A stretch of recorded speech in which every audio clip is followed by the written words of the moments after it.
Okay, I'm here. I was going to wait for my partner to get back from the bathroom, but she is taking a long-ass time, so... Hi, welcome. Welcome. It's been a little while. I did a few things in the background, just accepted shit. So... I'm in the middle of throwing things into the cargo that I don't need.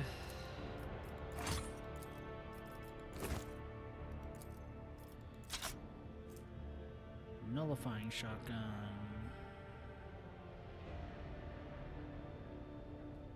Potentially lots of damage, but other than that, I like the hotshot lasgun. Don't need those.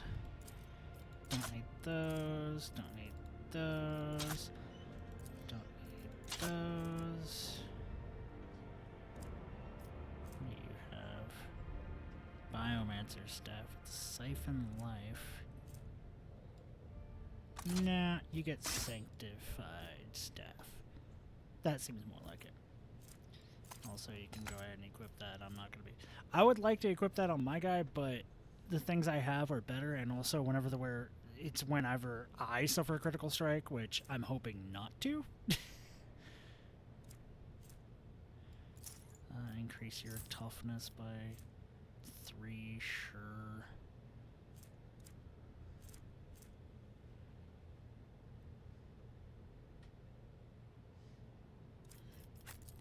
Technically, does she have a... Yeah, she has the thing that makes it so she automatically hits her single shots, so I can't stack those two, sadly. Oh yeah, I gave her the fucking gunslinger's helmet. I mean, it's good, plus 16% damage. It's great. It also makes her look like a fucking chaos cultist a little bit. Like, I am surprised that something that looks like that is not chaos, like, requirement. Heavy bolter.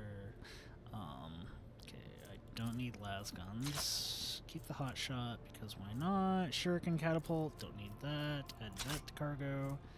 Needle rifle, don't need that. Add that to cargo. Staff of House or Cilio. I think I have better staves. Right.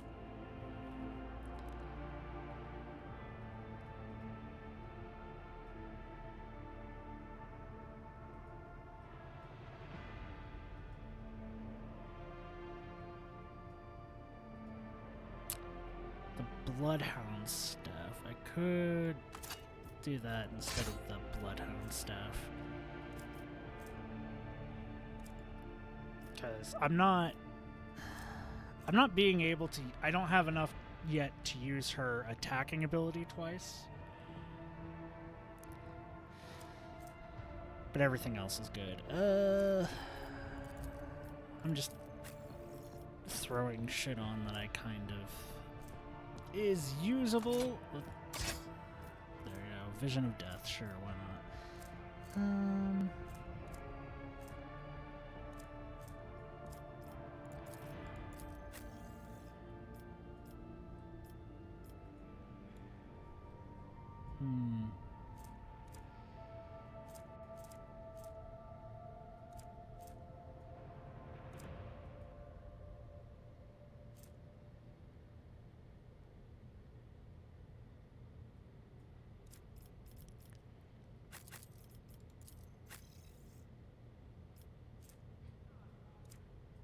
Instead of the Lord Imperium, let's give you that. Because, honestly...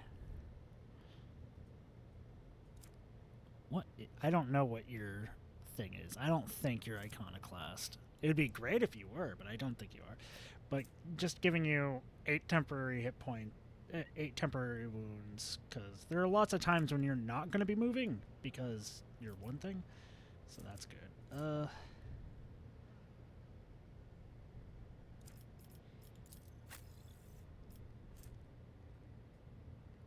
Reduce the recoil by 50%, which the recoil is 20, so by 50% means only 10, which is great. Don't need the leather armor. Blade pack, spinner's blade. Keep those. Keep the unquenchable fury for now. I like the power pick.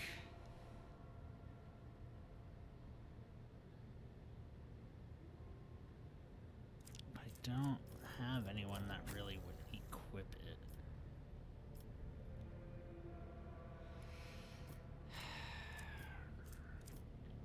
I do need to change her weapons. That's one of the main things. Okay, elite chainsword. Because one of the reasons why she's not doing enough damage is because I have just the spinner blade. I want these to be good, like to equip these because the critical hit chance for each attack made means that she'd crit more often. But with only 8 to 10 damage, it's not fucking worth it, you know? Why is that an Aldari weapon proficiency? It's a ghost sword. It looks just like a power sword. Why? And it works just like really a power sword, except 30 armor penetration. Technically, I could give you the Bloody Pact.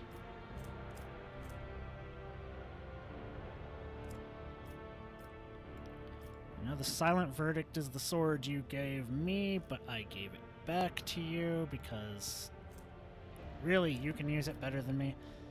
I'm going full 2 weapon. You at least can use 1 weapon.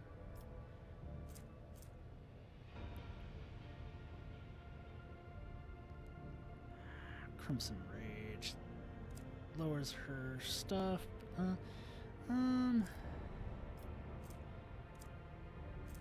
I can give her more persuasion. Give her more tech use. Straight 10 to tech use. I don't need that.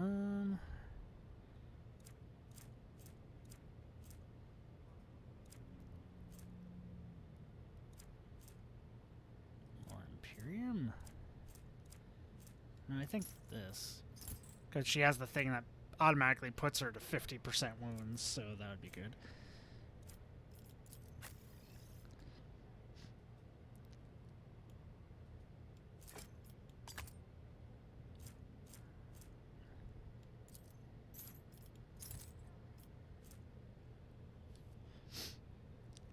I mean, the plasma gun only has single shots, so might as well. Give you some more persuasion? Why would I give you persuasion? Deadeye shot. Do you have a thing that does that? Do not spend MP plus. Yeah, give you that. That makes more sense for you, and for you.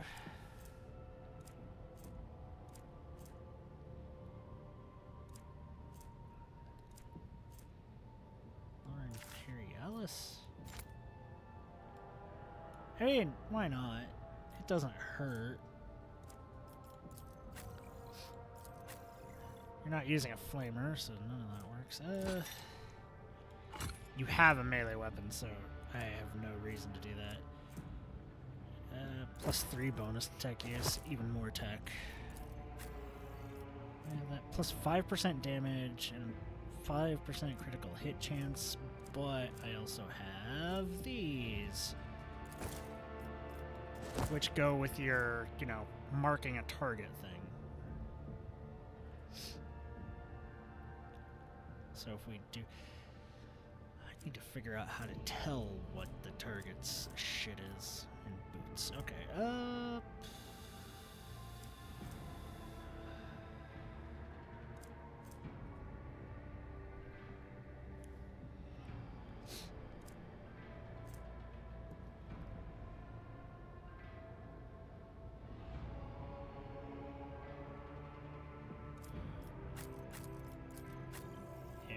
you take the Cypher boots. Anybody else has running gun except Cassia?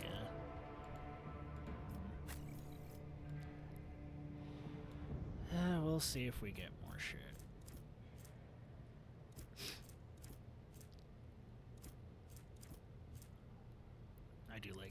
I do like the ancient. It looks like a short sword. It looks so small compared to the fucking chain sword. It looks so tiny. But it's also it's got that like design thing on the blade, so it looks like the sword one of my guys has. Add that to cargo, we don't need it. Honestly, a lot of these things we can just add to cargo because they're just...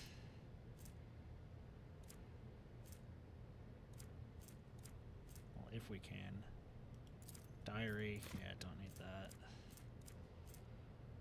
Data slates with notes, don't need that, don't care. Rations, go ahead and keep those for now. Aurora's sermons, we don't need that. We don't need that. We don't need that. All 1%, but that's fine. Strange memo, yeah, we don't need that.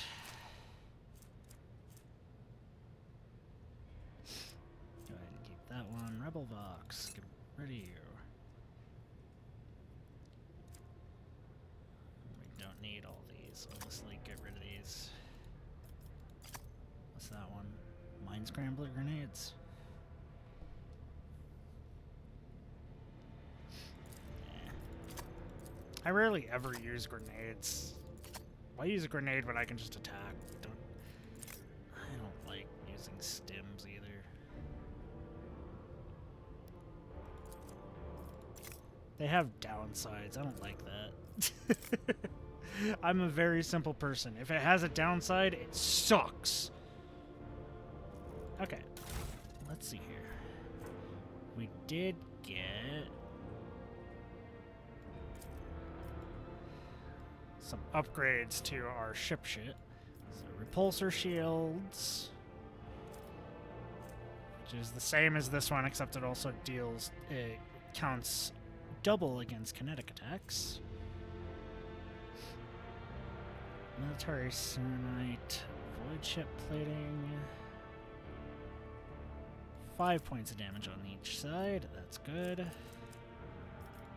ahead and put those in the cargo. I don't need them anymore. That's fine. 3 shots each at 21 damage per shot. Instead of the Mars pattern.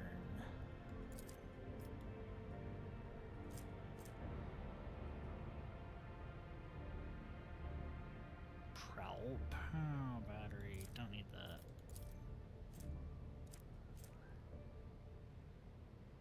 Oh, so that one's the Mars. God damn it.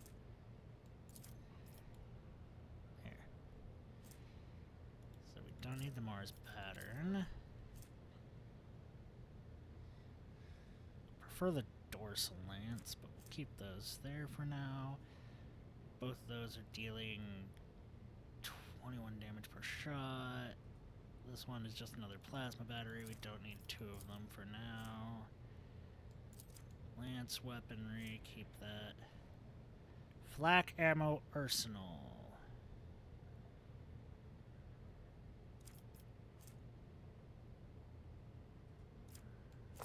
Instead of hull integrity, let's lower that a little bit and get flak ammo that we can use. Plasma torpedoes. 5 plasma torpedoes. Okay. So just straight upgrade to the torpedoes. Okay. Okay. Everything's good now. This got upgraded, so we got the Secrets of the Winter Scale, which gave us a contract, which I already did some of that stuff. So the next thing we can do is this one, Curse for Sloth. Is there anyone that I have to do? Because it requires me to do something. These ones each block something. That blocks the Rose of Zarkon. Rose of Zarkon blocks the Science of Virtue. This doesn't do anything, so we'll just do that. Increase efficiency on all colonies by 1 for 3 chemicals. By having 3 chemicals. That's good. Aha! Lord Captain, there is a conflict between the followers of the Order of the Hammer and the refugees from the Winterscale dynasty's domain. An argument broke out near the tomb of the ascetic Nicomedes Keefe, and the tomb was damaged in the fray. The pilgrims revering Keefe's rival... Okay, I am on the correct page. Keefe's rival, Philippimenes of Malapi, God, these names are so fucking weird, claimed Keefe to be a thief who had stolen the relic of Saint Cognatius and disturbed the sacrament of his resting place to state his greed. The Order of the Hammer is furious at the heretical statement and the desecration of the ascetic's burial site. We get security up, but complacency goes down, complacency goes up, and efficiency goes down. Gets Malpine Shroud, but complacency goes down.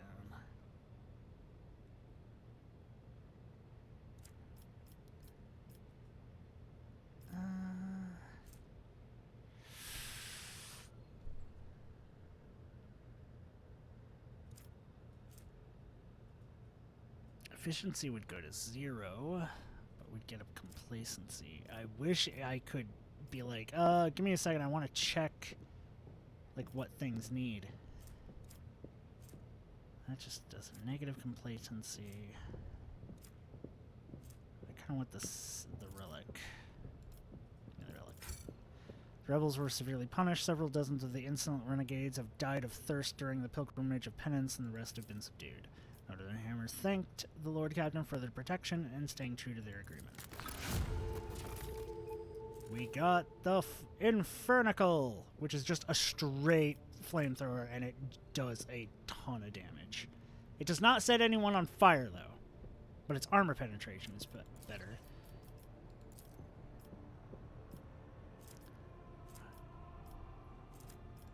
Ooh. We have things. Okay,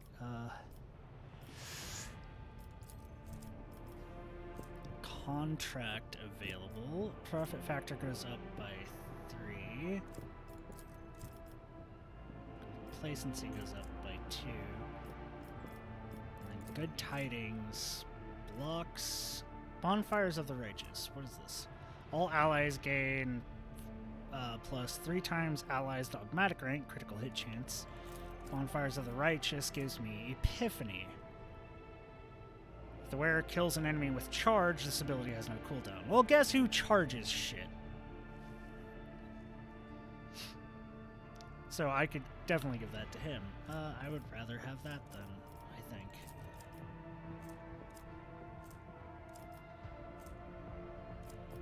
Yeah, because these don't matter.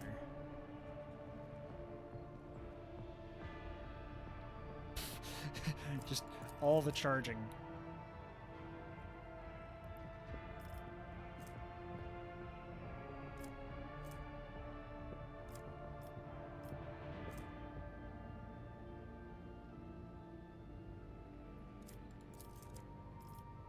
Hammer of Epiphany.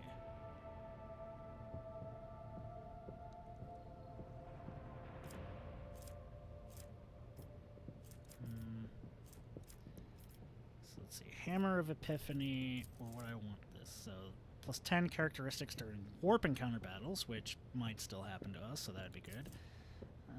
20%. Rogue Trader and their allies gain 20% damage against demons. Rogue Trader and their allies gain 20% against demons. That's the exact same thing. No, the retinue gains it. So me and my entire retinue gain plus 20% damage against demons. Yeah, that seems like the one I want. So I would want Crusade, which just means I can't do Shrine, but I can still do this. Oh, no, this blocks Crusade and Shrine. I guess we that.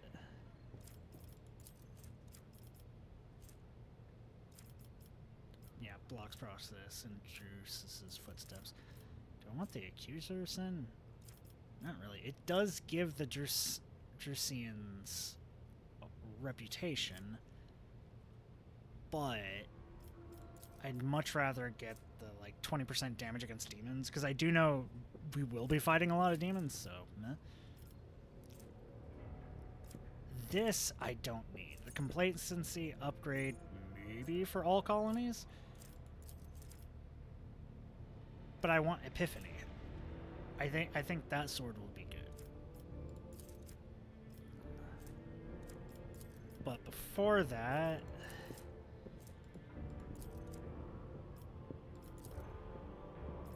do a thing that just increases my profit factor and gives us a contract. I'll do that one. We can do a lot.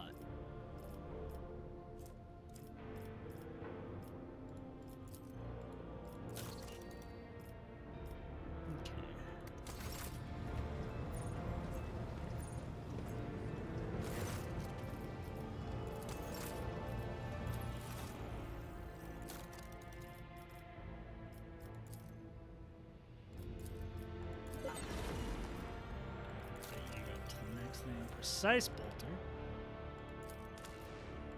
which no one will use, and large medkits.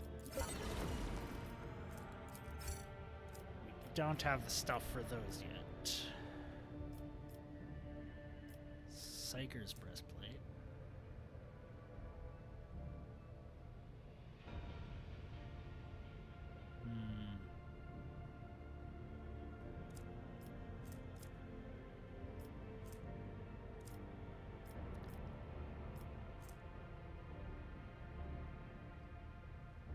Each hit made with Blade Dance increases the wearer's critical hit chance by 10% until the end of the wearer's turn. I need that. Yes. I need that. Yes. More than my plus 10 strength one that I have. Blade Dancer's Mantle. Death from above deals an additional 15% mental damage. Okay, he's just got the shit I need for my build, basically. I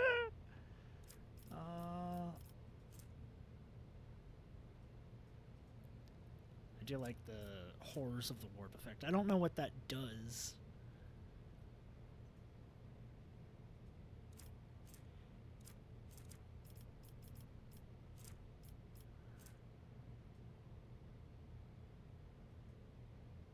Well, that's going on me. I inflict status effects. That's kind of my whole thing. So just an extra +2 every time I do it? Yes, please. Okay. So, yeah, I'm gonna be... The next time I get a whole bunch of shit, I am definitely giving it to you. Okay, so, last time we were doing stuff here, now that we've done all our little management shit, was... I'm gonna move things around a little bit.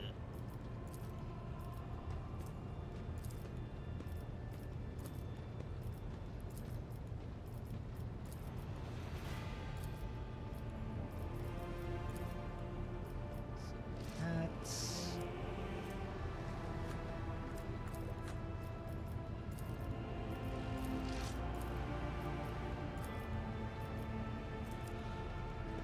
But we need to go to the plasma place. Plasma drive chambers. I'm taking every one of our main cast with us for now. It's the main cast for now. Malzahar's definitely not going to make it onto the main cast. I might still recruit him, but he's definitely not making it onto the main cast. However, the Space Marine might. I don't know who exactly I will trade out for him, but I have time to figure it out. Also, I will level him up and check to see what, like, his stats and shit are, and then I will fucking put him in my group. Because, I mean, it's a Space Marine. It's a Space Wolf. I want to use him. As long as, you know, he doesn't break shit, because that's what he used to do. Here, all buddy, what kind of installation is that supposed to be? If you kill us, Matthias will drag me back from beyond the grave just to get an earful. Scrap this and start again. I'll double check it.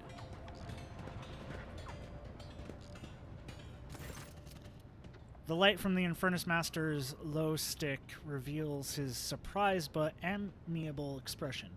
Enrix's lip is split with a fresh bruise, and a fresh bruise is blossoming on his cheekbone. Lord Captain, didn't expect to see you in this compartment. Are you out on a stroll, taking in the sights of your domain? The blue glow of plasma is especially striking at this time of watch. You're the most mawkish Infernus I've ever met, Master Monteg. A burly man in overalls furrows his bushy eyebrows. His sparse hair stands on end. Your lordship, welcome. I'm Shift Foreman Nije, in charge of this section. If you need anything, I'm here to help. How's your face?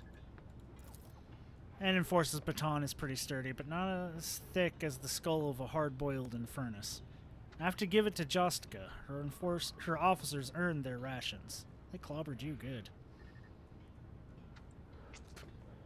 They clobbered me. No, they didn't. Oh, they clobber you good. Saying that they beat you up great. Okay. What are you doing here exactly? I'm carrying out a routine drive inspection. The regulations require scheduled checks to make sure the insulation isn't weakened. The sensors haven't been tampered with, and the reactor isn't about to blow anytime soon. Just business as usual. It is strange that the senior officer is conducting the inspection alone. According to regulations, there should be an entire squad of Inferni, and the personal presence of the Infernus Master is necessary only in emergencies. Okay, come on. Why are you really here? Found me out, have you? Enric gives you a wink and pulls on his low stick. I'm not really here about the reactor. I heard a rumor that you'd gone to investigate the plasma drive chambers, so I thought I'd make sure everything went smoothly. Your lordship is accustomed to associating with people of your rank, or officers at the very least, but here, this place is home to voidfarers of simpler manners, whose clan customs may be unfamiliar. The voidfarer of simpler manners furrows his brow. Our customs are decent ones, Master Monteg. I'd rather boil myself in plasma than let anything happen to the Lord Captain. No offense, Nije, but if you can't find even 3 people in this bay who could give a report without turning the air blue, I'll gladly admit I was wrong. Enric grins is now silent, at the now silent Nije. You're a good bunch. I'd hate to see you insult his lordship with some foolishness and not even realize it. Nah, I wouldn't, get insulted by them being just... As long as they're not actively sitting there going, "You suck!" I'm pretty good. Thanks. I'm just keeping an eye out, your lordship. Feel free to ask old Nietzsche any questions you may have. He knows the plasma drive chambers like the back of his hand. Holy shit, what the fuck is that? That's right, your lordship. If something isn't to your liking or if you find anything suspicious, come to me at once. Okay, Nietzsche. Have you ever seen a symbol that looks like a serpent in front of a star? Somebody keeps daubing it on the equipment and bulkheads. If I find the scoundrels, I'll tear their hands off and send them to servitization. The shift foreman frowns. Is this some kind of sedition? I didn't know. If you see one of these, let me know. We'll try to find the artists. Enric rolls his low stick back and forth, thinking, I've also seen some on some bulkheads, crates, doors. I just assumed it was the mark of some small clan. Many voidsmen mark their workplaces with family symbols.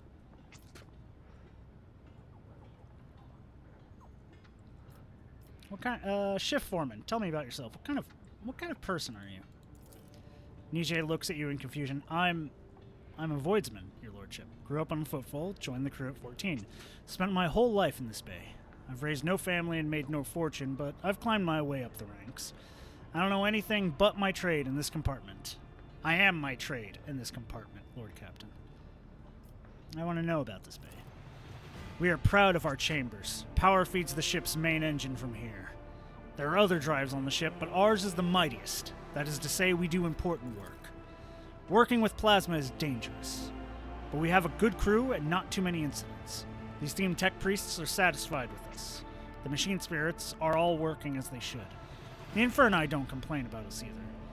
We fix cracks in the reactor vessel from time to time, and we fix leaks. I must take my leave.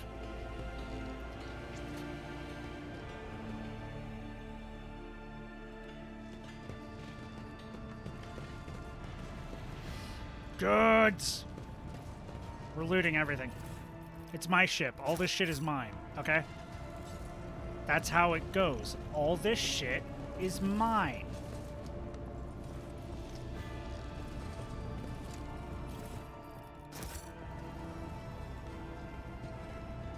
Examine the symbol. You can just make out a faded symbol of one of the tiles. A serpent and a star that appears to be someone's stash behind it. But the stash has long been abandoned.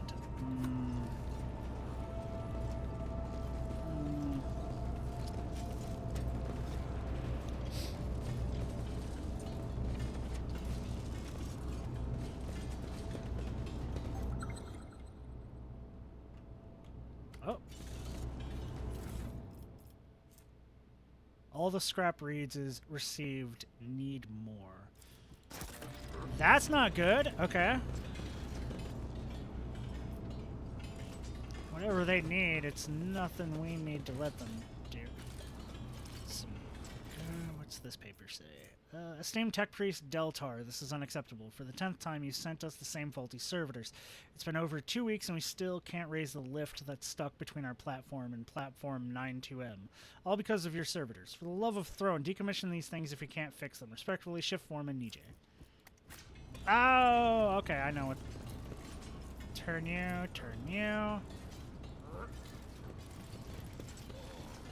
Turn you. Turn you. Call the cargo lift. Call the cargo lift. Turn you. Call the cargo lift. Shit. There we go. So we get all those. We also get backpack with armor-piercing ammo. The wearer's ranged attacks inflict 4 levels of bleeding on their target. I wonder who I can give that to who always does a bunch of ranged attacks. There are 2 of them. Either Argenta or her. What does this do? Enemies within the wearer's area of attack suffer -H dodge, and all allies within the wearer's area of attack get +8 dodge for 1 round. That would also be good for her because a lot of her shit are area attacks because, you know, heavy bolter and flamer. Yes, for Infernical. Instead of the unsteady flamer. That is a big bump in damage. What's that? Wheeler gains +5% chance to reduce incoming warp damage by half for each point of deflection. That could be good. Ah, that takes away from the blessed bolt casing, so not doing that. Where's the other thing? Your backpack? Yeah, there. Ooh, 0 level of bleeding. What the fuck? Okay, what chooses the bleeding? Armor penetration divided by 5. Okay, so definitely don't want to give that to her. 3 levels of bleeding. Give that to her. It doesn't show because she has that, but we now gave her armor-piercing ammo, and she deals bleeding damage, which is good. Now, we do, because this also deals fatigued and slow.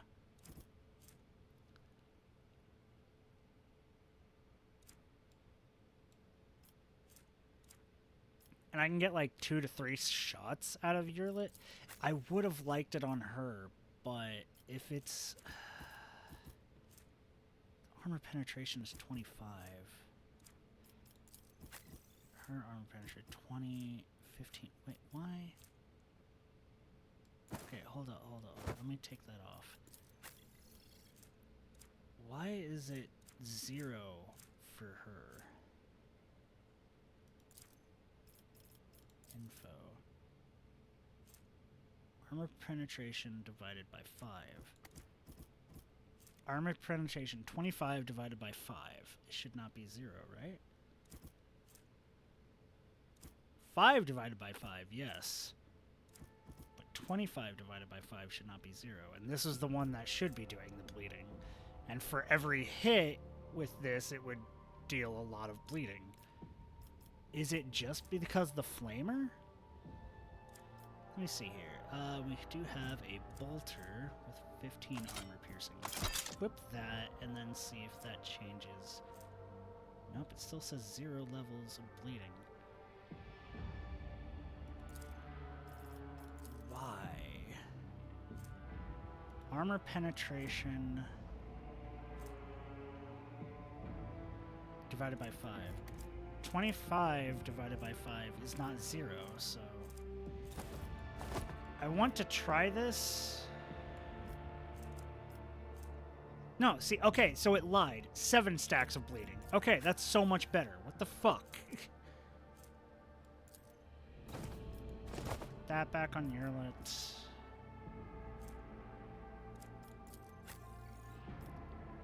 Where's the flamethrower? Vertical.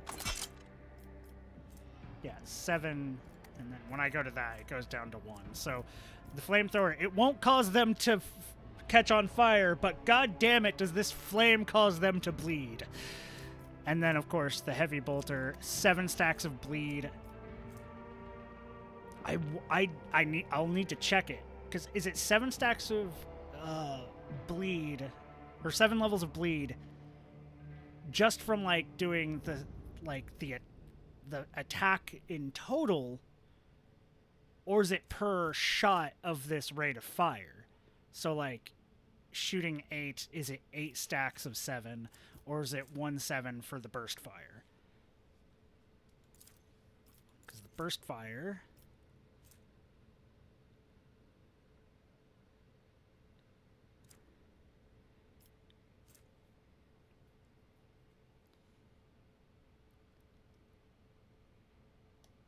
doesn't say anything about it doing multiple attacks. Shooting burst allows to fire several shots. When firing burst, the character fires several shots, all of which are considered one action and have an attack tag. This means that for each shot, bonuses that work for one attack, but not for an individual shot, will be applied. So it does! Oh, that is going to be a good... Because then combine that with her one thing that increases her rate of fire, which means she gets even more shots from the burst fire. So now Argenta is going to be bleeding the shit out of our enemies, and her flamethrower inflicts 1. Flamethrower that does not inflict burning, but causes the enemy to bleed, and the heavy bolter that inflicts a lot of bleed per hit with the burst fire. That's good. That is good. That is very good.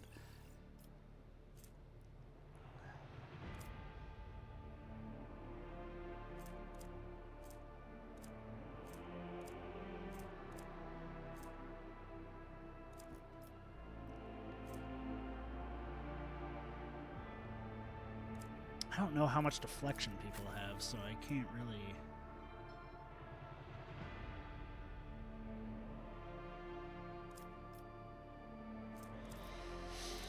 Well, okay. That's good, we did that. That will help quite a bit.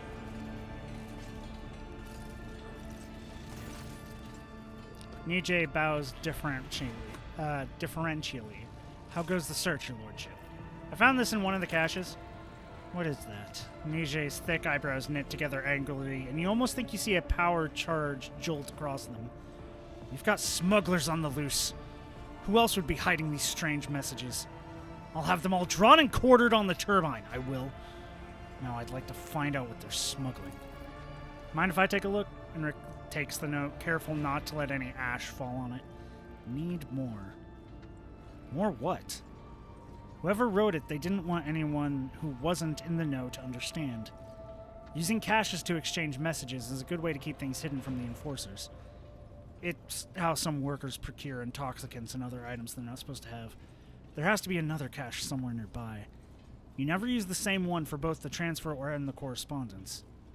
Too risky. He gives you a look and shrugs. What? I've never engaged in such business, I swear. I've just heard how it's done. There's an old cache hidden under one of the serpent symbols. Enric chuckles. I think you found someone's secret stash. What was it? A moldy nutrient bar? Low, a few thrones? Workers often hide their belongings or banned items from the enforcers or coveted neighbors. Maybe someone's marked their cache with the symbol to make it easier to find later. That's just what we need, more secret stashes. I hope there was nothing forbidden in it. Forgive me, your lordship, but Void's men are simple folk. I've been trying to wean off their grubby habits for years. But give them anything worth having, and all they want to do is hide it in a hole like a rat.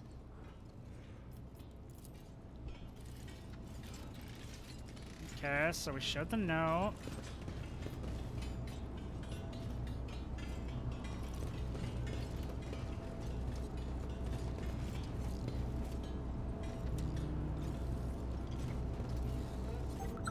Oh.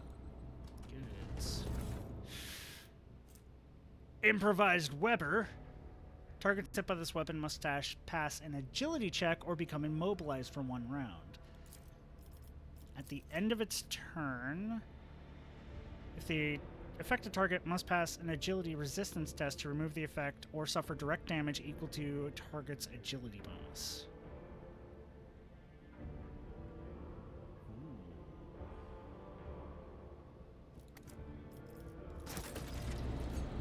And now I take that and I put it right into the fucking cargo and be like, oh yeah, I found this thing.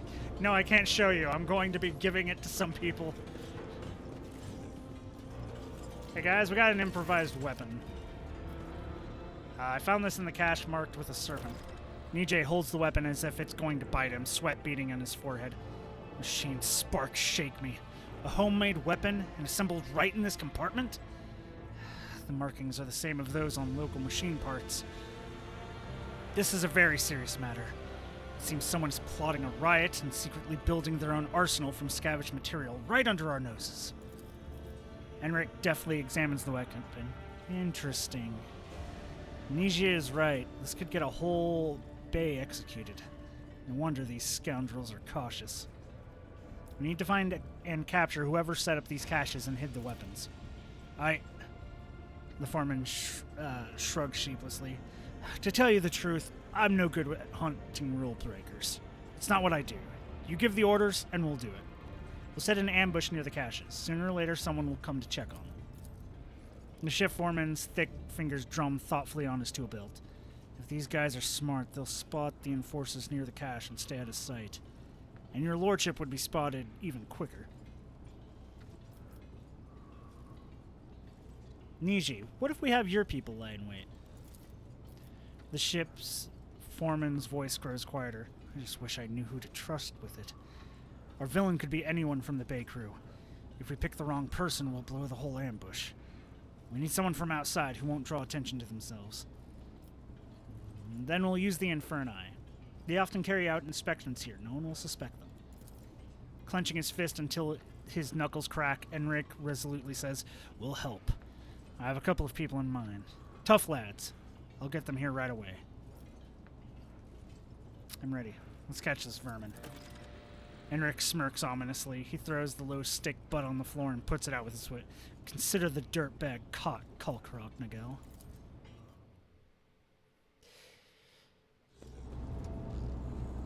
I'll let that slide. I'll let that slide.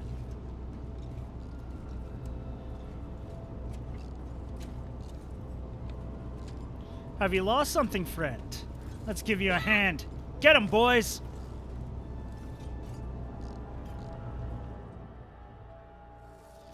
The man kneeling before you has an ungainly build, a stubborn jaw and a heavy gaze. He looks no different from any other worker in this compartment, except for the tattoo on his forearm. Its design resembling a worm devouring a star. One of the Infernus workers is holding the Weber taken from the prisoner, exactly like the one that was in the cache. The Master-at-Arm regards the Infernus sternly. The weapon, hand it over. What you saw, keep it to yourself. She forces out the words through clenched teeth. Your cooperation with the enforcers will be noted. Study the prisoner. The pigment of the tattoo looks fresh, standing out starkly against the color of his skin, which means that it is a very recent addition. You look closely and you notice a pair of scars at the base of his neck, suspiciously reminiscent of an almost healed bite. Good work, Enric. Were any of your people harmed? Thank you, your lordship. Not a scratch on us. He's a piece of work, all right, but no fuel compartment fire. More like a sparking cogitator. Sauerback glares at him with visible jealousy, but Enric just keeps grinning smugly. Well, do you feel like talking yet? The prisoner gives you the smile of a man condemned and snaps, I've got nothing to say to you, heretic!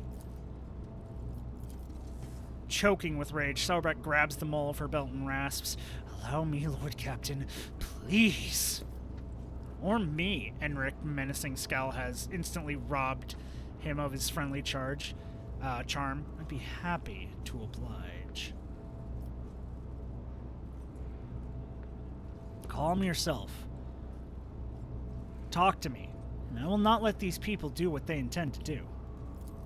The man laughs with contempt, then starts chanting, Tempting are the promises of heretics, but the barren as the darkness-cursed void in which they bury the souls of those who trust them. Argenta exhales hoarsely, Damn you all, disorders of holy words. The speeches of your enemies, Monkai, sound just like your own, fanatical, composed of nothing but rage and contempt. Is even that not enough to make you wonder? Cassia whispered in mesmerized horror, His soul is pale, almost colorless. But alien hues have seeped into it, unthinkable and insane, and they come from without.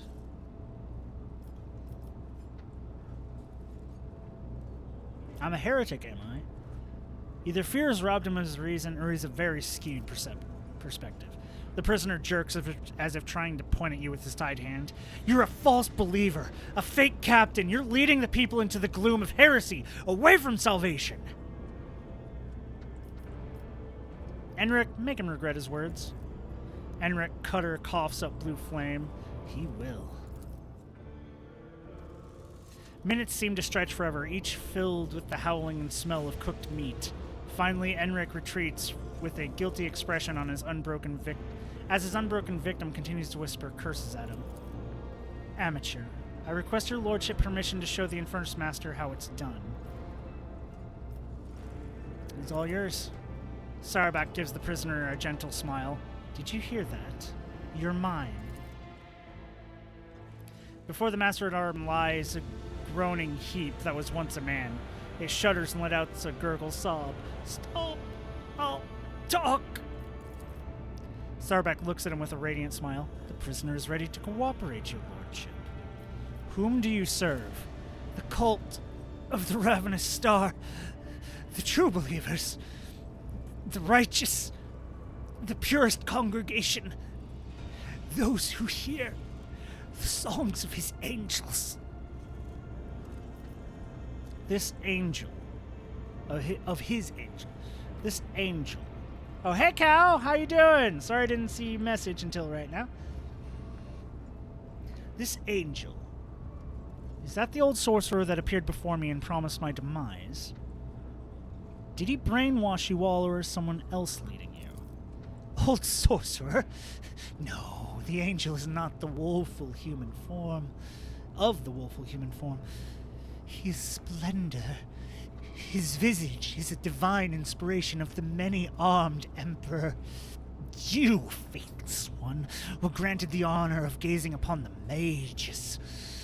Our good shepherd, our messenger. If you beheld the angel, you would scratch your own brain out through your eye sockets, for you would realize the depth of your wickedness before him. I'm doing good, as you can see. Many-armed? A deep furrow appears on Sauerback's brow. Blast it. Lord Captain, we are dealing with an extremely dangerous xeno-cult that excels at hiding among humans. What do we know about our enemy? Or what do you know about our enemy? Very little. As per regulations, every Master-at-Arms passes on special instructions to the successor. Instructions that more resemble disturbing tales. Some of them mention genetic cults, covert clans, cliques, and the sects that all share one common trait: Xenos infestation. These things pass themselves off as ordinary people, as rabble or preachers, corrupting new groups. They pray to their unholy idol, which they often refer to as the many-armed emperor. They create ever-growing families and produce offspring, hideous at first, but with each new generation more and more human in appearance. And then they rise up. I thought that was actually in reverse. I thought the more they breed, the more mutated they become, getting closer to gene stealers. I have heard of them, and every tale was awash in blood. They are the reapers of the great devourer, predators that have bloomed from its seed, beasts whose gift is to turn the weak-spirited into their enthralled fighters. Beware of them, Elentalk. When they are near, even a loyal friend may turn out to be a messenger of death. Why the many-armed emperor? Blech. Their arms, Lord Captain. These Xenos have more arms than normal. They twist and pervert our faith, probably for the sole reason that it gives them blasphemous pleasure. I understand why do they choose to act among the rabble specifically. Because it's easy to... Their lot is not easy. Okay? I will admit that. There's not much... there's very little I can do to fully fix that issue. I try my best, but there's very little I can do to fix that issue. But their lot sucks in life. So of course they're going to, tempt them with a better life. What is their objective? Power? Bloody sacrifices to their god? Their end goal is always mutiny. They can prepare for many generations, accumulating weapons in numbers, until one day they attack. That day is their day of revelation, the apotheosis of their profane faith. They think that on that day their blasphemous star child will descend from the void and elevate their worshippers. Hold on, I need to check something. Oh no, my Rogue Trader toy box. Oh, the toy box got out of date. So I'm not getting everyone. Okay. Because I know Hendrik should have had some words of dialogue, because the last time I did this, it did. So I guess toy box is out of date. We're going to miss the people that we don't have in the group. Oh well. Okay, let us return to interrogating the prisoner. In lieu of answering, Saurak nods grimly, lost in troubling thoughts. How did they recruit you? I believed. I found him. I bowed to him. His angel's kin granted me revelation. It entered my flesh. He'll let me join the congregation. The man's words dissolve into nonsensical muttering. I wish to know everything about your vile cult. We believe in the many-armed emperor. He who waits for his children cast out in the unknowable abyss. He is kind, merciful. He uproots tyrannies of evil. He sends his angels to the righteous. The angel's kin follows. The man lowers his gaze with an expression of surprise. It seems he has described his paltry religion in its entirety. This pawn is a mindless fool. He was brainwashed and forced into submission. He is not even a distributor of the ideology. He was merely fed the rudiments, and without trusting him with anything important, they sent him out to serve and die. What are you plotting, a mutiny? Death! Yours! Even broken, he musters a spiteful sneer. Fake, Captain. The faithful are already aiming for your heart. I was ordered to stockpile weapons so that when the fateful hour comes, the righteous would not stand unarmed. I wouldn't say that these improvised weapons are that much better than fighting with bare hands, but until we are done with the cleanup, every enforcer will carry a combat knife fit for cutting through nets. Where are you hiding? Where are your leaders? In a sanctuary. A tomb. For heretics. A quiet place. The dynastic crypt. The vermin may have infiltrated the crypt holding the bodies of the worthiest servants of the dynasties. No one is allowed inside save for the Lord Captain's personal retinue, and they dared. But how? The crypt's defenses are impenetrable. I presume our next objective is the Von Valancius dynasty crypt? Yes, your lordship. We must attack now while we still have the element of surprise. I will lead the strike force, but I will require your presence and Confessor Abelard's help.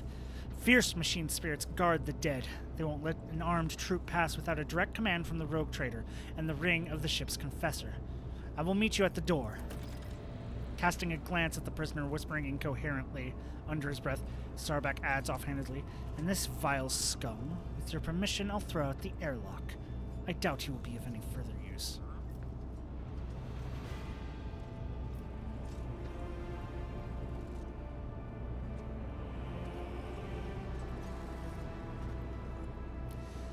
He's not, he's just infected, so he's not one, he's like very early corruption. He's very early corruption. I'm pretty sure from everything that I know personally, which I am using here, of the Gene Stealer cultists, if he's this, he can't infect anybody, he can't spread it, he can't do anything, so because he is basically first gen. Because he is first gen, meaning he is the infected. Just straight infected. Now, if he breeds,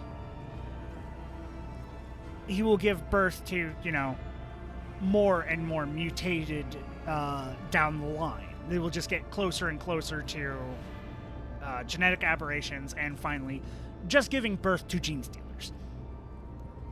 From what I remember, that is how it actually works. Not as she said, she got her information mixed up in thinking that they basically start out as super mutated and then over the course of time they get less and less mutated. No, I'm pretty sure they get more mutated the longer they live. It's the Gene Stealer Primarch, not Primarch, the Praetor? I forget what it's called.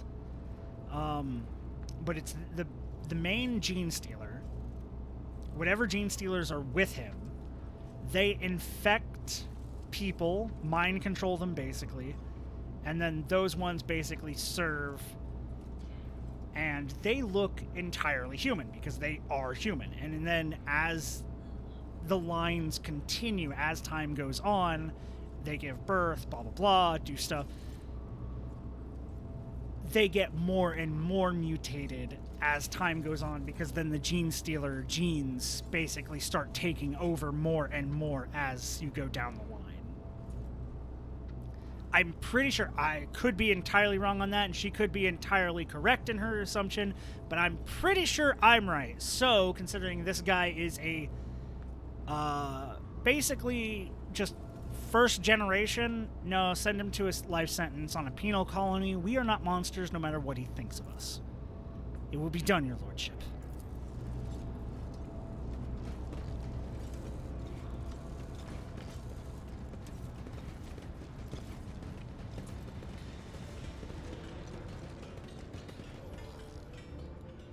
So that's why I have to hold it down. I remember last time it was a toggle for me. No, it's not. Understood. To the crypt! This is gonna be a boss fight! Let's go.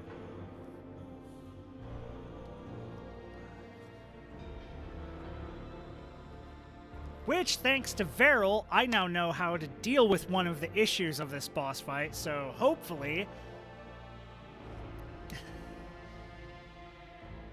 I don't fucking get wrecked as hard as I was.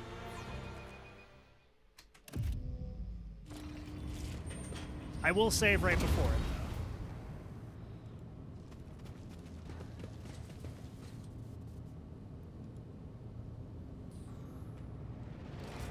Confessor.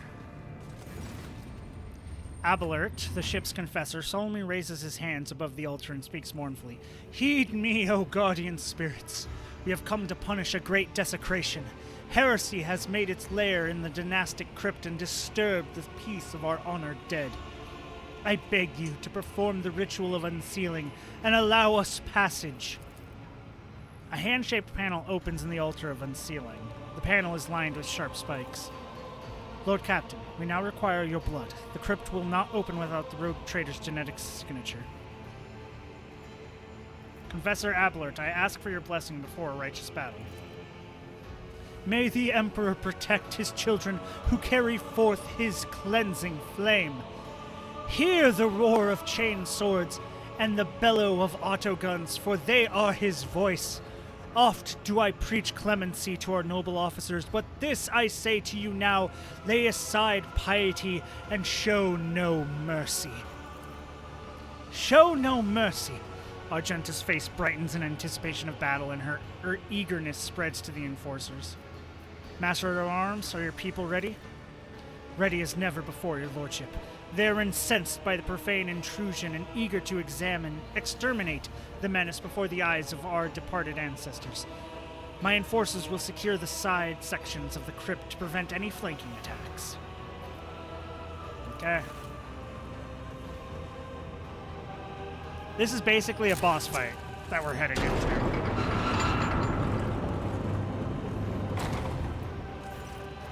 The panel's mechanical teeth sting your flesh, and you feel your blood trickling down the small ducts into the altar's bowels. You hear a click, and the crypt doors open with a piercing creak. Beyond them, you see nothing but darkness. Sacrilege! The hollowed crypt must remain illuminated at all times to drive away the shadows from the place of the ancestors' final repose. This was done on purpose, I'm sure of it. Our coming is expected. Vanguard, provide the Lord Captain with Illuminator Servo Skull. She gives you a surprisingly easy smile and bows. Take care, your lordship, and watch out for dark corners. Move out, for House von Valancius.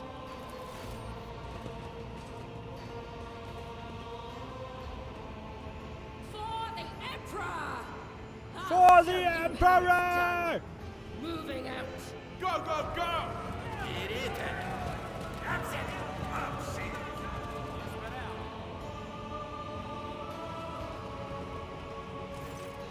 Your lordship, wait, there's been... Enric bursts into the antique compartment and stops short when he sees the open door and gloom beyond. Damn it, I'm late. I meant to report an act of sabotage. They've cut up the promethium supply to the crypt's lighting. You're walking into an ambush.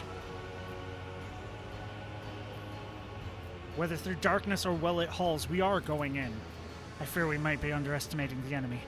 The Enforcers have already done it once. The Infernus Guild would join you in this fight, if you would have us. To get inside, the aberrations would have had to make a passage for themselves somewhere in the crypt's perimeter. No one knows the maintenance tunnels better than us. We could find this breach and attack the enemy from the rear. I doubt a few workers armed with axes and torches will make much of a difference, but we should be honored to die in your name. But we would be honored to die in your name. Then arm yourselves properly. A torch seems like a poor weapon indeed. Depends on who's wielding it, Enric says with a chuckle, but then his expression darkens. The Infernus Guild is banned from taking up arms. Our clan is branded because our ancestors were rebels. The station where we originally hail from once rose up against Lady Theodora's predecessor. The traitors were killed, and the rest of the station was left stranded into the void to die without air or water. Out of those who repented, the rogue trader selected 1,000 who were allowed on board. Those spared became the Infernus Guild. Repairmen, firefighters, those who bear the brunt of any disaster and are the first to die. That is our penance. It's been centuries, and still we die, not just because our duty demands it, but because we atone for what our ancestors did. The Enforcers keep reminding us about it, and if they see an armed Infernus, they'll execute them on the spot, such as the Lord Captain's will.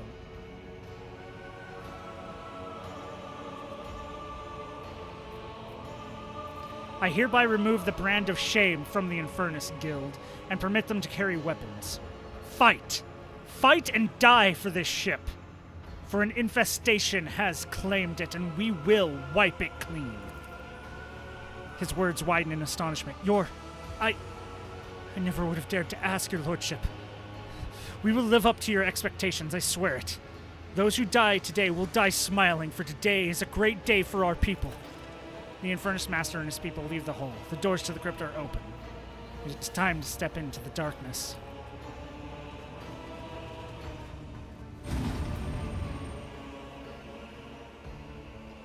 Okay, let me double check to make sure everybody has med kits. We have 6 big med kits. I'm going to...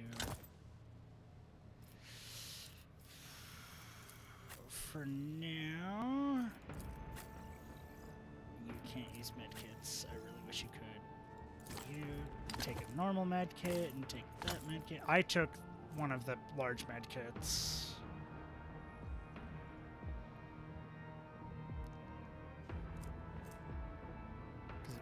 Restores more.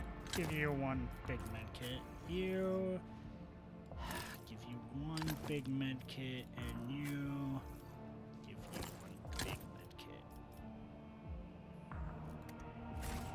There we go. Let's seize the moment.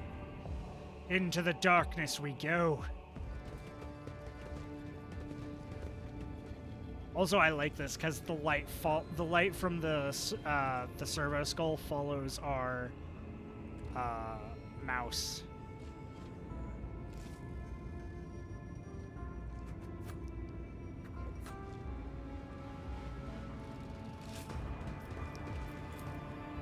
The gates have been blocked to cut off all possible escape routes for heretics and enforcers alike. They will not open until your victory has been secured. Forge ahead. Never linger.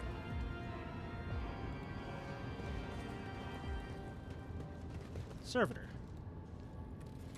In the pale light of Lumen, the servitor looks like an animated corpse, but no grave will ever accept a human that has become a machine.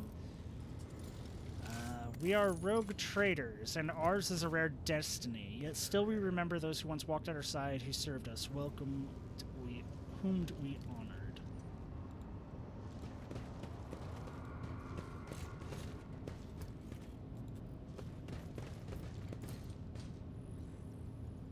Needle pistol shells are scattered across the floor. They do not belong to this realm of tranquil glory. Like that. Open that sarcophagus. Sure. Loot it. Master Duelist Glove. Whenever the rare scores a critical hit with a ranged attack, their next attack against any target automatically hits and cannot be parried or dodged. Why is this a Master Duelist's Glove?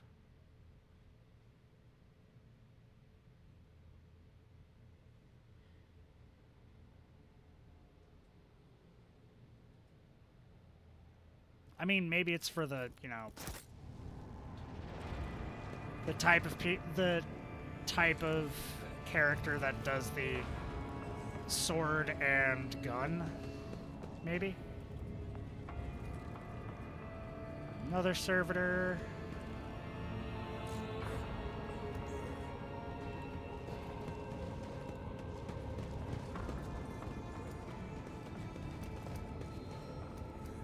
Servitors walking around. What's in here? I remember the deed of hero who died to protect the Lord Captain. Here lies Alaric Wolfgang of the Genter, the first seneschal to have come on board this vessel. Your duty is done. Now others will serve in your stead.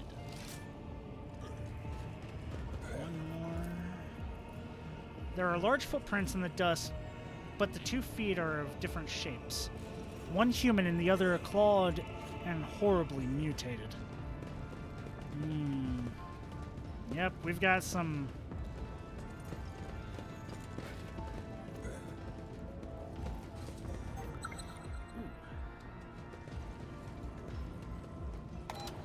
Skull gives and something clicks beneath it. Somewhere in the dark, a passage opens up with a rumbling groan.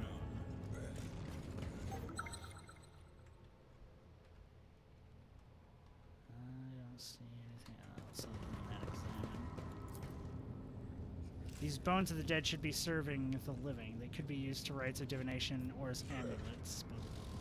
This statement is true. The remains could be usefully processed to corpse starch and the premises refitted to house the vessel's systems.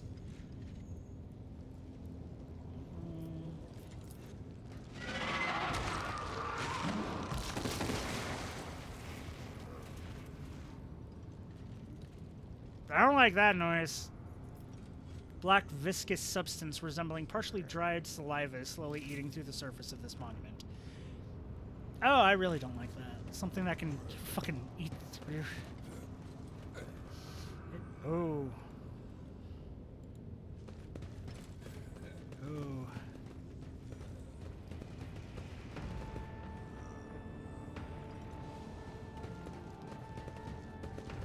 And there are the servitors' heads. The wires protrude from the servitor's severed heads, wrapping around a fragment of its spine. The broken jaw twitches frantically, struggling to shut. Okay, so a path opened up in the dark, it said. Let's see, I've been in there.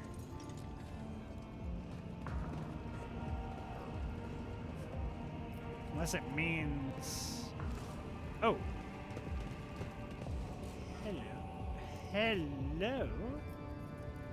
Some goods. Okay, we got profane blades, blah, blah, blah. We got 3 las guns, breacher's armor, base armor property plus 6 armor, extra property plus 10 perception, and an old key.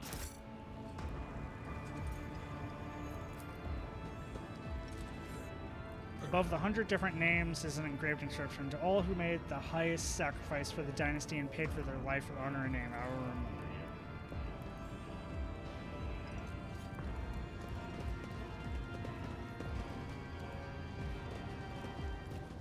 I wonder what the old key is for.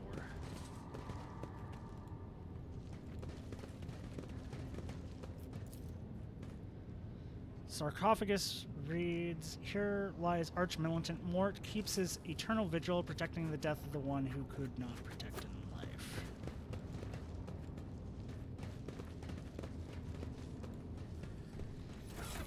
The old key have anything on it? Master key, old key. Info, absolutely nothing. Okay. Real quickly.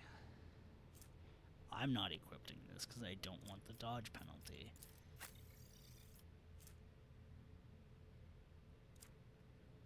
But you can equip it. Breacher armor. Give you a bit more armor, give you perception. You are basically a soldier, so not being able to dodge is not bad for you. You can't wear it anyways. You have a holy vestment, which we want to keep on you because, I mean, come on. Why would I take it off? You have the light spinner's breastplate.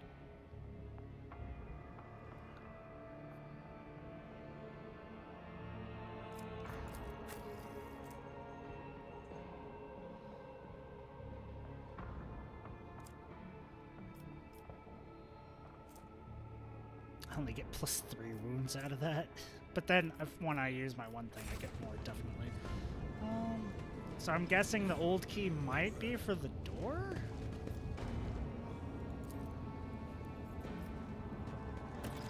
The gate does not yield. The Illuminator servo skull beam reveals the lifeless cable of the... Okay. So there's a... Ah, here we go. The servitors are gone. Fresh pools of blood. Blah, blah. Yeah, we already found that. Repair it, Pasquale.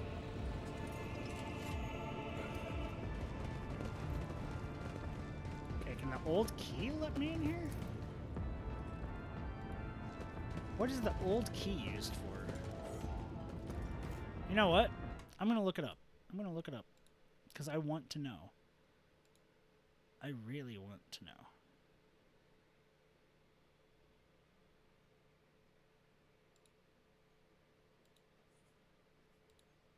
Last time on. Is it useful for anything?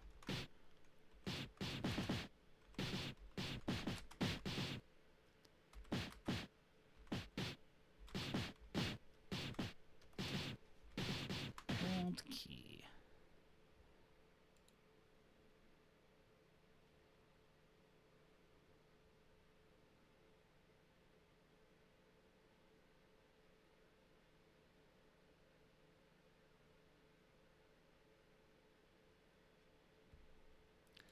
Nope. Great, that doesn't... All I'm getting is, like, ancient bunker key. No. Oh, wait. No, wait. Crypt key. Old key. There we go. Old key is a quest, I don't know, that grants access to the warehouse.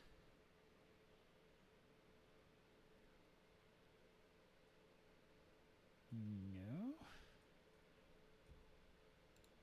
That's not it.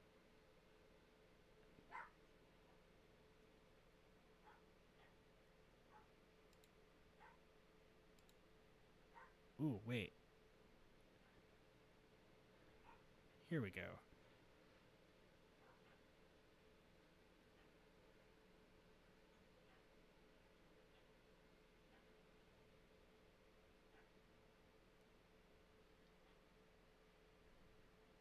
Okay, so we missed some of that stuff.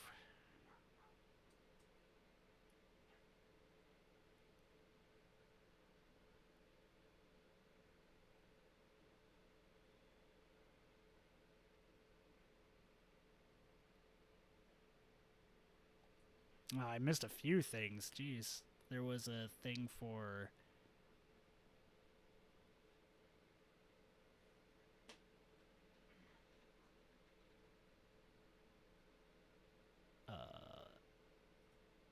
lighting up skulls during an earlier part. When we ran into Gwedon.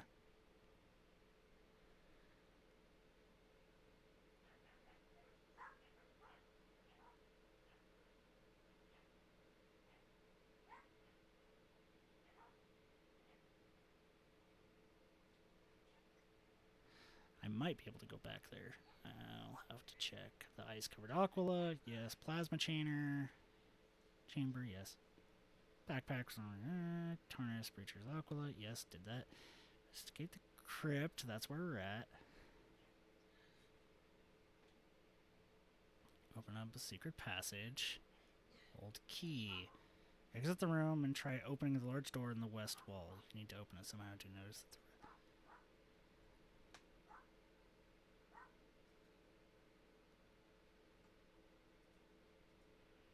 before we do that, use the old key we just got thanks to blah blah blah. Open your map and notice that we have 3 northern rooms and 3 southern rooms. Enter the top right room and you'll see the sarcophagus here will light up. Ah, so in one of these rooms has a sarcophagus that will light up. Okay.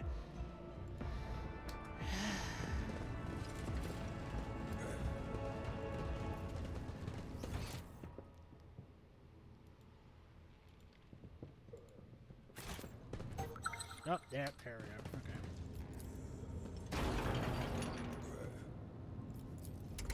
Discovered a dusty button disguised as the Aquila. As you press it, you hear the creak of an ancient mechanism. Something has opened. Onward to victory. Okay, so we do that. And it's the area directly south, so directly here.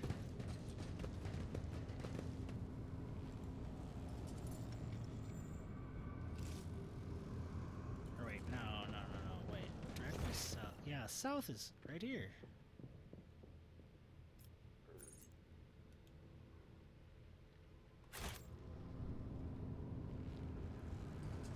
Ah, wait, there we go. There it is.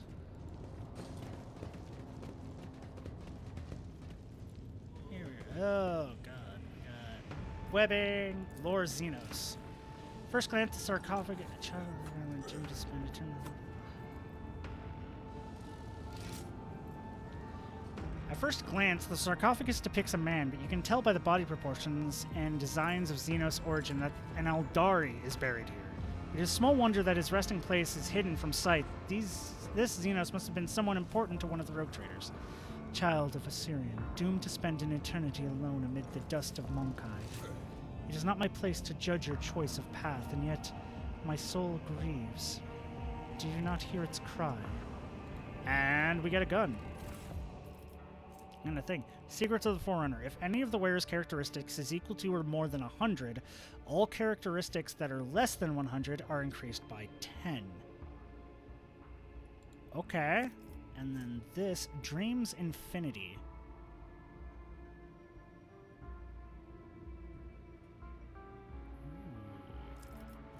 It's just like that sniper thing that I have for her. Okay. Well, first off, we don't have anyone whose characteristics are at 100, or any of them have characteristics at 100 yet. She almost does. She almost has Fellowship at 100.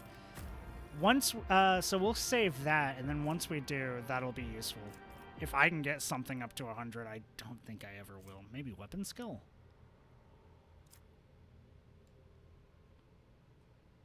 Honestly, I've been increasing them by like 5, so blah. But maybe we'll figure out something there. But you're lit. Hello. The Wanderer's Portent, 20 to 25, 30 dodge reduction, 20 additional critical hit chance. It can only perform Deadeye shot attacks. Whenever she scores a critical hit with a single shot attack, they get an additional attack this turn. 20 to 25, 19 to 20. But single shot. Honestly, I like the Wanderer's Portent and the Starblight better. What does it look like? Show me what it looks like. It's just a Dark Eldar rifle. I mean, it's not a Dark Eldar rifle. That's this. This is a Dark Eldar rifle, but I mean, it's like a dark coloration. It looks cool. If Wanderer's Portent wasn't better in every fucking way, I would do that.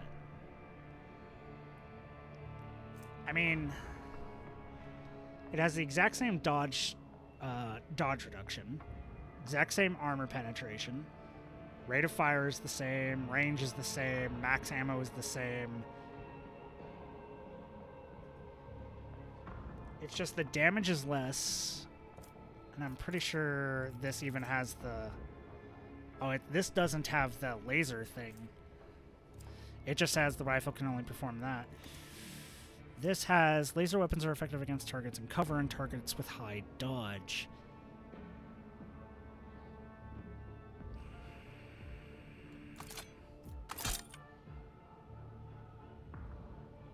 We'll test it out. We'll test it out. It also gives her a another thing that has a single shot action instead of just. I mean, we want to use this more than anything, yes, but nah, keep that. It's more ornate even too. Like if I hadn't have gotten that so early, yes.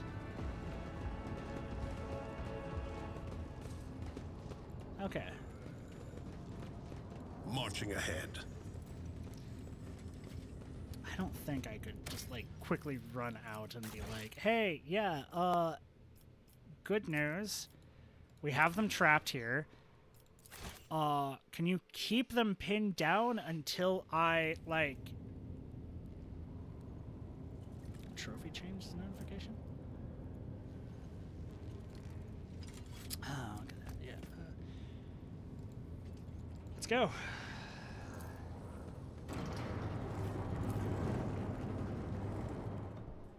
Let's try our best at this boss fight. I actually, when I first played this boss fight, I had to redo it like 3 to 4 times. So we'll see how I do this time. Now that I know I can actually take it a little bit slow, and I know how to kind of bait the thing to take care of these bunker sections. I might have an easier time. There's the magus. Forward, faithful pure. Crush something, something, something, something, something.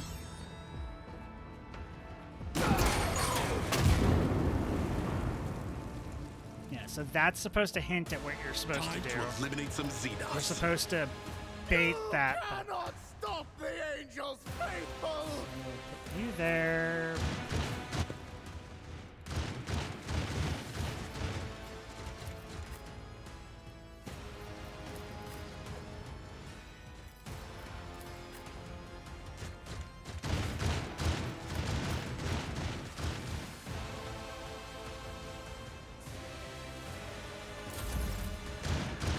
Okay, Cassia. Cassia. Go here.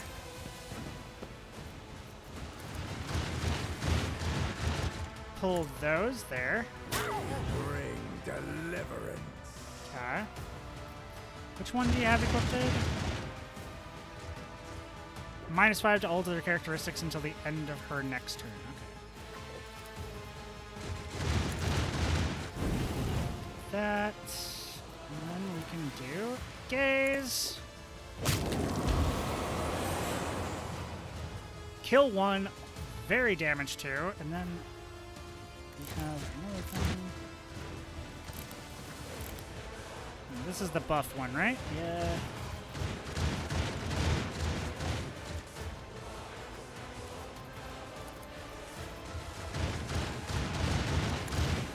Buff! Glimpse of Fate! So, +7 to all characteristics.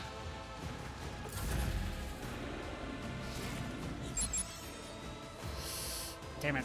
That means she's in range. It's gonna fall on her. God damn it. It's gonna explode on her. God damn it. We'll see. Hopefully that doesn't take her out. If that takes her out, we're restarting. Oh! She got out of the way. Okay, you're lit. Go there. Okay, mark that one as a target. Mark that Gene Stealer as a target, as a hunt. And then mark the other Gene Stealer as a hunt as well. And then after that,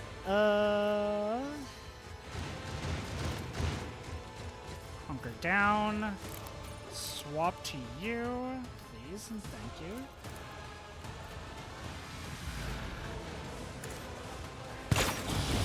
Deadeye shot, slow you the fuck down, thank you very much.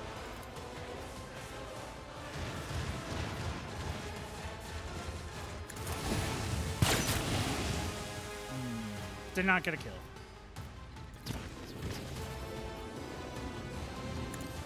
Take aim at that thing, and at the end of its turn, you will take another attack. Only the faithful will ascend. Okay. Argenta. Genta. Okay. Okay.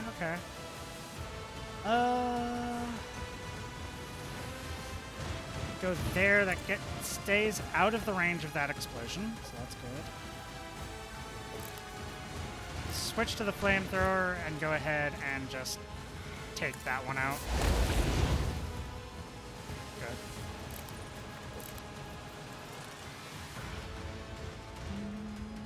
Don't want you to rush forward because we want to try to. We're going to try to move main character over to the one thing so that he can bait out one of the explosions.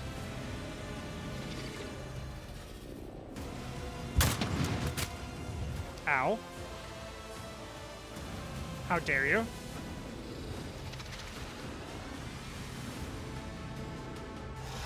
Yeah, I'm pretty sure it's like as they breed farther, they go from normal, really normal looking humans to neophytes to I think there's one in between them that aren't here, and then the Aberrant, and then Gene Stealers.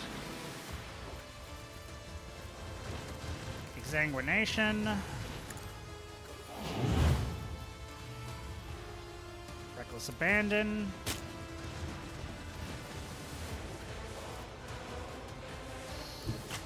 Move there. The true believers Why are you will inherit walking around all all. that way? Could have just gone do. Dance. Caught by the well. Come, the other side awaits.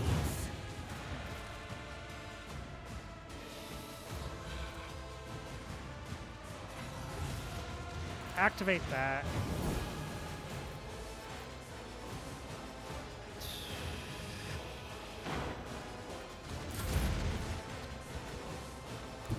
Me, I move over here and we will go ahead and just kill this guy. That sounds done. Buff. Oh, it takes an action. Shit. Well, I'm not setting myself on fire yet. That's fine.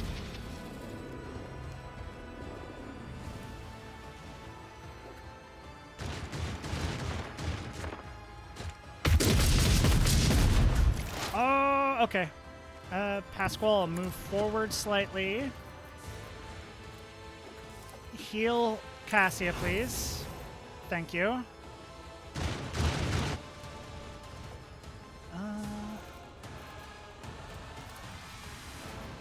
Target that one. Target that one. Target that marksman.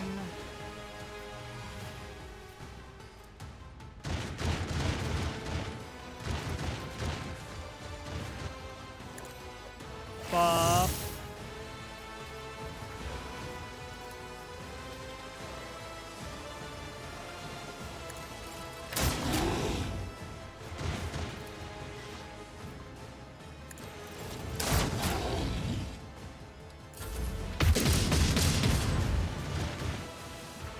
Yeah, I didn't know how to deal with those before, because you only ever deal 2 damage to them.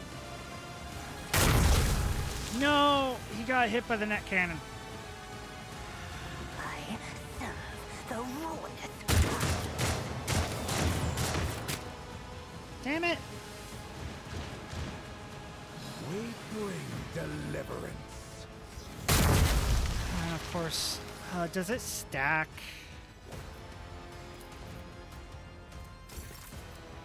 Okay, fully prepared.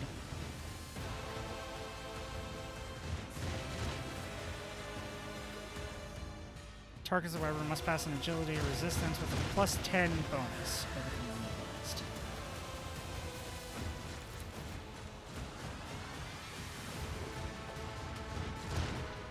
Okay, after Cassia goes, it's gonna explode. So here's what we do. We do that, and then we go right there. The angel will reward us. Okay, buff you again. Honestly, give you that.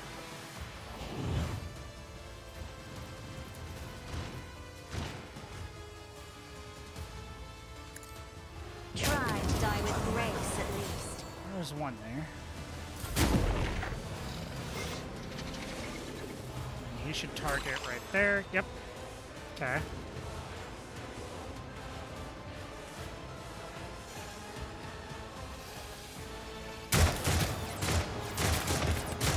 You bastards! Aberrant. Yeah, okay.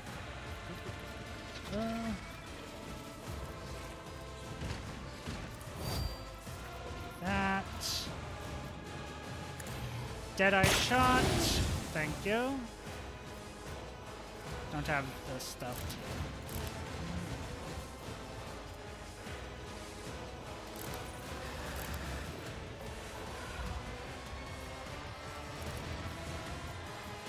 Analyze the aberrant. Thank you.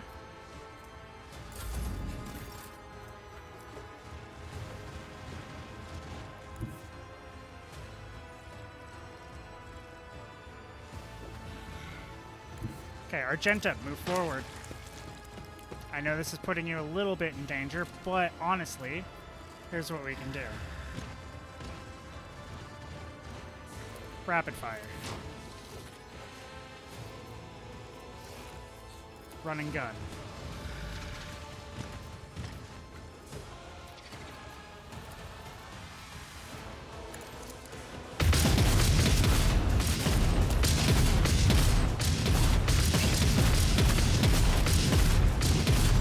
Holy shit!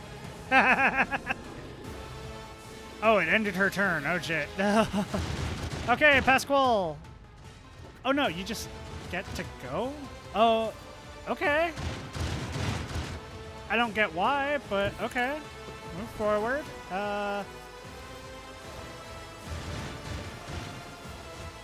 It's only once per combat. You are somewhat low on HP. It's fine. It's fine. It's fine. Can't attack. Go ahead and analyze that enemy.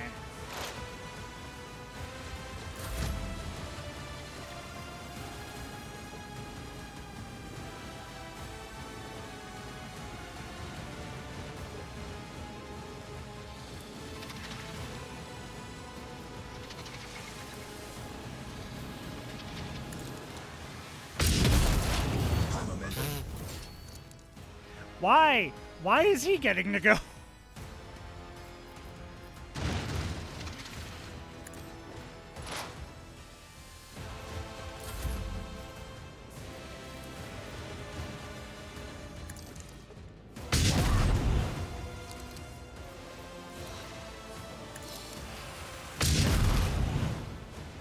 Every time she gets a kill, he gets to go.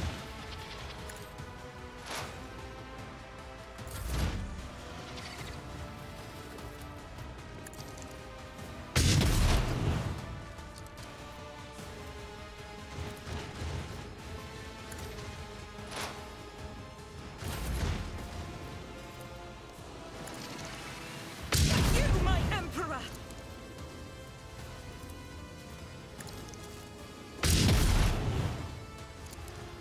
And I can't.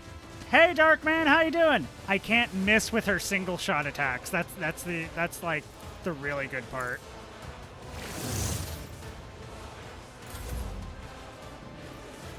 Killed all those. You're right there. I can target you. Goodbye.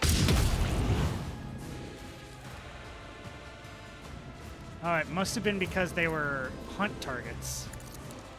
This is why I was chosen!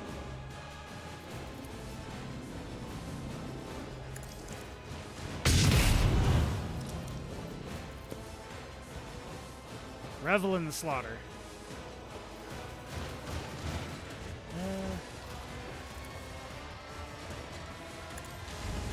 Go there. They'll be able to shoot, but honestly, not much else you can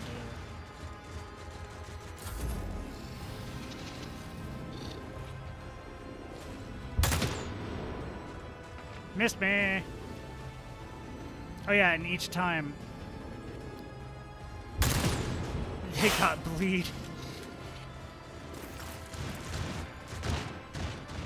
Okay, so it's going to blow him up, so it's going to bleed. It's going to blow her up. It's going to go. Yeah, she could fucking rush up and just start killing things, but I want to take care of these strongholds. Well, if I get all the way up here, I can just take that out. Okay, Cabello, run up here. In silence.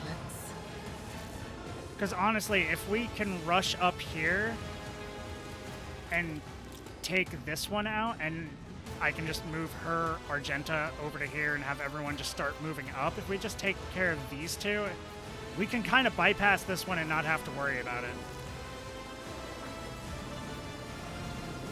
Because I don't think it can't reach us through this thing. I hope. Doing okay playing Lord of the Rings Third Age. Which one is Third Age? Is that the good one? Is that the very fun one? That like is a RTS type deal?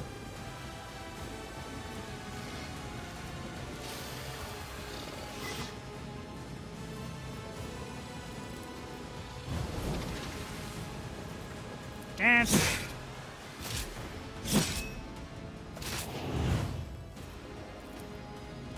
Dance. As honor ordained. As the Dance. tenants.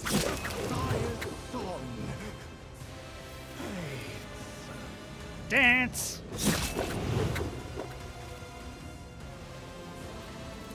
The shadow. Dance. And Pasquale gets to go again. Move forward.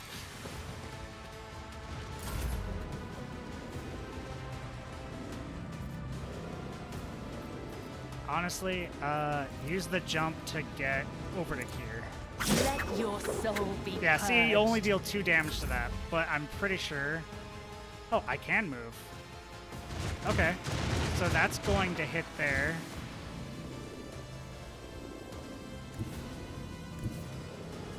Forward. They're just gonna move me up.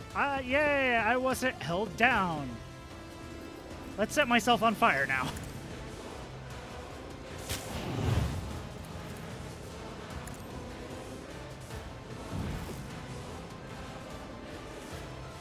Enter. So that if Varel didn't lie to me. No, Pasquale! Damn it.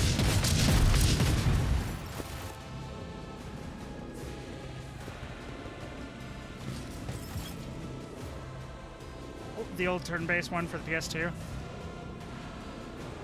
Wait, he didn't go. Oh, the back. Okay. Son of a bitch.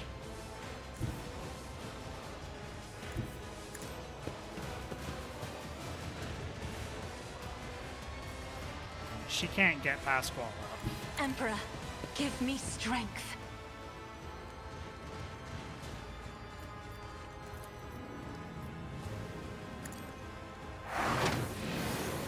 Buff.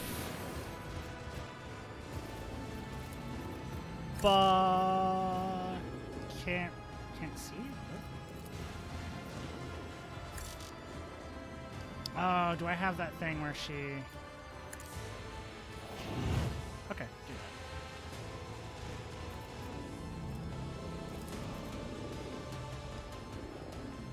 that. Me.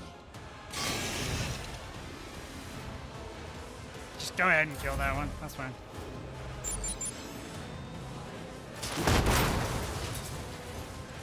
Yeah, okay, killed that one. Good. Now we can just move forward. Okay, heal yourself up, Hewlett.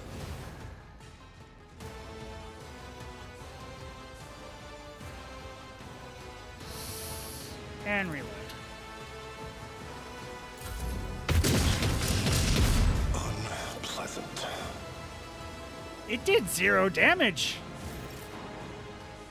I don't know how to feel about that. Other than awesome.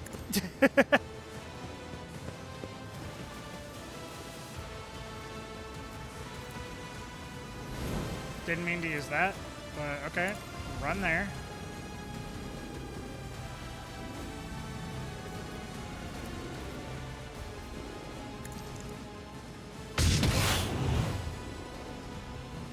You know what? Run and gun. I'm gonna take out that guy.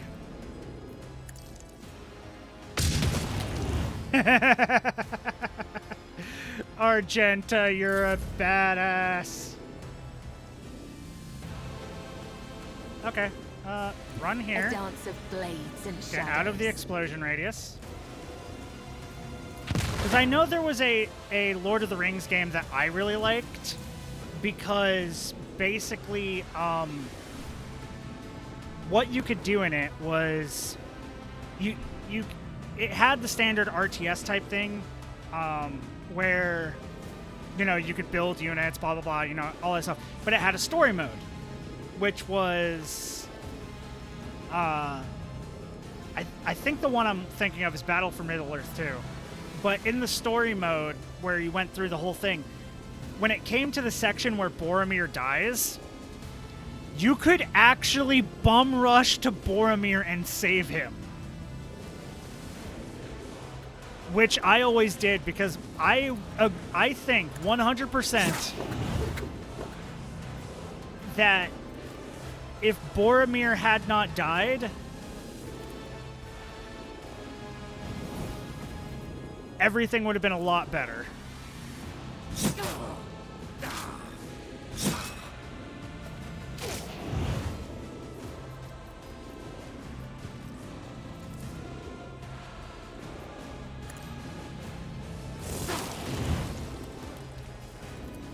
Do the dance.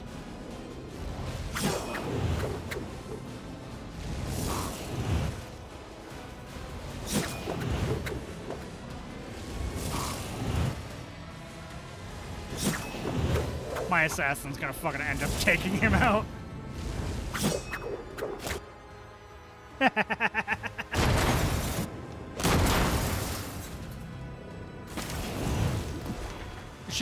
She just moves so far when other people kill a bunch of things, she can just rush up to the boss, and then she can just, like, basically do that. Just basically, if she gets her ult off, it's literally, oh, hi, boss, I take you out. The old man before you resembles a human being, but the scaled, bony growths going from the bridge of his nose to the top of his bloated, hairless head, the grotesque cheekbones and the black claws on his meaty fingers leave no doubt that this creature is a genetic aberration. He utters in a creaking voice, black spittle spraying from his mouth, "You have spilt the blood of the congregation. You have offended the purest of his chosen children.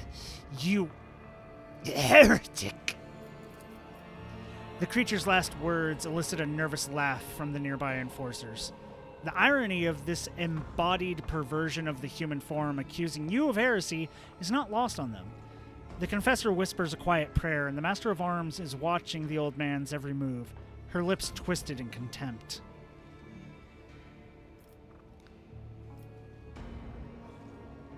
I'm glad that your guys got in here and did not have to do a damn thing, Enric. My assassin is just that good. This discovery cost the guild 68 souls.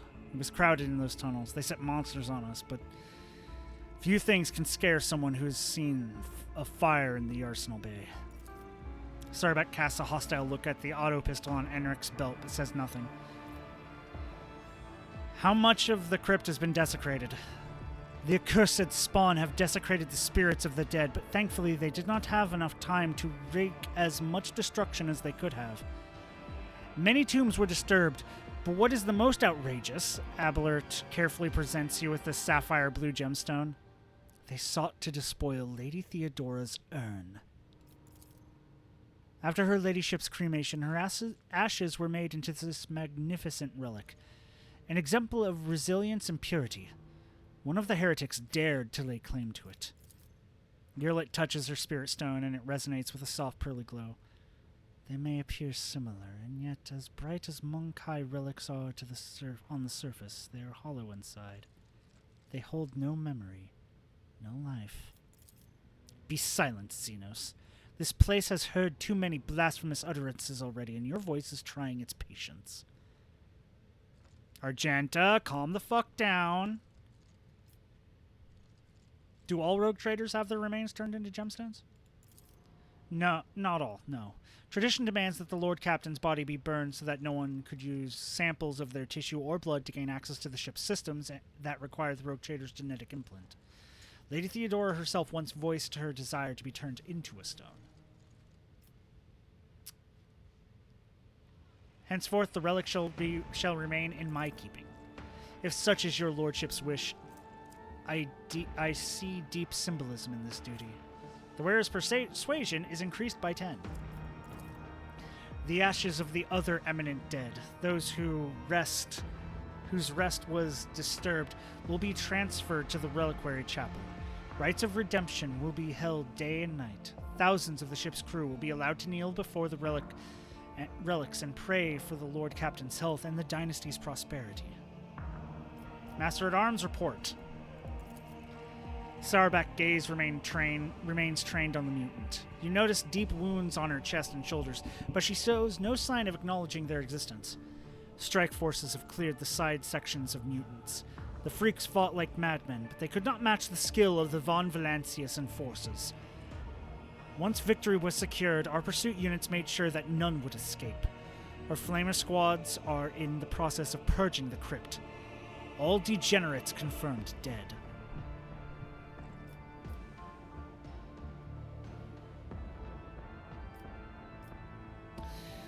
Jocasta Sauerback.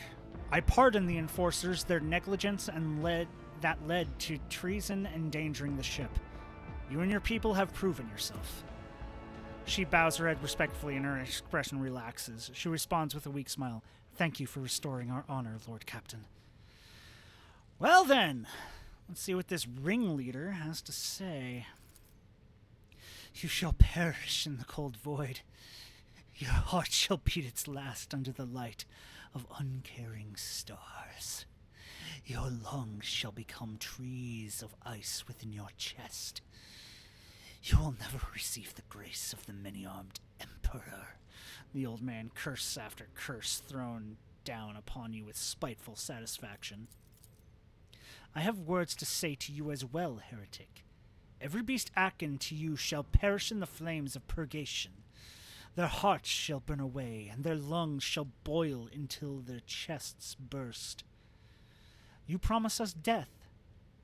We are already cutting through your vicious spawn. The old man lets out a hateful shriek and starts thrashing like a monster of the warp before a holy image. Nudge one of his wounds with the toe of your boot. The old man doubles over, but it is not pain or fear, but burning hatred that contorts his face. Go on, torture me. I'll endure it all. My time may be up, but you are all doomed. I will gladly spit the words of truth in your face, and they will burn you like acid. In death I will ascend to the host of pure voices, and I will await the day when you will pay for the shed blood of his children. It was you I saw in the vision. Are you the leader of the spawn? The mutant interrupts in wet, slurping laughter. I am the herder of the pure. The many-armed Emperor has blessed my mind with the ability to behold him. I guide his children until you came and slaughtered us, heretic. Their loathsome tribe has spawned a sorcerer. Sauerback's grimace in disgust. No doubt to help them brainwash more victims and swell the cult's ranks.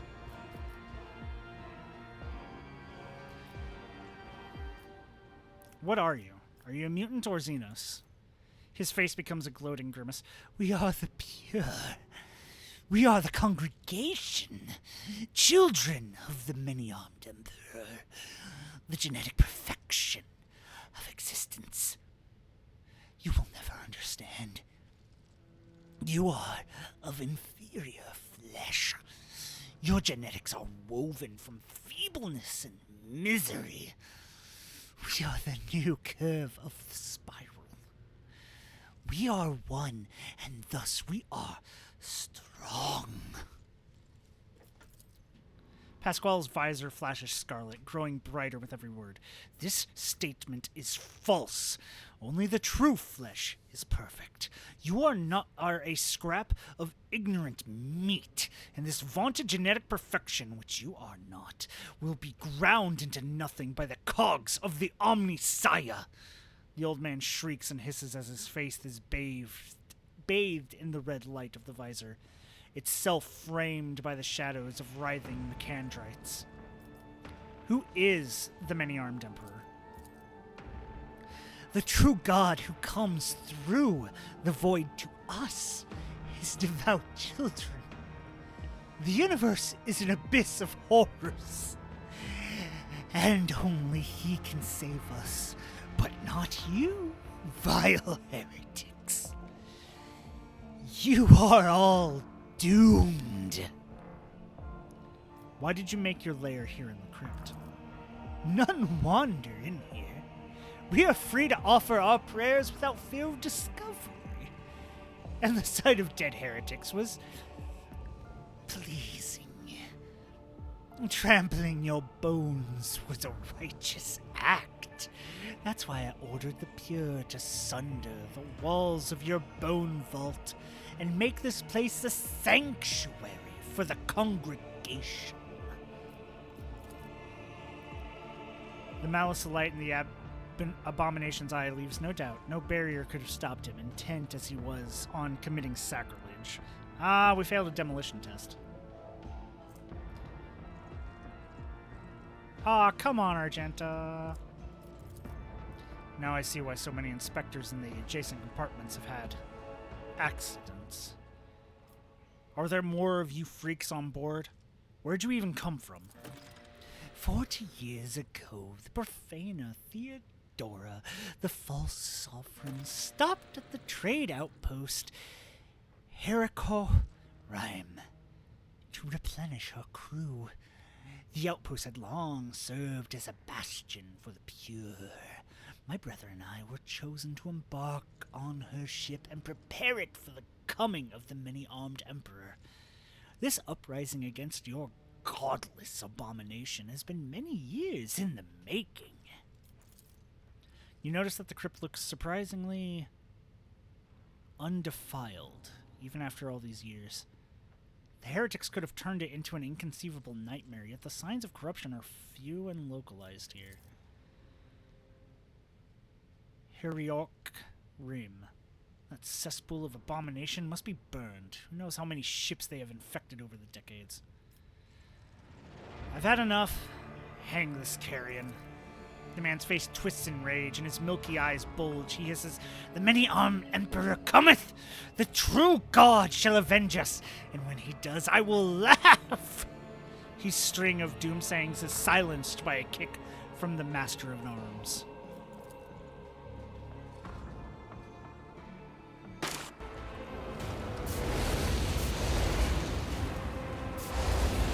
Burn the Gene Stealers!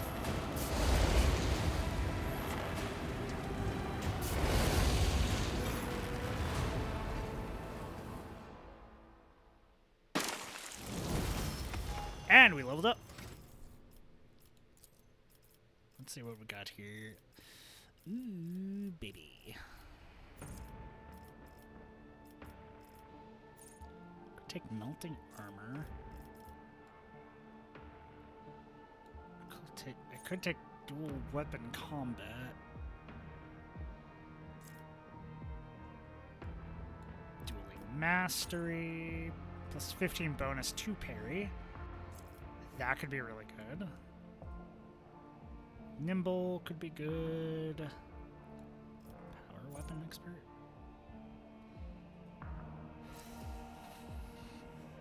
Use a force weapon and a chain sword. If I get a power sword, one-handed, I might use that instead of the chain sword if I get a good one. Enemies gain no melee superiority bonus against me. Yeah, sure, take that. They get no bonuses. I am strong. Mind over matter. Navigator makes all resistance tests with their willpower if it is higher than the base characteristics for such a test. If the navigator's willpower is higher than their toughness, the navigator's wounds are calculated according to their willpower. Do that, just give her a buff. For you...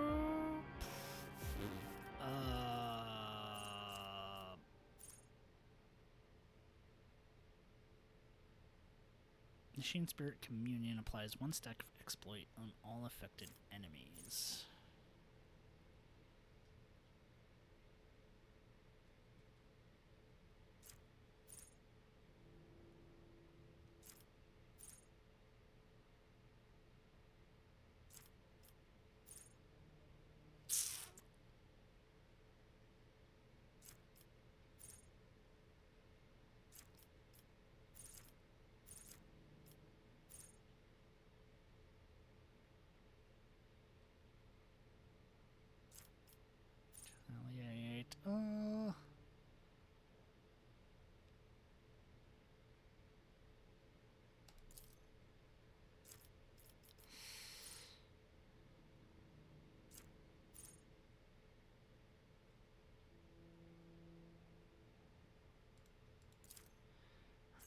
ambush. I don't know if I have anything that can immobilize or stun easily. That is the issue.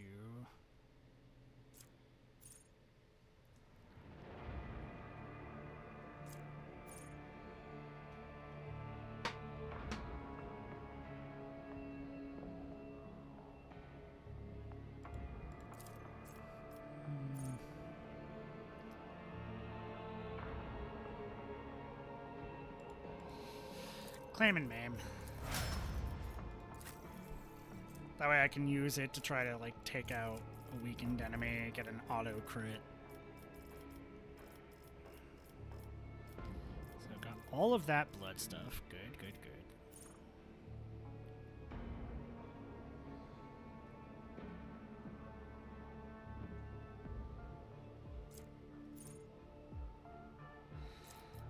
I might redo her into an assassin. I like how she puts all the blood on, though. That's kind of where a lot of her damage is coming from. So I'll think I'll just keep her like this for now.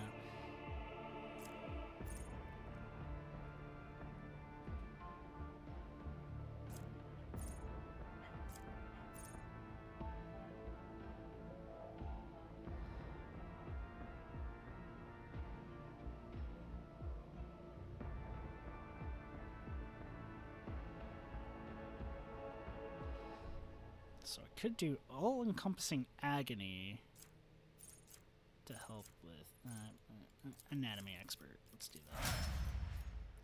73. Because her Medicaid 60, which is better than her toughness. I forget, did she have the thing that...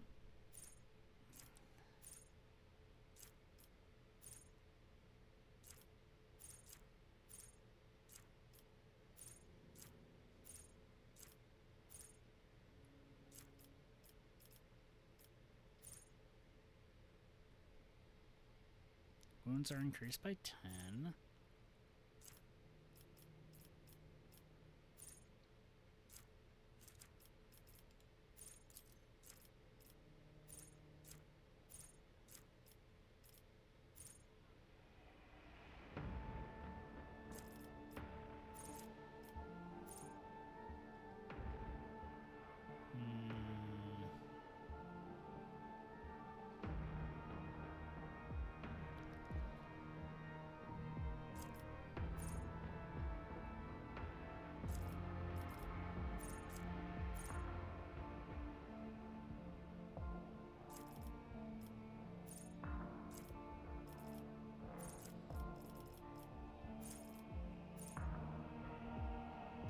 Oh, I didn't get her that thing. I'm gonna need to respec her because that's what I want. Medicaid is now determined by weapon skill instead of intelligence. Because that plus the one thing gives her... So I'm gonna be respecking her anyways.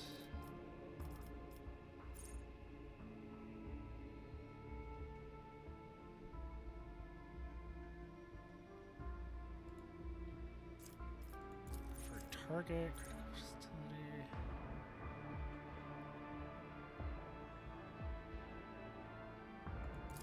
Just increased bonus damage due to versatility stacks. I like that. Better armor. Respect my authority!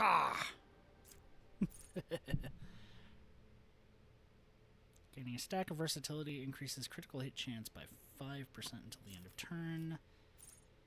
Arms Master... No, awaiting orders.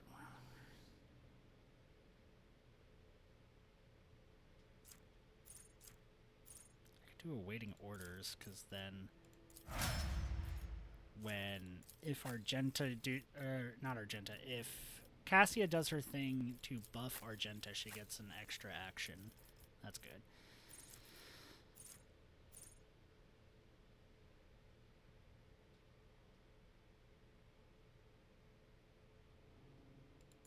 Catch. Yes.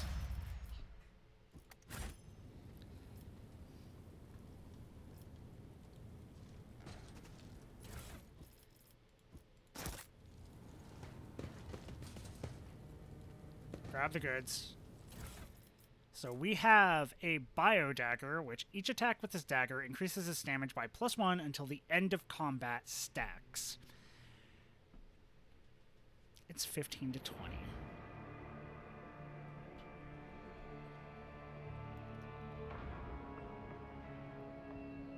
It puts poison.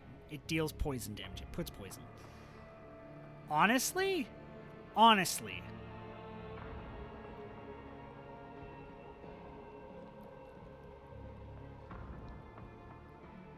it doesn't get the thing of having 2 swords equipped, but I could give this to her. This every hit from this pistol increases the level of damage over time effects suffered by the target by 5. Does not stack. I don't know what does not stack means. I don't know what does not stack means. Does that mean it's only one shot, increases it by 5, and then, like, it can't do it again? Or is it can't do it again per turn? Because otherwise, I would definitely do that. But I'm definitely putting the bio dagger on her. So we're taking all of that. Thank you. I'm going to be respecking you.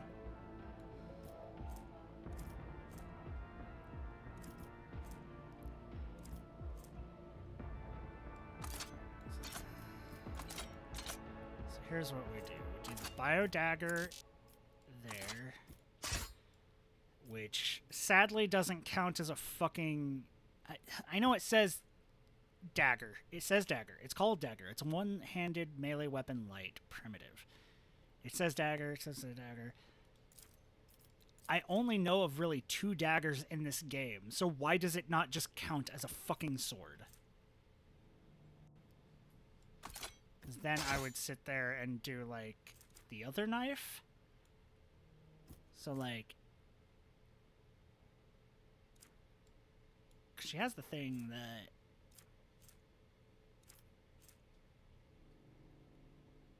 If she has less than 50% wounds, she, you know, doesn't take that. It's either that or I would give her the spinner blade.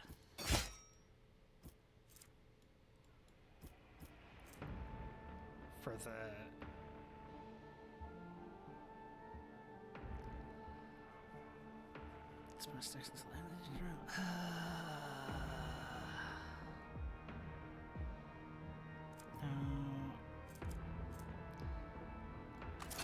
Elite chainsword. Or I could just give her the fucking, the pistol.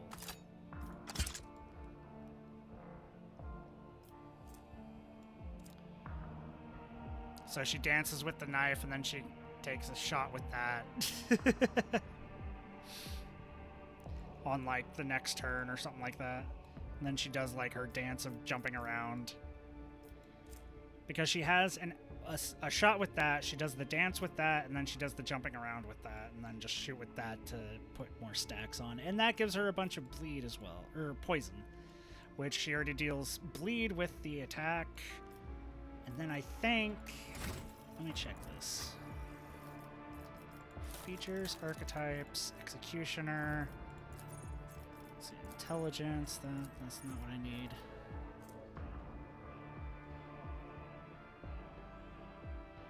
Ooh, that would be good.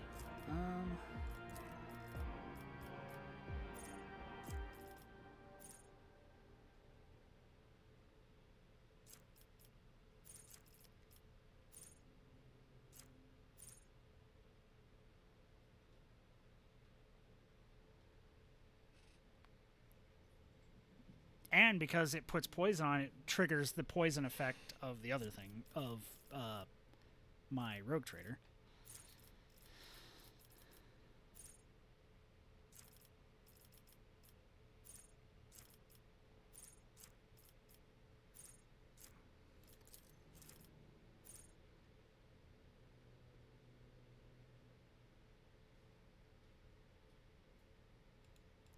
I would do Merciless Verdict, but it already deals toxins, so that would be worthless.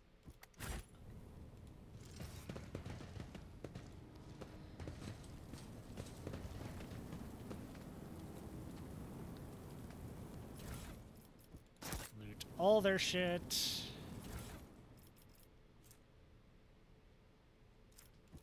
Dynamite? Okay.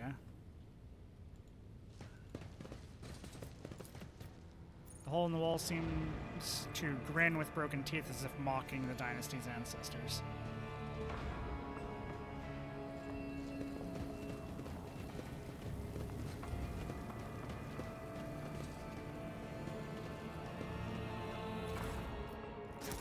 Stay Loot sharp. everyone. Why can't I take the giant sledgehammer from the aberrant? I think I should be able to take the giant sledgehammer from the aberrant. I think I deserve it. I don't think there's anything else.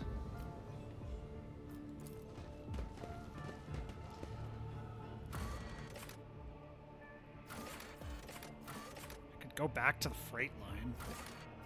That's not what I need. Okay, void ship bridge.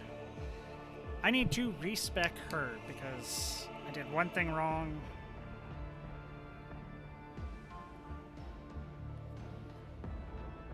Nah, I'll leave it. I'll leave it. We'll see how it goes. She does have a bit of a bonus to HP. It's not as big as it could have been, but she does have a bonus to HP.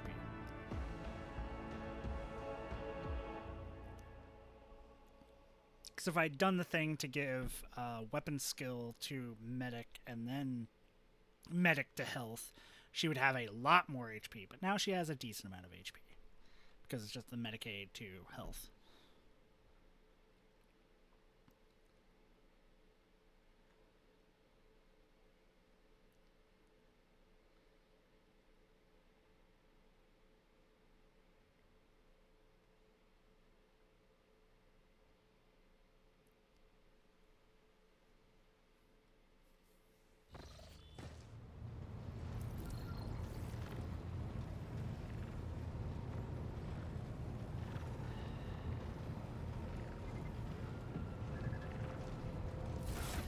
I wish it told me what things work for it, because if I take off the blood burner and I put on like the elite chainsword or the bloody pact,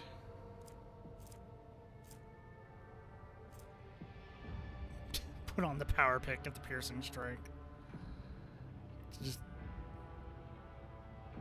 penetrate even more armor. But no,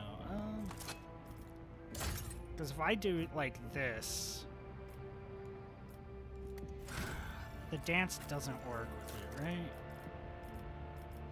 Blade dance makes 3 melee attacks.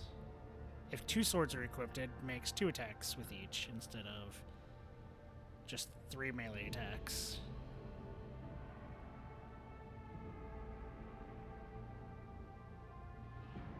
Can only be used with a sword equipped, so it only does that with a sword. So that probably won't even work with it. We'll test it. We'll test it. If it doesn't work with it, we'll drop it fully. Because for this thing, it says each attack with this dagger increases its damage by 1 until the end of combat stacks. Now, granted, you would usually want like the bio dagger with the blood burner. So, like, you would want whatever Argenta's class is to get like, you know, attack, attack, attack, attack. You know, the bouncing back and forth between the two.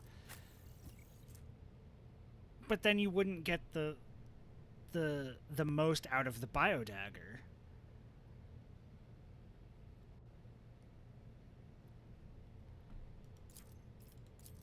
I wish there was a thing that just said sword or not. I know it says bio dagger right there.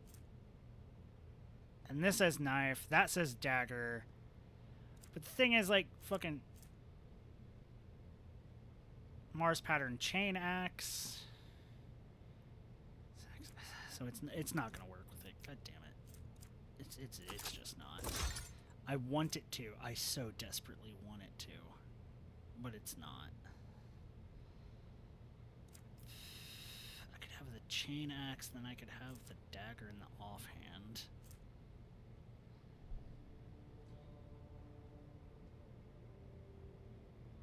If I do it that way, it works.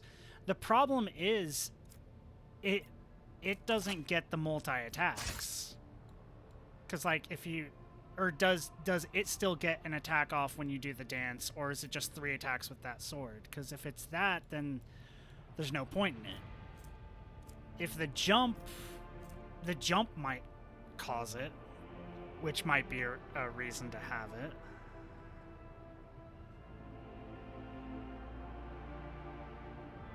Because if it still gets an attack, you just don't get the extra attacks from having 2 swords. Okay, so it's an attack, like, so the 3 attacks are like 2 from this, 1 from the offhand, 2 from the main, 1 from the offhand. We'll see what happens.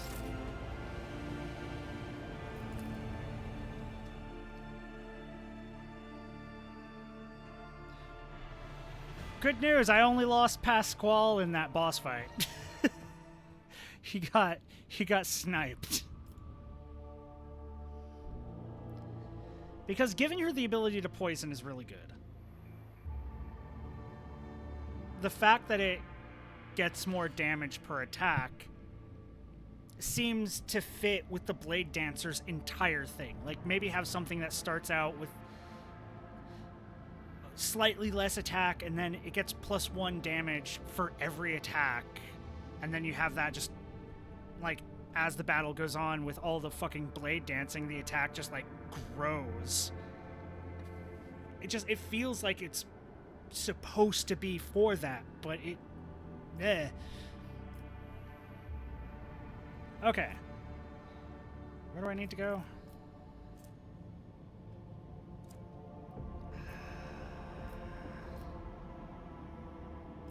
Technically, I could go to the Imperium, because there is a path there.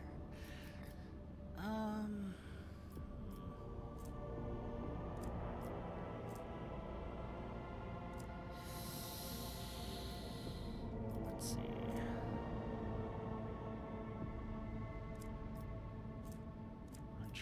Uncharted Planet, what's there? It's Darganus.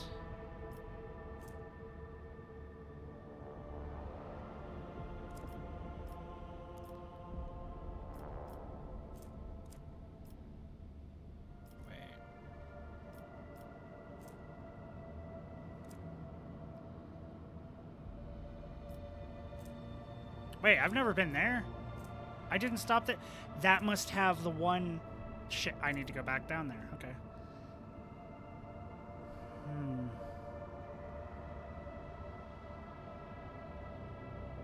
Do I make all the jumps, or do I just make... Do I just make a jump from all the way up here all the way down to here? Do I make all my small jumps, or do I just make a big jump and make it not deadly?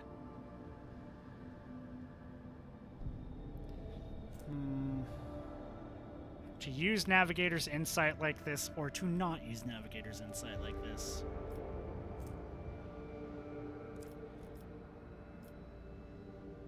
I could also just go from here to Janice. Do the same thing and basically just cut it in half.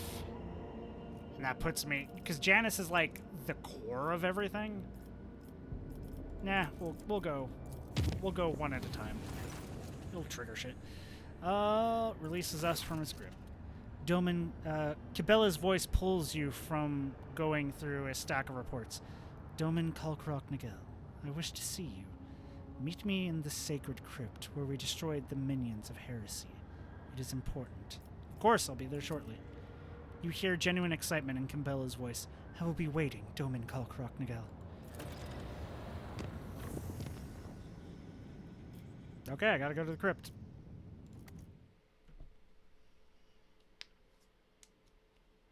I have to. It is demanded that I go to the crypt.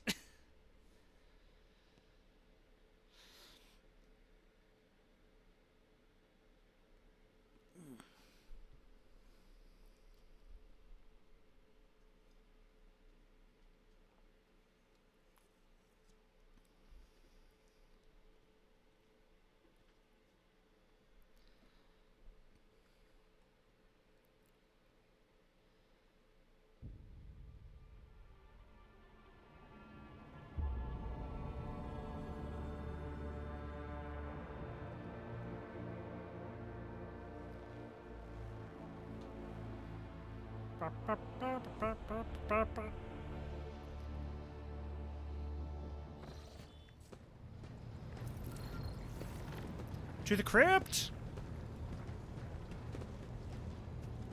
Oh, wait. First, let's add some of this shit to cargo. Because I don't need all these Webers. The improvised one is better anyways. I don't need a normal flamer. Keep the unstable one for now.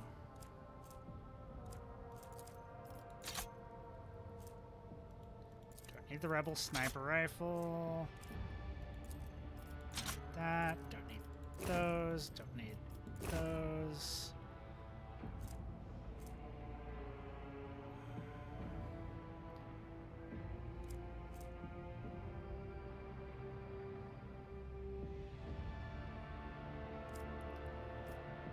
Persuasion is at 49. I could do the. What is Horrors of the Warp?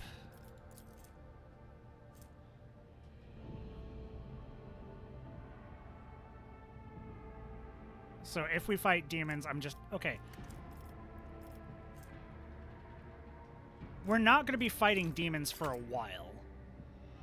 If we go to a chaos place and I know we're going to be fighting demons, I'll swap back to the Denial of Nightmares. But until then, giving myself a bit more persuasion is probably good.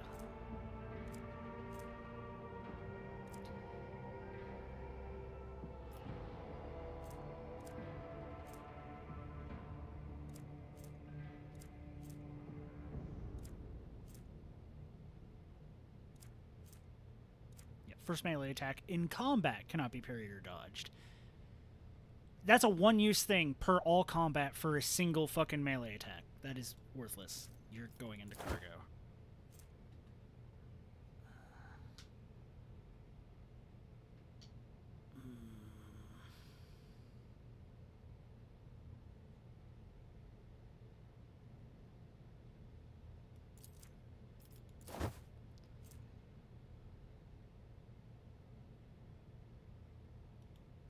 This route, no, I don't like that. No. Immune to burning could still be good. I don't need the Von Valancius. Blah. Don't need the auto pistols.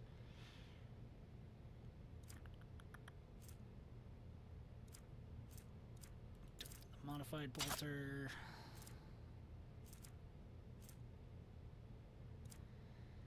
Honestly, going through here and getting rid of some of these extra shit I don't need could be good.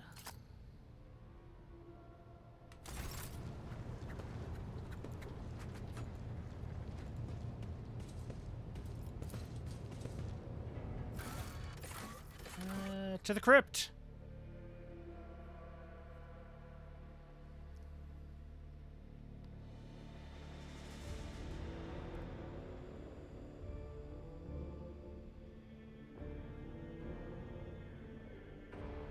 We need to get a crypt keeper. After the shit that just happened, we should get a crypt keeper. Just somebody who just takes care of the crypt, not servitors, like an actual person. Cabela bows her head in a short greeting. Her eyes practically glow with anticipation. Within these walls, under the spectral watch of the dead, in the land of our deeds have cleansed of pestilence, I wish to take you on a journey. The ritual of finding light. She slowly brings a hand to your face and touches the corner of your eye. Sight is your ally and your foe, for it exists only to perceive deeds and be oblivious to intentions. I will teach you to see without eyes, Domin Kalkarak Miguel, as I was taught once. Will you permit me to sew your eyes shut and guide you through the ritual along a thread unseen?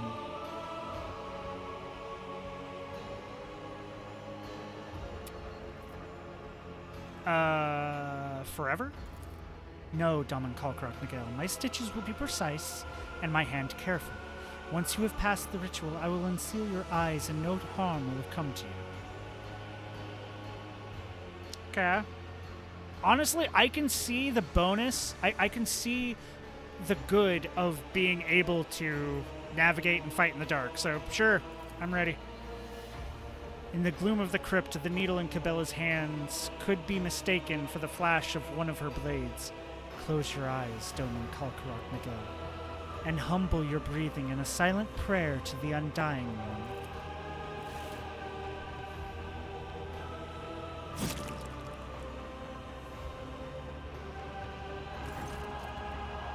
Your eyelids hurt after having been punctured and stitched together with thread. The sensation muddles your thoughts and evokes an eerie dread from the depths of your heart. You are blind. Not a single ray of light can creep into your world, and your only awareness about your immediate surrounding is based on subtle noises. Through the veil of pain, you hear Cabela's quiet voice. We accept his blessings with a single purpose: to serve him in our unity stronger than any chains. Come to me, Doman Kalkarok Miguel. The sound of my voice will show you the way, if you can unfetter your heart. Darkness is merciless. You learned this while trying to hide from the nightmares that torment you. You survived a brush with a warp phenomenon sometime in your distant past. That's part of my backstory, yay! No matter how tightly you shut your eyes on those long nights, the haunting visions would not leave you alone, either in sleep or during waking hours. The moment Cabela applies the final stitch, you can feel it. The horrors are already here, lying in wait for you to make even a single misstep. And when you do, they will drown you in that merciless darkness. Focus on her voice. The loss of sight must have affected you on a subconscious level. You cannot get the throbbing pain out of your mind. Your legs are shaking. You feel forever lost in the darkness with no way out, other than the faint hope of following the echo of Cabela's voice. Suddenly, Cabela's voice seems to multiply, as if her every word is being spoken by several copies of her in unison. Along the threads that form the web, along the rays of the star whose heart turns ice into flame, along the tracks we have left for one another, we shall come together in a unity that will become our revelation. In death which grants true sight, in death for which all are fated. Your knees buckle. The anxiety that has been with you since the beginning of the ritual now clamps around your throat like a collar of steel. Conquer my weakness! You are powerless before the smothering fear. The anxiety swallows you whole like a wave, and as you are pulled under, you can no longer hear Cabela's voice for a few long seconds. All who rest in these halls do so as your reward for the deeds they perform in his name. Damn it! I should have good willpower. What the fuck? May the end of our journey be as glorious as that of all who came before us. Cabela trails off. Eventually, she adds softly and quietly, "Take my hand. Thus shall we walk into the halls we are destined for." Trust me, follow me. You feel a slight resistance, but then she lets out a trembling sigh and steps towards you, placing her hand in yours.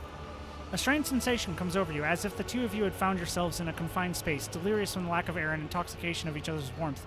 You can see Cabela, and a maze of dully flickering crimson lines beneath your feet. She exhales. It's wrong. It's all wrong. She squeezes your fingers, but I trust you. I'm coming towards you. The distance is fading away. The gloom begins to part as a razor-sharp blade cuts the stitches in your eyelids one by one. You feel gentle touches. Your wounds sting a little. And at last, you can see once more. The dim light of the crypt blinds you so badly that Cabela appears as a faceless, dark silhouette before you. And once again, you have witnessed my truth, Doman Kalkarok Miguel. Cabela does not look at you. Her gaze seems to be directed inward, or perhaps nowhere at all. Light has been found. We have passed one another's circle on our way to the truth at the heart of our bond. You were different just now, more feeling. We wear masks on our face, not our soul. The corners of her mouth twitches. I may be a spinner of death, but I am still human inside. As are you. It was a difficult experience, but we did it together. She looks at you with an elusive smile. Yes, we did. That is how the ritual of finding light is performed, not alone, but together, by those who are bound in his light, in his name.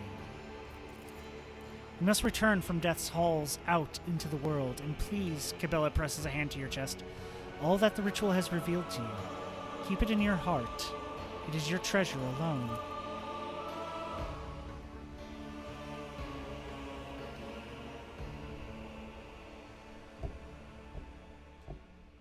If only I'd passed any of those fucking checks, that would have been actually nice. Oh no, it's fucking fail everything. Yay. What, willpower? It's not like you're a psyker whose entire thing is based on that type of shit. Oh no.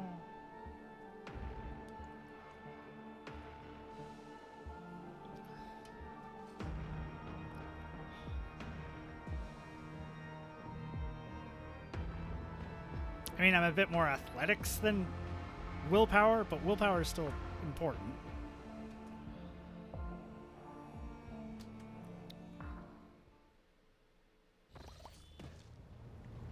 Okay. So that was that. Now I go back to what we were doing.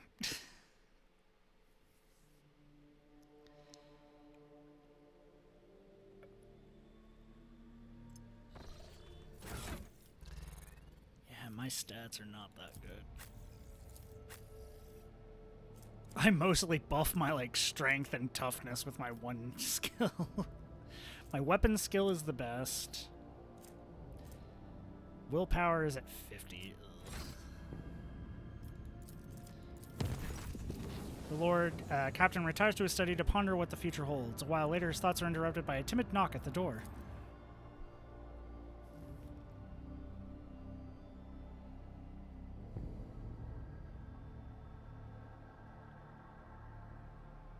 Is this my oh, wait, no.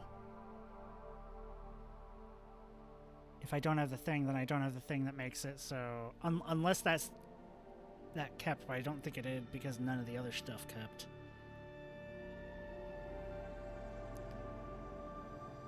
Might need to go in and see if I can update Toy Box before I go much farther, because I just realized one of the negatives. I don't have my ability to romance everybody. Him. The Lady Navigator's valet greets you with a deep bow and humbly delivers a tasteful scroll inviting you to a private meeting.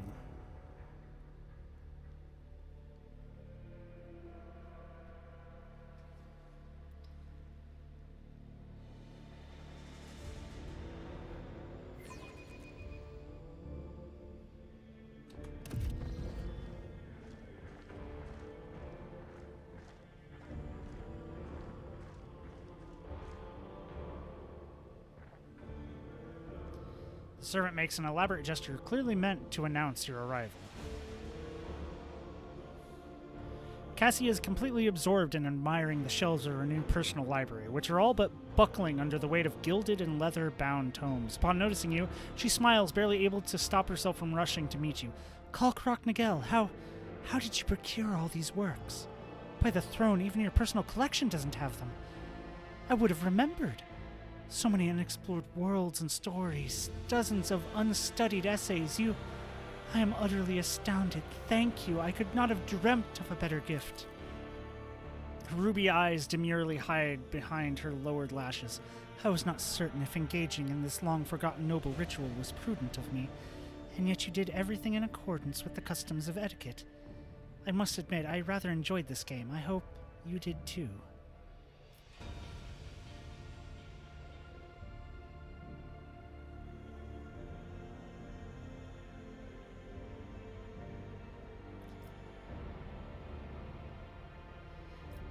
When I'm with you, Lady Cassia, I become heedless, ready to take on any rituals or trials. Will you accept my feelings? A second later, an invisible force envelops you in a swirling torrent of emotions, and your heart skips every other beat, in time with the Lady Navigator's breathing. When Cassia's power recedes, the austere reserve on her face is replaced for the first time by passion. In her eyes, the curve of her lips, the slight tilt of her head. With a small nod and a smile of reddened lips, she holds out her hand, pale and trembling.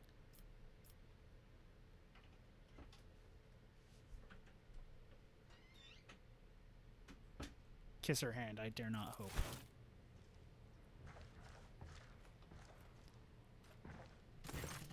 Awkwardly averting her eyes, Cassia hides her blushing face behind a curtain of silver hair. In that case, Lord Captain, what I meant to say is, your servants have done marvelously in their effort to adapt these chambers to my needs and tastes. A meek smile touches her pale lips. If I may, I would like to retire after an arduous day, and we shall see each other tomorrow.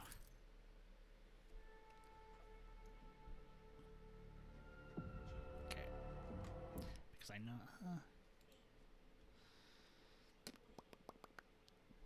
I need to check this. Okay, so...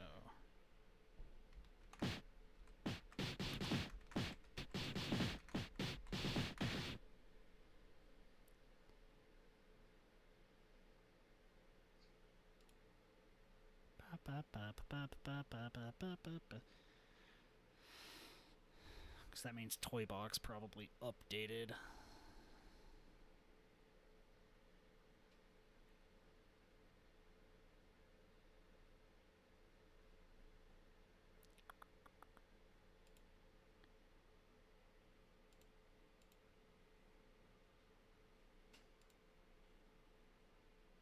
Yep, updated the 10th of October.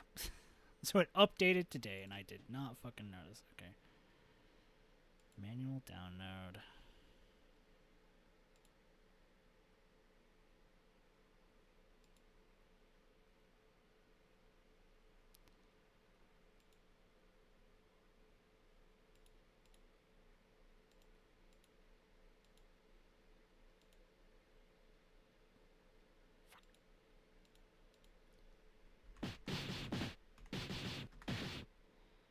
Fuck.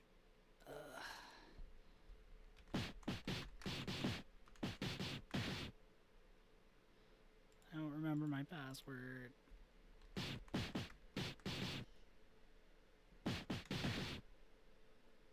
Okay, screw it. Reset the password. I'm doing this because I need to. I need it. I need the toy box. One, for any issues such as, something happens and I'm suddenly missing a piece of equipment that I desperately need.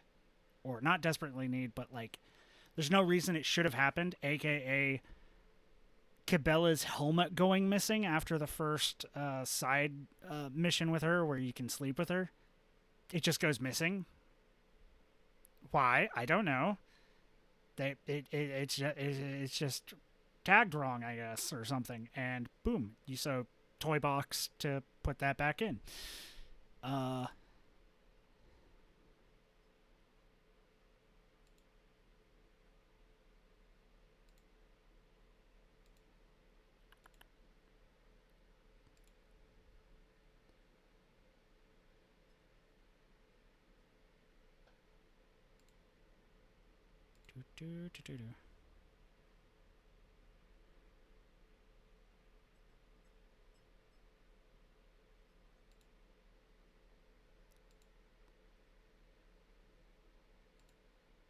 Last time on.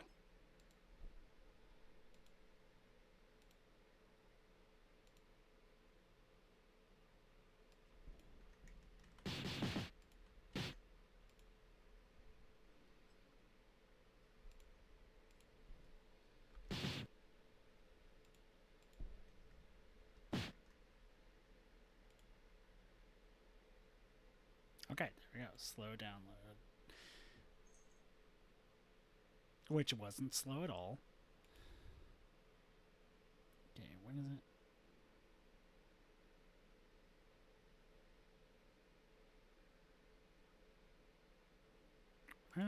Okay. So.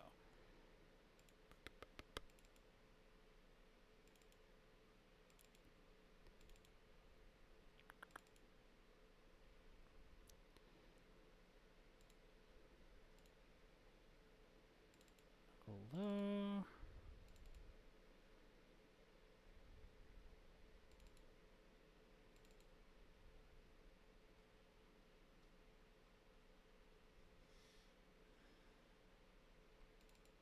That. Downloads, extract all.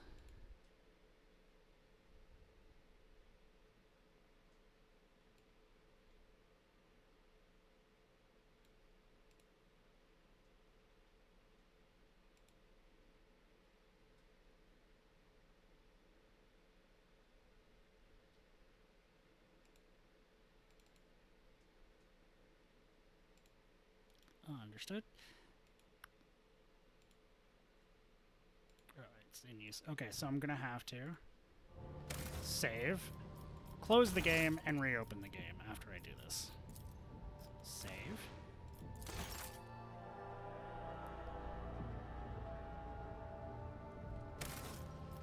Exit to desktop. Yes. Because I need it. I need it, okay? Otherwise, things are gonna get broken. Things are gonna get broken. So we'll take it. Give me just a little bit to fix this. That.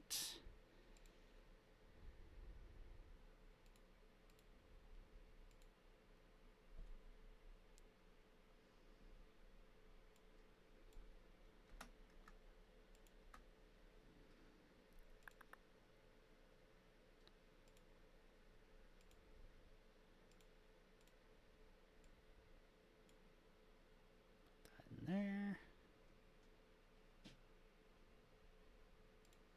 And that should be it. So now we start it back up.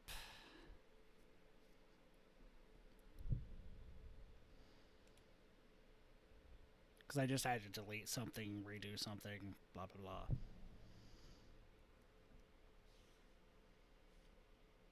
Kitty.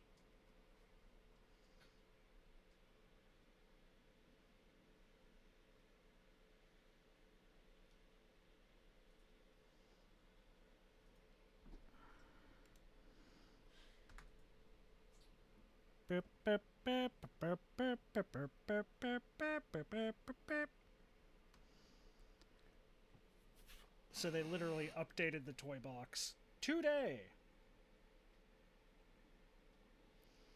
It's not like I was going to stream or anything. Nah, there's fucking whatever they needed to do.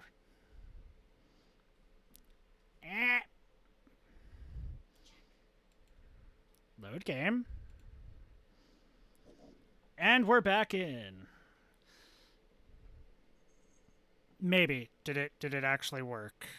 We'll test. Because usually the toy box pops up. I should have tested that.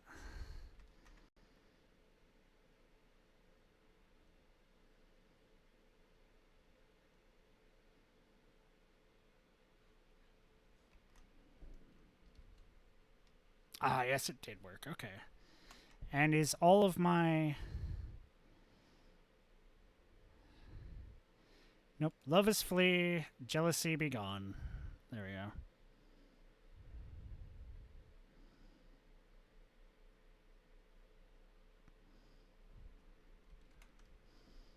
And now that I have that, everything is good. Now I can romance everybody again. And by everybody, I mean everybody that can be romanced. Including you, Henrix. You know, at some point I'll talk to you. Today is not that day.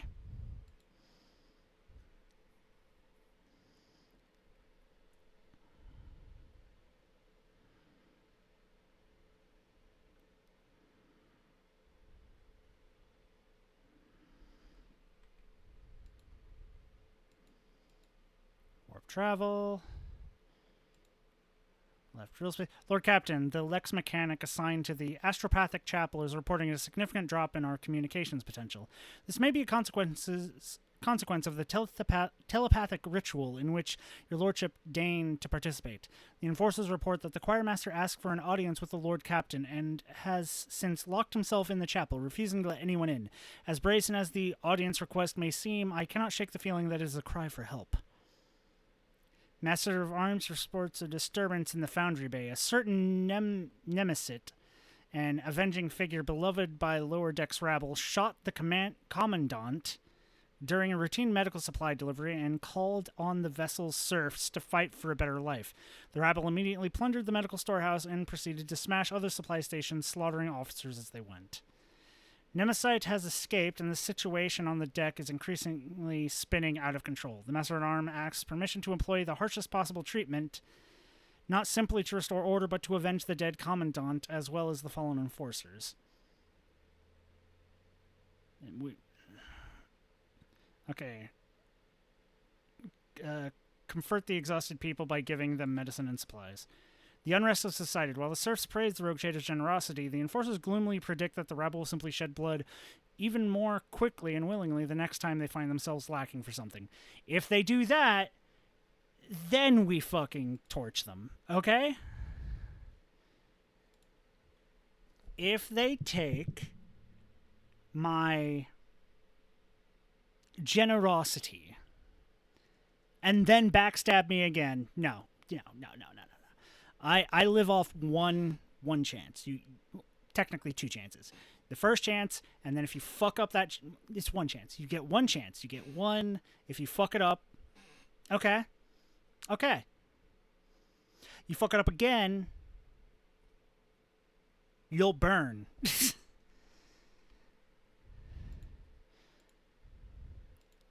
Unquenchable greed. Oh, that. Okay.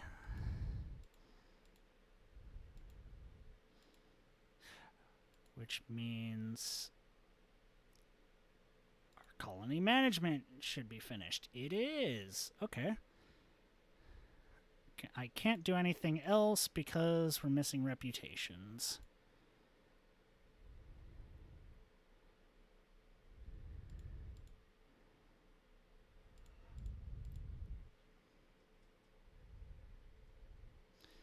Then I want to make sure I get the thing that I want from here.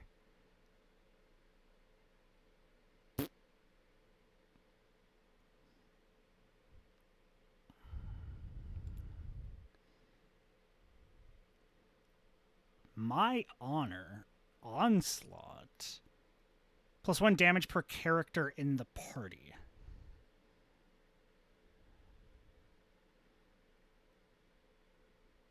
Well, of course, I have to get this.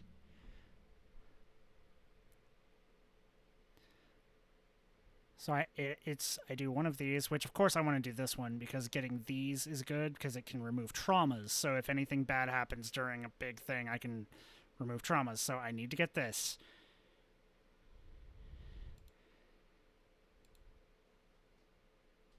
And then between the two of these,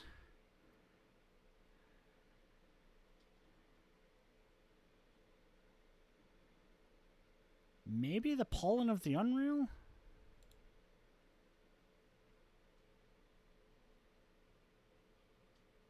Because this does nothing for me. I mean, I could put this on, like... I could put this on Psycherman. But it does nothing for me because I'm not going dogmatic. So I might go this one, which means I need the Cabicella mission.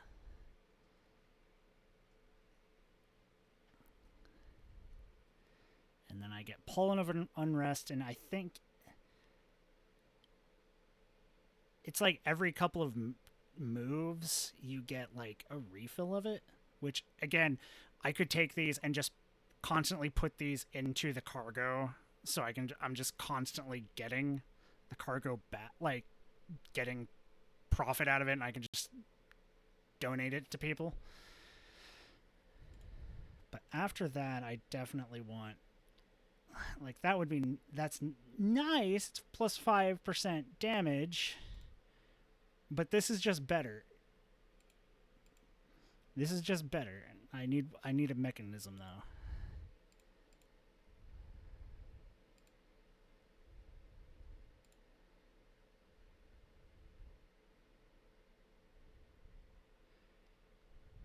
Which I don't have any.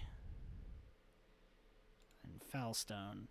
We got the dirty bureaucracy. We got 3 profit factor out of that.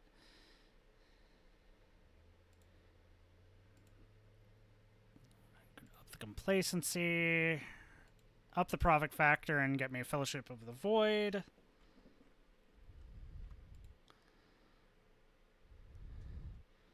I can't do anything for Janice right now because I don't have the stuff to do it. I can't do the Reaping. Because that requires giants to be done.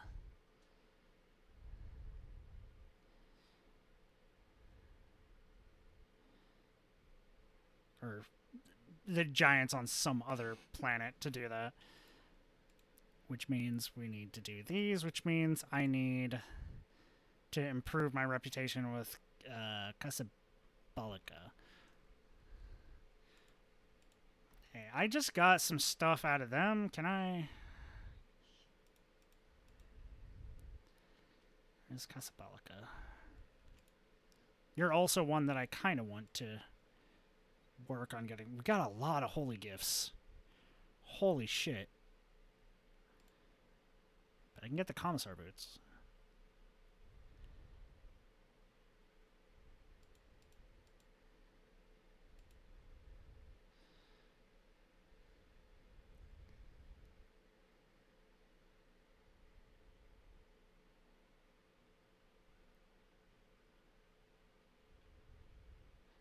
Because I want to get this, because I want to get this outcast rifle.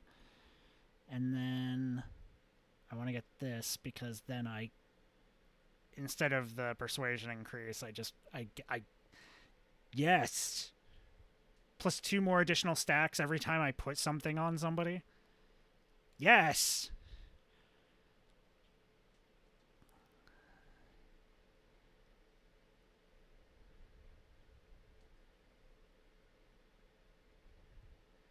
Don't take armor kits. Okay. Gersons? You were the other one?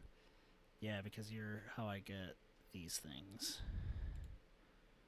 Select tradable. Go to 7. The wearer hits an enemy in melee range. The wearer's nearest ally gains 9 temporary wounds. Thank you. Deathworld Origin Enforcer Light Carapace. It's just Light Carapace. Multi-keys. Thank you.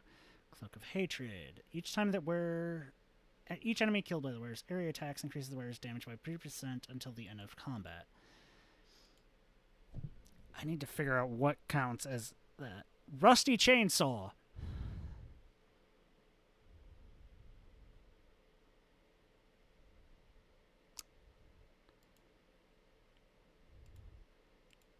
Technically, Rusty Chainsaw is also really fucking good with Executioner, or any of the chainsaws, because they do multi-hits.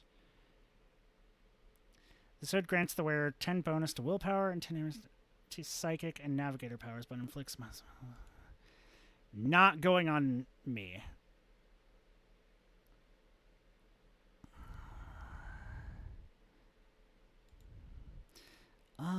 After you, Imperial Navy, do I have anything to give to you? No. Fellowship of the Void. Do I have anything to give to you? No. Explorators. Do I have anything to give to you? No.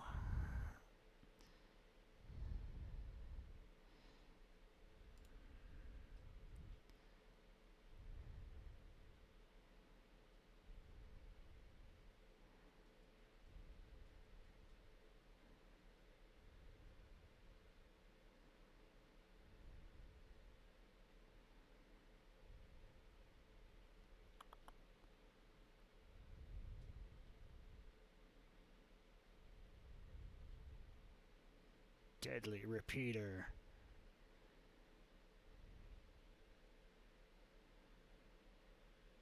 That'd be definitely something I'd give to fucking sniper.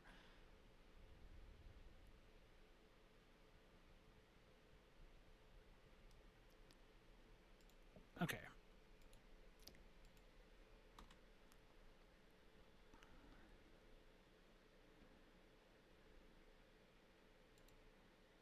Sort in order. 9 temporary hit points. Thank you. Or 8 temporary wounds to the nearest ally. Yes, I heal and then I give temporary wounds. Yes. Honestly, can I see it? What do you have?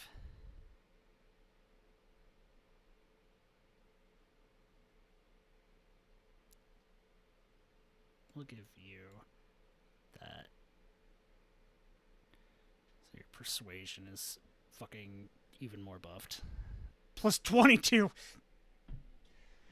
Yep. Okay. And then the Dark Visionary Hood. Plus 15% damage to Psychic and Navigator powers. Plus 10% bonus to Willpower. Minus 10 penalty to Weapon Skill and Ballistic Skill.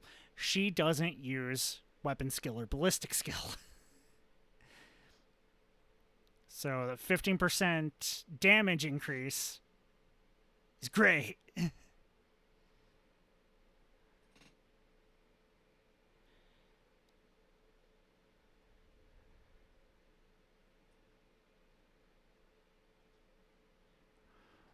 Wait, Deathward Origin Enforcer Light Carapace. It has the exact same... It doesn't give a penalty like the other armors. Like the dodge penalties.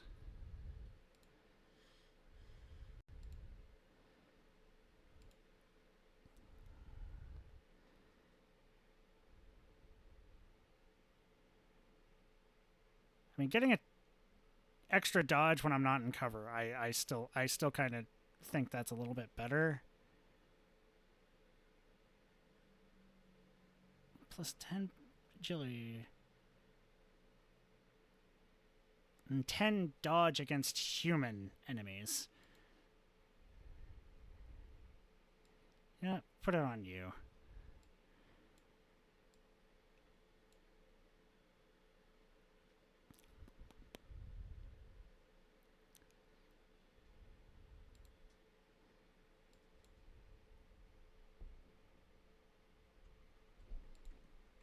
Okay.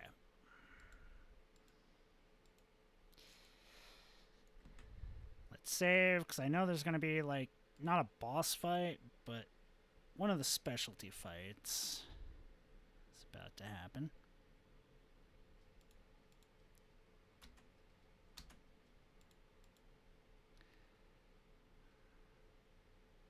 Astropathic Chapel. Time for the amazing music! I'm so glad everyone agrees the music of this place is fucking awesome.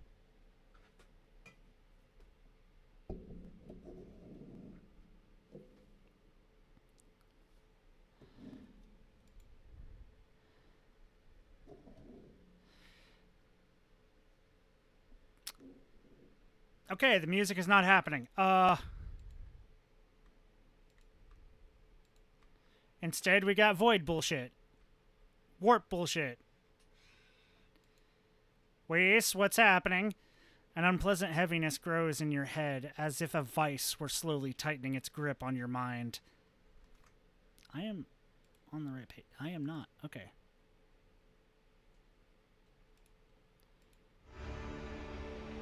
Luckily, I didn't really do my... I just did fucking management shit. I didn't actually do anything story-wise until this moment.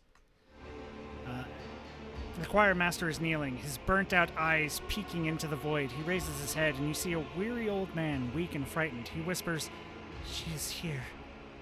Adeline has returned. She is asking me for help, but you scare her. She is hiding from you. You will not harm her, will you?" From every direction, every shadow, comes playful, girlish laughter. At times, it transforms into an old man's rueful weeping. At other times, into a deep growl of annoyance. The sounds come the sounds form cold, malicious words. The sorrow will be eternal. Everyone got a little hurt. Argento's scornful laughter cuts through the sinister whispers. Sorrow? To perceive corruption is a triumph, for once you perceive it, you can eradicate it. Coward, blasphemous spawn, I hear your voices, and I follow the trail. He is such a terribly wounded soul. It has all but sunk beneath the gray-blue blisters of guilt, and they are swelling ever so rapidly. The last silvery speck of hope could fade at any moment.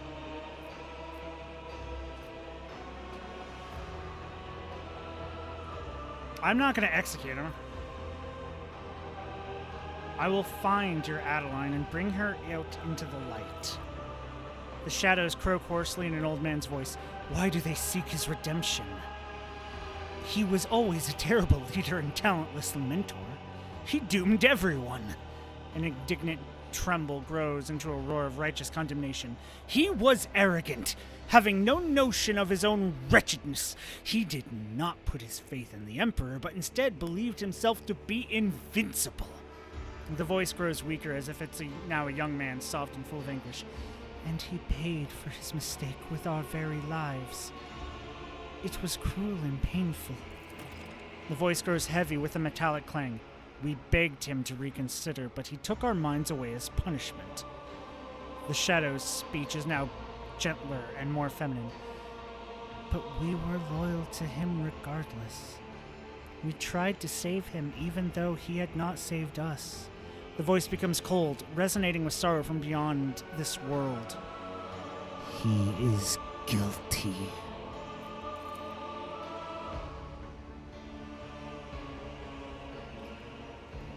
Okay, if I remember correctly, it is this one.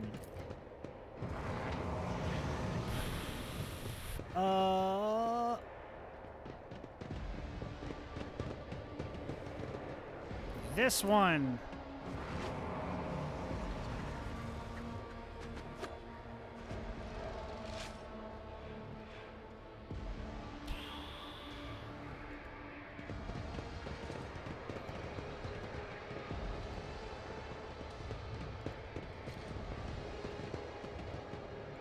This one? If not, we get a wound or two. Nope, that was correct.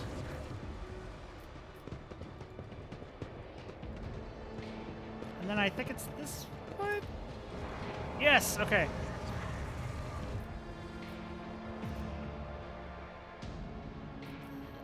This one? Fuck!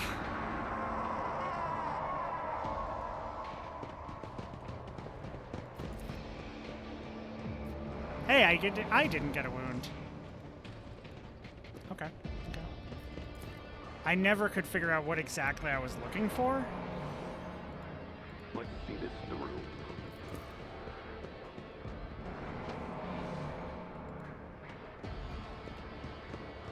So I generally just brute forced this. So it's not that one. What is this? Master, please wake up. I'm here by your side. Let us kill him for the glory of the dark gods. He cannot stand against us alone.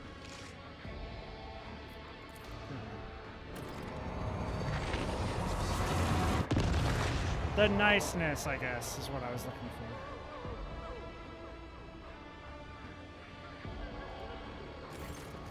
The ghost stares at Weiss mournfully. The muffled sobs coming from the apparition almost seem to take physical form as it drifts towards the choir master and envelops him. Weiss blocks your path, extending his arm in a gesture that both calls for restraint and pleads for mercy.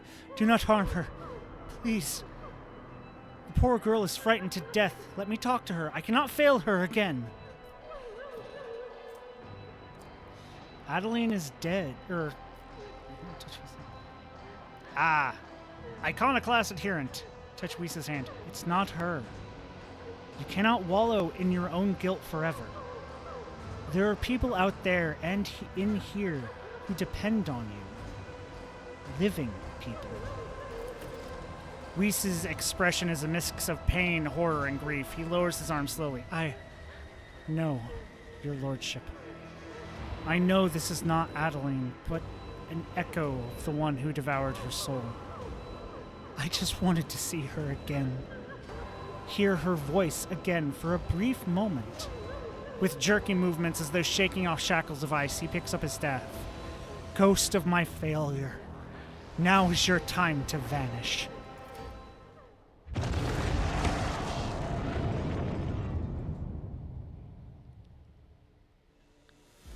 Whist's breathing is labored. Thank you, your lordship. The burden was too heavy for me to bear. On the verge of fainting, he musters the last of his strength and sits down on the steps. Are you all right? After a long silence, he says in a hollow voice, in a bodily sense, yes, your lordship. What was that? A reckoning, Lord Captain. A reckoning for my great arrogance. Demons have been pursuing me for years, following my scent, sending me dire messages, hunting me. And now they have me. The entities that manifested here during the ritual were banished, but a lingering echo of their presence has latched onto the shadows. It has sprouted in the darkness and pounced upon my mind. Why are demons pursuing you? I am guilty. I wronged them. I'd been promised a great future at the Scholastica Psychana, for my talents were exceptional, but fate would not have it. And instead of serving on Holy Terra, I ended up here in the expanse where barely a gleam of the Astronomicon reaches. My pride took a heavy blow, but my spirit was not cowed. I set about to assemble a choir unlike any yet seen here. A mighty, resonant, astounding choir. Lady Theodora expended tremendous resources bartering with captains and governors to procure astropaths of my choosing. I brought together talents and budding geniuses under my authority. They were to ensure I would make a triumphant comeback. And they could do that for me. The team of brilliant astropaths whose talents were honed to perfection. Adeline, Annis, Atonus, every one of them surpassed myself as I used to be. I saw that my time was coming and I lied when I told you it was Lady Theodora who had forced us to go through with the ritual. The idea had been mine. When, in her paranoia, her ladyship set out to find spies aboard the ship, I made her an offer. A ritual that would give her the names in exchange for my fledgling's freedom and my own. It was a good deal. She was willing to trade 7 astropaths for the names of traitors. And I doomed them all. My pride killed them. What went wrong during the ritual? He chuckles bitterly. Scarlet stains bloom on his blindfold made of scarlet manuscripts. Or sacred manuscripts. Adeline was my ritual protector, only to become my greatest vulnerability. When the mad stream of other people's thoughts started to disorient my astropaths, I became frightened for her. I hesitated. I wanted to spare her. And I lost control. The right thing to do would have been to sacrifice her, but I couldn't. I had always had a soft spot for her. Her genius had made her my favorite. What about the other voices? Were they your apprentices as well? Not all of them. Stavros was the oldest in the choir. He had been on the ship even longer than I. Mighty wise man, if acrimonious. He envied me and criticized my ambition, but I was fond of him all the same. Thaddeus was the ship's confessor. Theodora had insisted on his presence. When it was over, he was the only other survivor, and he confronted me with angry accusations. I could not bear to listen to him, so I silenced him. Killed him. Zervita was an ordinary servant. She fought the Immaterium's monsters until the warp began to prevail.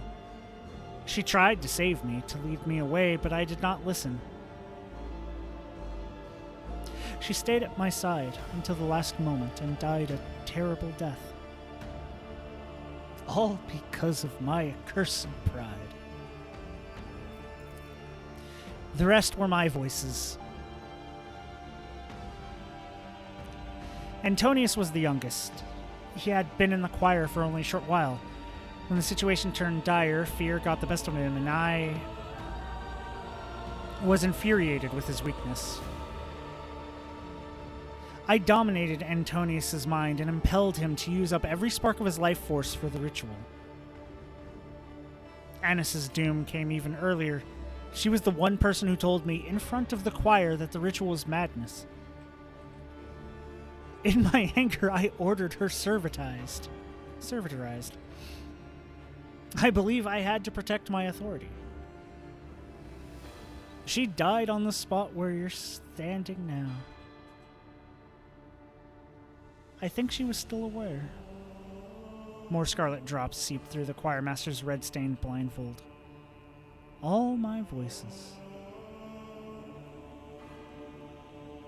I remember the name of each one whose life I cut short within these walls.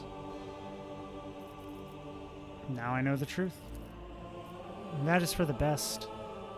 I can no longer carry this burden alone. With Lady Theodora dead, the thought of my crime being forgotten and erased from history is unbearable. I want to be judged and condemned.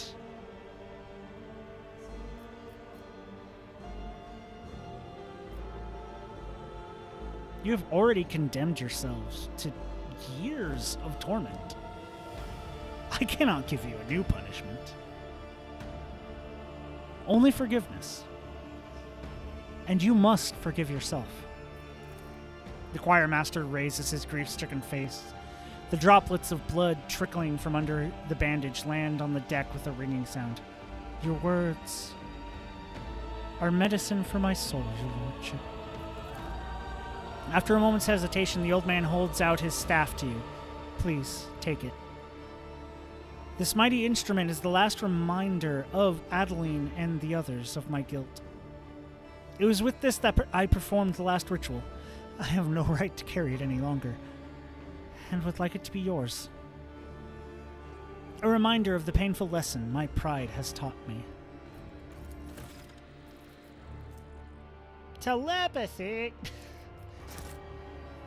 I have a person I can give that to. Okay, gang, we can leave.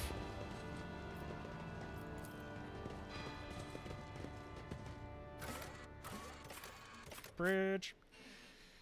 Honestly, I could go to the captain's quarters. There's a couple fun things I could do in the captain's quarters. Have you taken a bath yet, Veril? In-game? Have you done any of those interactions yet?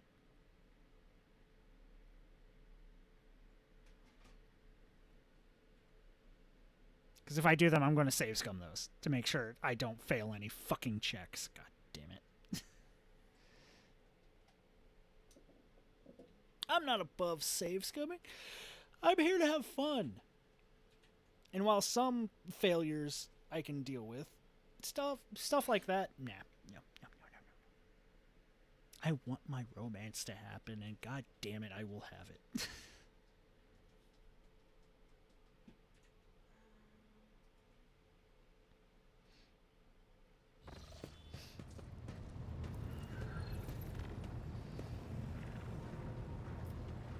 Honestly, let's go to the captain's quarters. Let's go do it. Because we can get some fun things out of it.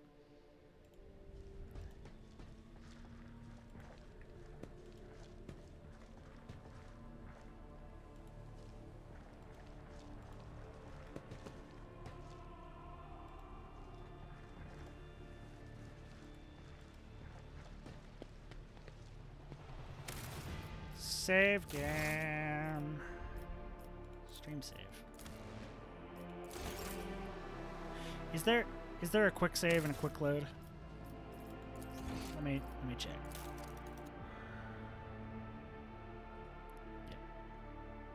Yeah. F5 is quick save, F8 is quick load. Understood. So we will do these. We will perform our ablutions. Ablutions.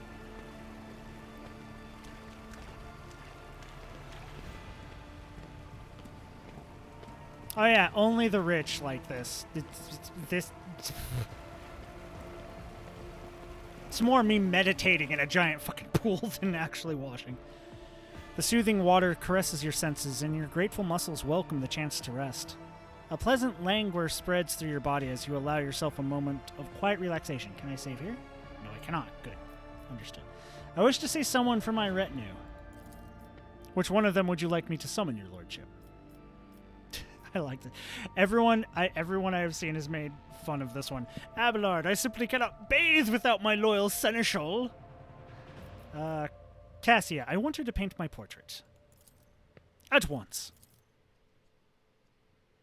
Lord Captain, it is most improper for us to be conversing in your bath chamber, and I cannot believe you wish me to paint a picture of you disrobed. I cannot. It is scandalous. This goes beyond every standard of decency.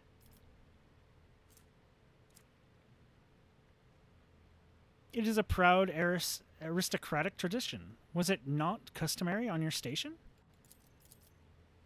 I regret to say such traditions never made it to Eric V. I'm sure painting a portrait is a worthy artistic endeavor, but it is not one I'm experienced enough to attempt.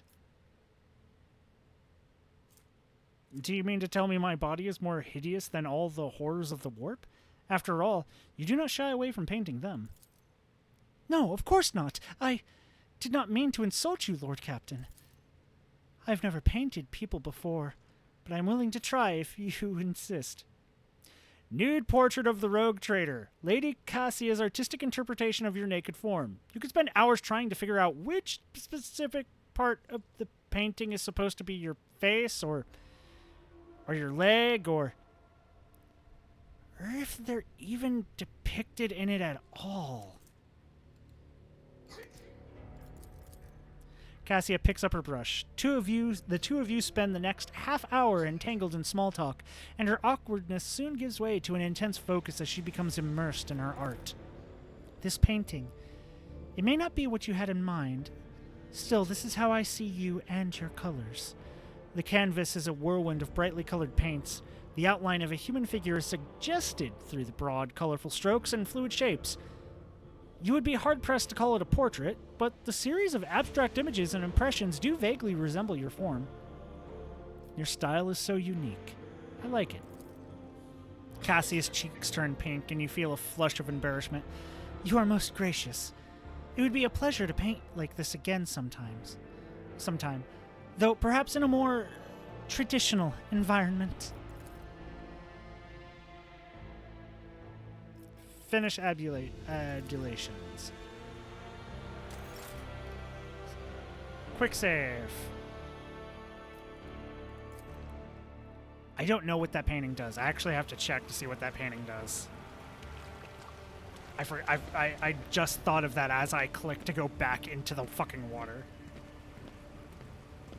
I like how you could just do this. This is literally just okay, I'm just going to sleep and get all of those things triggering now. I wish to see someone from my retinue. Kibella, I wish to learn more about the tenets of the web. At once. Kibella silently appears by your side. You ask to see me, Doman Kalkroknagel. Do you wish to learn more of the cult's rites? Very well. Since you are in the water, I can introduce you to a rare discipline of the bloodspun web, known as controlled self-drowning. Few receive the honor. With water being so precious on a ship, still it has opened my eyes to many truths. Note to self, don't do this. Don't do this. Don't do this. Don't do this. Don't do this. This is 40K. This is dumb shit. Don't do this in real life. Do not. This is 40K. This is dumb shit. Intriguing. Teach me. Close your eyes and trust me. Reject your fear and remember, you have carried death within you since birth. This ritual is simply to meet between you and your oldest friend. And close your eyes and hear a quiet splash. Cabela has entered the pool. She puts her hands around your neck and gently pushes you under the water. As your lungs start to burn, she pulls you back to the surface, allowing you to take a single breath of air before she begins to drown you again. The process repeats several times, and she holds you beneath the surface a little longer with each plunge. The forced descent lasts an eternity, but her hands prevent you from surfacing. Panic engulfs you as the empty lungs burn. Your body thrashes, stubborn in its refusal to die. You push your way to the surface and gasp hungrily for air. Damn it. Nope. You are unprepared for this discipline. Doman Kalkrok Nigel. Breathe. Feel the life beating in your veins. Rest. Damn it. It doesn't show me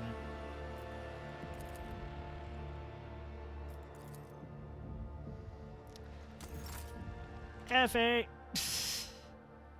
I am going to get that. We're not, now that we know where it's at, we're just going to skip through until we get that success. We want the success. We want this to succeed. Why is my will so crap?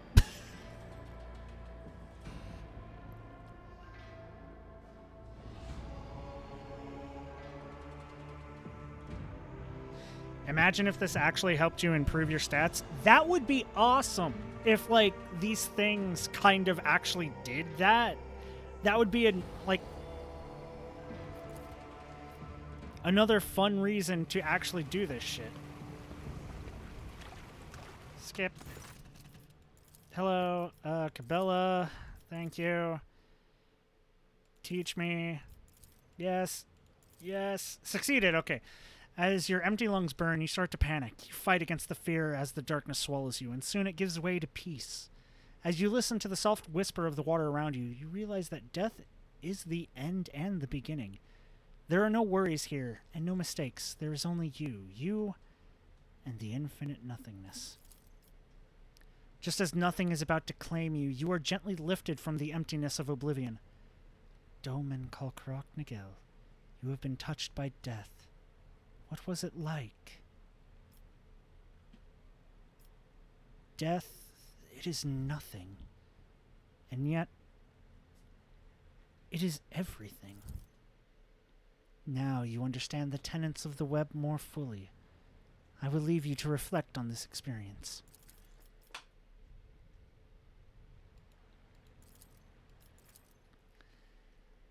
Like, if not, like, just a full-on, just, hey, this gives you your stat increases by 5. Give me a trait. Just give me a trait that's, like, plus 5 to willpower or something like that.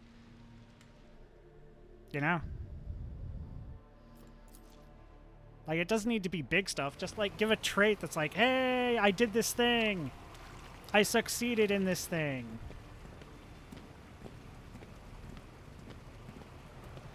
Praise me! Now for year lit, because I want to. And this is another one. I really need it to actually work. The Xenos will keep me entertained. That's not how I would say it, but yeah, or even a temporary boost would have worked. Yeah, that would have worked too. You should not have called upon me for the sake of your own idle amusement, Elentak. The children of Assyrian delight in unity, both with the universe and their kin. One of the ways in which we achieve this unity is symphonic creation. When an Assyriani wishes to rest and spend time with their closest kin, we weave images with our voices. Each of us adds something of our own until the melody becomes a harmonious tapestry woven from different sounds. It sounds fascinating. Can you teach me? Yerlit looks at you curiously, though you see doubt in her eyes. I do not know how much you truly understand of what I have told you. Still, If your soul seeks harmony. She closes her eyes and begins to hum a peculiar melody. It follows a strange, unpredictable rhythm as though she is drawing intricate patterns with her voice. I have a 79% chance. Try to weave my voice into the melody. I succeeded! Yes! You begin to sing, guided by your own emotion more than any specific rhythm or motif. Every now and then, your let changes the flow of the melody, encouraging you to add something new to the song. A warm feeling settles over you like a gentle embrace, and Yurlet's expression softens. We created an unusual tapestry together, Alantok. It is unlike any I have woven with my kin. You lack experience, but you understand the purpose of the weave. And in our brief melody, I found peace. Yurlet sounds almost surprised, and she falls silent for a moment. I must leave now. May you find rest in body and spirit. See, that... Mwah, chef's kiss. Just emotional connection there. I like it. I like it. I like it a lot. I gotta get out of the bath to go back into the bath. Quick save.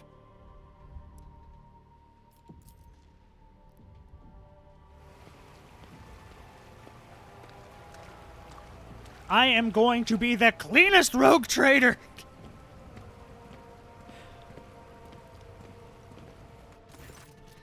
Okay.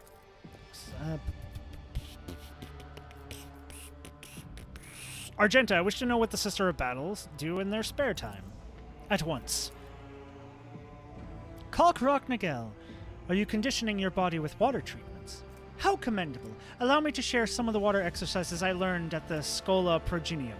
Argenta does not wait for a reply, but immediately launches into a series of detailed instructions. Argenta, hold on a moment. Argenta, enthusiastic zeal is so contagious you cannot help but follow the sister's lead as she demonstrates each exercise.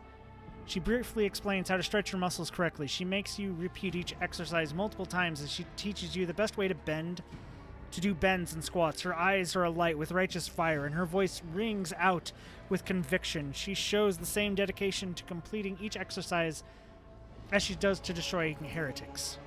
The sister is tireless. It is a challenge to keep up with her unrelenting... I know I failed the thing to say, like, wait, hold on. But honestly, I like this. I like being like, okay, no, fuck it, yeah, okay, we ball, let's fucking do this. Your muscles are starting to ache by the time you finish the exercises, but your body feels invigorated. Also, I am a melee fighter, so it makes sense. Argenta wipes the sweat from her brow with an air of satisfaction. Good work, Kalkroknagel. A healthy body is like a finely tuned bolter, a worthy instrument of his will. I will take my leave now. Rest and recover your strength.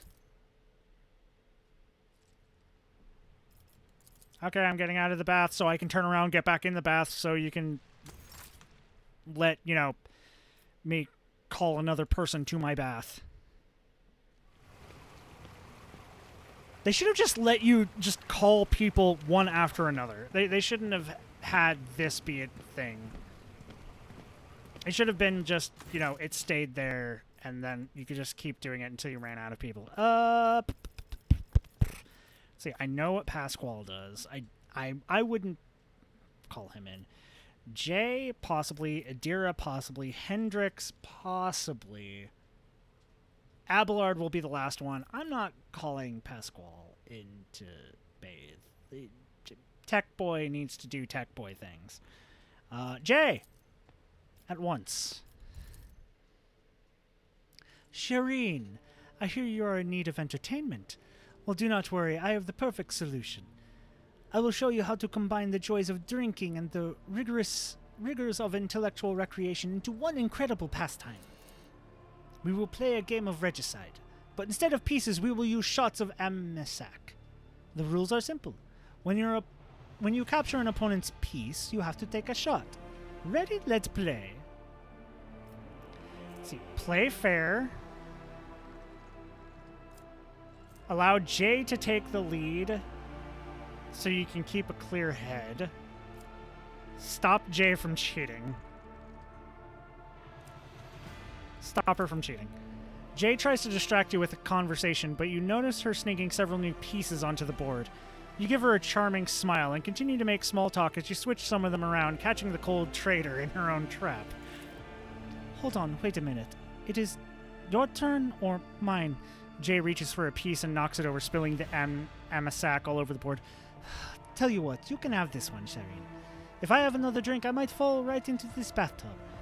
And you don't want a corpse in your pool, do you? Anyways, what was I talking about?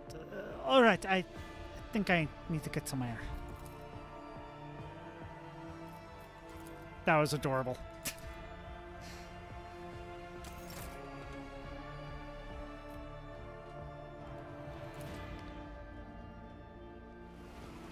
Time to call the Cirrus. Idira! Idira takes a draw from her hookah. She playfully blows a few smoke rings as she lounges lazily nearby. This is nice. 5 of my cabins could fit in here. Don't get me started on the rusty nooks I call a shower. But I'm pretty sure you didn't call me in here just so I could die of envy, did you? Tell me a joke. What's the difference between a warp storm and a dispute at the Adeptus Ministratum? At least there's a champ, so warp storm might end. Do you know any more? How many tech priests does it take to change a lumen? 3. 1 to wave a sensor, 1 to pray to the Omnisci, and a 3rd to servitize a serf to do all the work for them. Alright, one final joke. Make it a good one. What do you call an unsanctioned psycher's cabin? An emergency airlock, Idira declares smugly. Okay, thank you. Idira gets up reluctantly. Have a nice soak, Lord Captain. That one wasn't as interesting. That one was not as interesting. I wish that one was interesting, but that one was not as interesting. Well-deserved rest. Character will have higher initiative in the next combat. There's a one-time bonus that disappears after combat X. You feel thoroughly refreshed and ready to take on new challenges. I guess that's just from getting into the bath.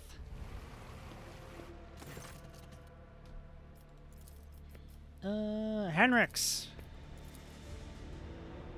Kalkrok Nagel. Is this a matter of terrible urgency or an exasperated expression crosses Henrik's face when he sees you relaxing in the water? Or did you simply call me here for your own amusement? On second thought, don't answer. I think I have assessed the situation for myself. I suppose you desire entertainment.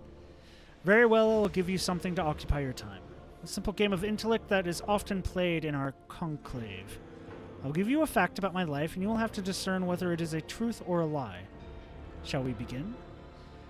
I betrayed my family and caused the death of an innocent people, and I was never held accountable for my actions. The corners of Henrik's mouth twitch slightly. His hands are tense, and his breathing is quickened. The interrogator's behavior suggests that he's lying. You're lying. Henril chuckles dryly. Did you come to that conclusion because I feigned certain behavioral tells? Well, I did not lie, but I did not tell the whole truth either. I once belonged to a house of Imperial Knight pilots. My younger sister... I knew the one thing was going to be like, there's some sneaky Inquisition bullshit happening. My sister wanted a coat of arms like the ones that adorned the hulls of our mighty machines, so one day I stole a cutter. I used it to remove a coat of arms from my uncle's knight. There was a scandal the next morning. Someone had defaced a sacred machine inside our residence. I was soon discovered, and my uncle, kind as always, named me a traitor to the family and demanded my execution. In the end, however, I was merely reprimanded, and the guards in charge of watching the knight were executed instead. I hope you have enjoyed our game together, Kalkrok Nagel, but now I must return to my duties. I'm ending this by bringing my guards into the bath. I just want you to know. Okay, into the bath. Skip! Abelard! Simply cannot bathe without my loyal seneschal! At once. Abelard claps his hands together like in a business-like manner, and there's an ominous glint in his unaugmented eye. Lord Captain, what fortunate rarity to find you at leisure. Since you have nothing else occupying your time, I will give you a lecture on the history of House von Valancius. I would not be doing my duty if I did not start from the beginning. Oh no, suddenly I don't feel so well. Enlighten me, tell me. Abelard clears his throat and looks smug. As I was saying, we shall begin with the origins of your noble lineage. Abelard provides you with a daunting amount of information, but you still learn quite a lot about your dynastic history, whether you want to or not. Abelard's mustache twitches as he purses his lips in evident satisfaction. That is enough for today, your lordship. Permit me to leave you while you contemplate what you've learned. Address the enforcers. You two! Get in here! I require company and a pleasant conversation. The enforcers exchange a puzzled glance. Do you mean us, your lordship? There's no need to be shy. Relax with me for a moment. Orders received, your lordship. We will commence relaxation immediately. The enforcers are lean and muscular. They sit down awkwardly in the bathtub, clearly fighting the urge to stand at attention. What would you like to talk about, your lordship? We await your orders, Enforcer Nima. Tell me about yourselves. Do you have any other responsibilities besides guarding these chambers?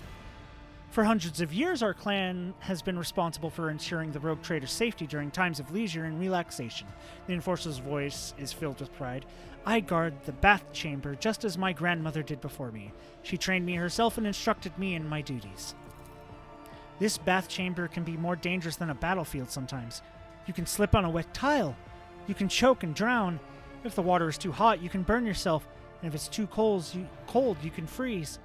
There have even been cases where angry machine spirits have released sparks of their fury in the water. And of course, there have been numerous assassination attempts, and the woman stops abruptly as the other enforcer loudly clears his throat. It's reassuring to know my enforcers are prepared for anything. We live to serve your lordship. We will keep you safe.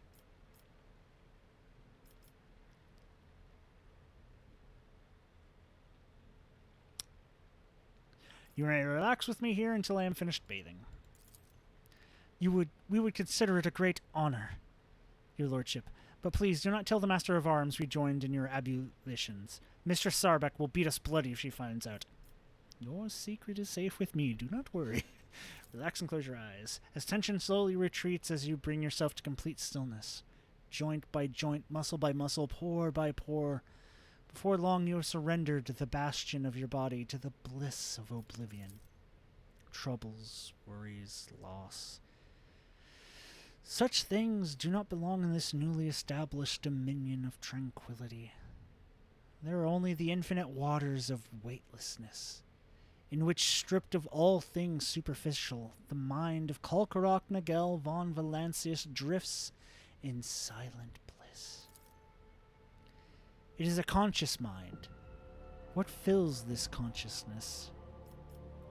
Thoughts of those who keep him afloat in these waters, who will drown, and who will he manage to pull to the surface?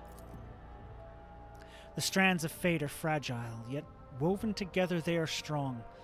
Not everyone is destined to see this voyage through to the end, but no one will be forgotten. Finish your abulations. Thank you. And now we're done. Okay. And I got some iconoclast points out of that. Yay!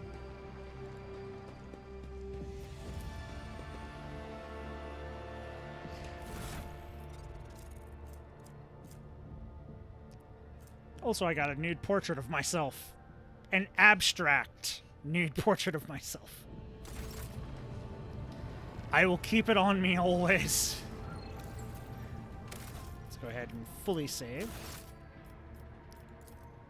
Just to make sure we don't lose any of that shit. And now we continue.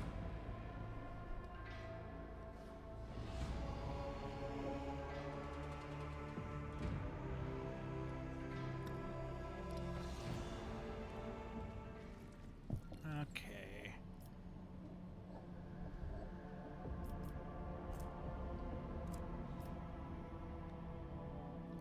We go here.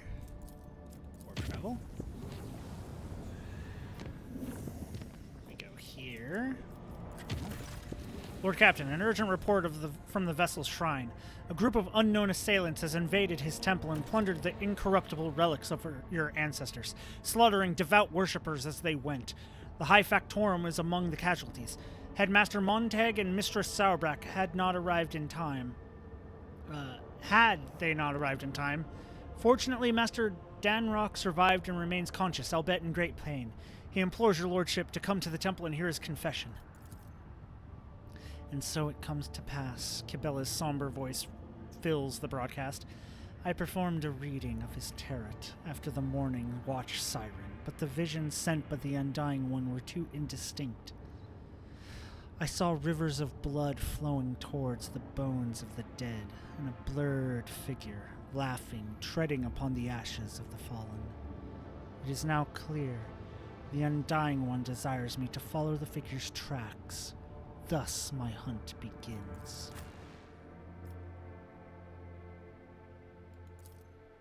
Let's fucking go! And I think this is where we get our first, heavy flamer? Which I'll have to see if the heavy flamer is better than the other thing. For Argenta. Quick save.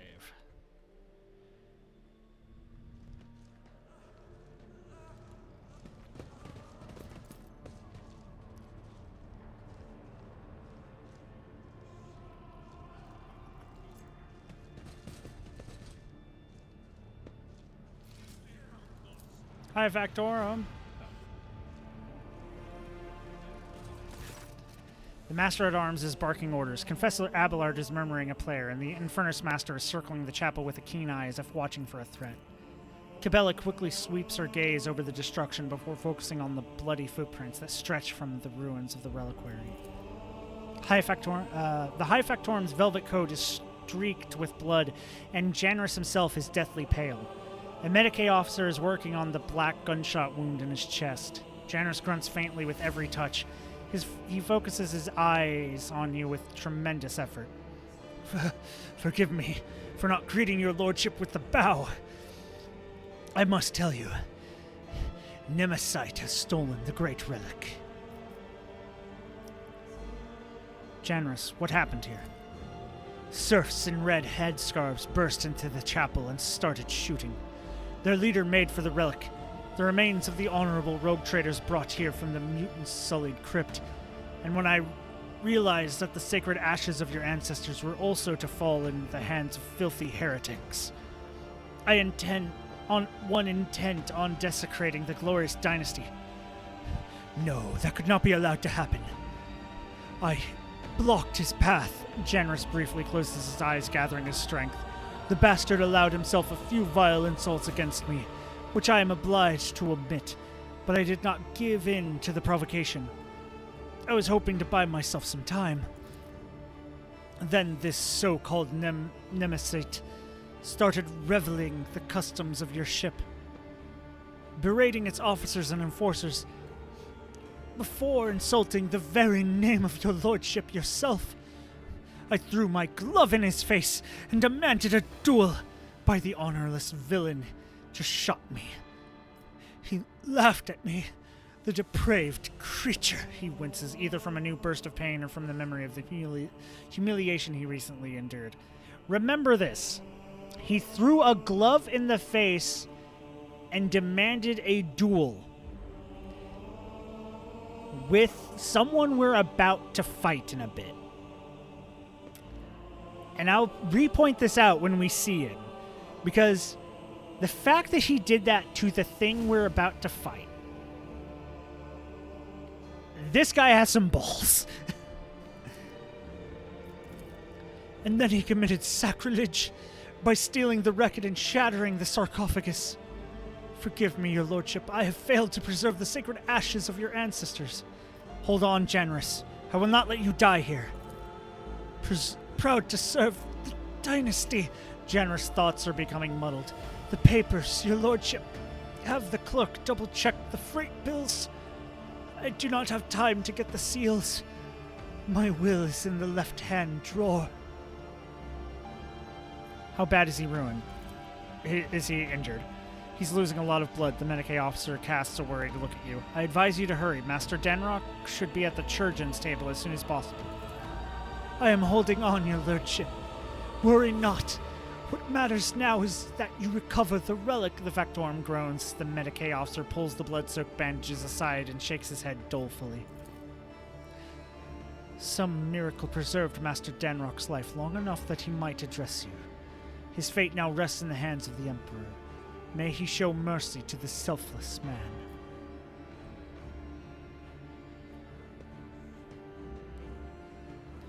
man. Heinrich, did you see the attack? I did not. I was on my way to offer a prayer when I heard gunfire and ran as fast as I could. When I got here, I saw Master Danrock, and I think the next thing I did was just to press his wound and spout curses. Heinrich looks at his bloodied hands in confusion. So much for being a heroic repairman. I wasn't much use, was I? God damn it, Jostica, how did the renegades manage to sneak all the way up to the upper decks? Sauerback mutters through clenched teeth. They had help. We have discovered the hidden corpses of several chapel attendants. The traitors took their clothes and led Nemesis and his accomplices straight past the patrols. Professor Abelard ruefully shakes his head. They were good people, pious people. They never slighted a serf in their lives. Why punish them? His face grows darker. I swear that these innocents will be avenged. May the Emperor be my witness. I will strangle this Nemesite with my own 2 hands for hurting my people. May the Emperor protect your... The Factorum's eyes roll back in his enormous frame gives a convulsed shudder. The Medicaid officer snatches a syringe of stimulant and speaks decisively. Apologies, your lordship. We are taking Master Danrock away. He is unable to tell you anything more at present, and every second of delay could cost him his life.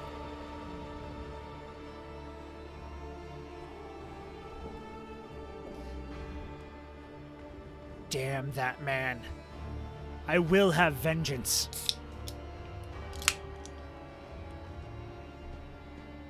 And a soda. Enric watches the limp body of the Factorum get carried away and chews grimly on the low stick that has appeared between his teeth. So, what do we have so far? Master Danrock is on his deathbed. All the attackers are either dead or have absconded along with the sacred relic, and the witnesses all agree on this one thing. Nemesite and his accomplices came out of nowhere and struck suddenly. Only the throne knows where we can find these bastards now.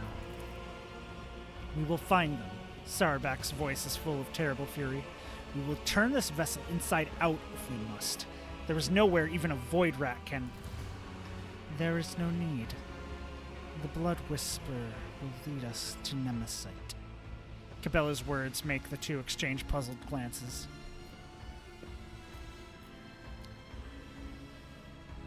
The Blood Whisperer? Did you perform another divination? Yes and no. His tarot guided me here and told me of the evil that lurked in the shrine. But beyond that, the bloody path carelessly tread by the raiders will reveal the truth.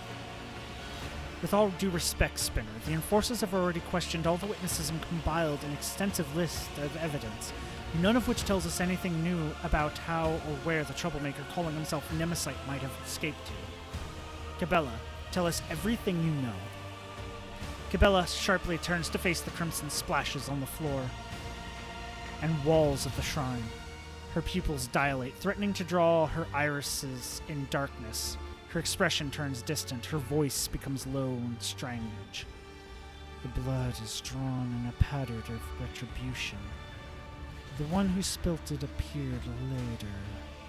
They moved swiftly, furiously, numb to their own wounds.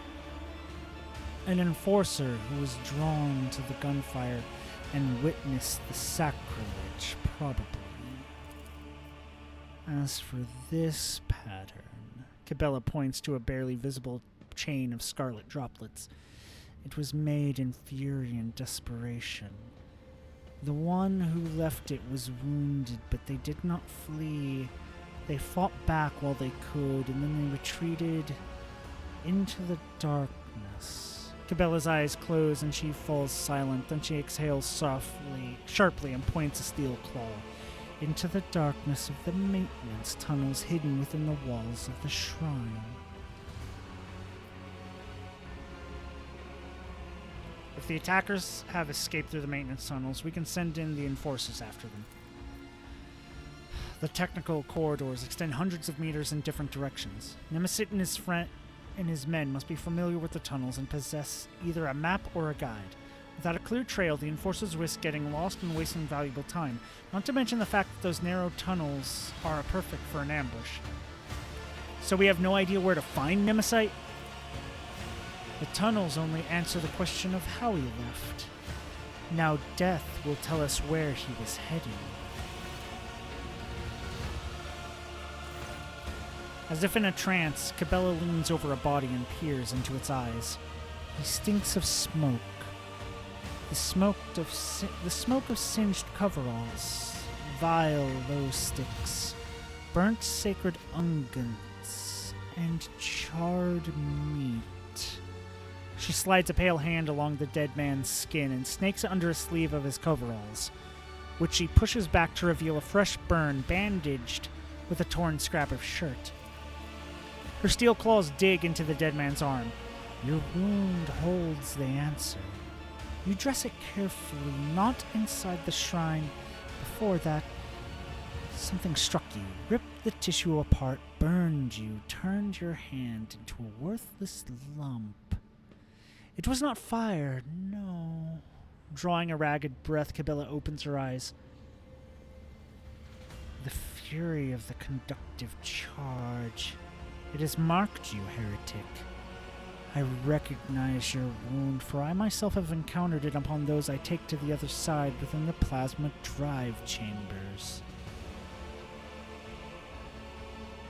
Maybe this multi-armed Emperor guy is pretty chill. I would hear him out. Possibly, one issue, he has declared me a heretic. And so I am to be killed basically on sight. How long is this game in terms of playtime? 30 plus hours, depending on what you do. It's a CRPG. So I'm still in Act 2, I think. I think I'm still in Act 2 of like 5.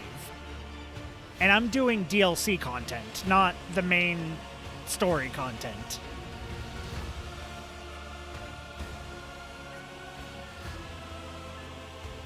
Sarbak, gather the enforcers. We will follow Nemesite's trail. No, Domin Kalkrak Miguel, you must stay. You are the one that Nemesite has challenged, and those we hunt know you by sight. You will frighten away the prey, and we will lose the trail until the next tragedy occurs. Cabela's unblinking gaze meets your own. Okay, so what do you suggest we do, Cabela? I will go to the plasma drive chambers alone. I will track down the false champion and all who serve him, and I will prepare the grounds for your own hunt. Out of the question. An enforcer's squad would certainly scare off the vermin, but I am not letting you go alone, servant of death. You and I will go to the chambers together, and together we will bring down all who have dared to insult the Lord Captain. I'm going to. I have a couple of good friends in the plasma drive chambers. The nosy kind, who know everything about everyone. Convincing them shouldn't be difficult, especially if I pull a few favors. It'll be the three of us then. What a company. Enric's grim laughter echoes inside the shrine. There is an awkward pause.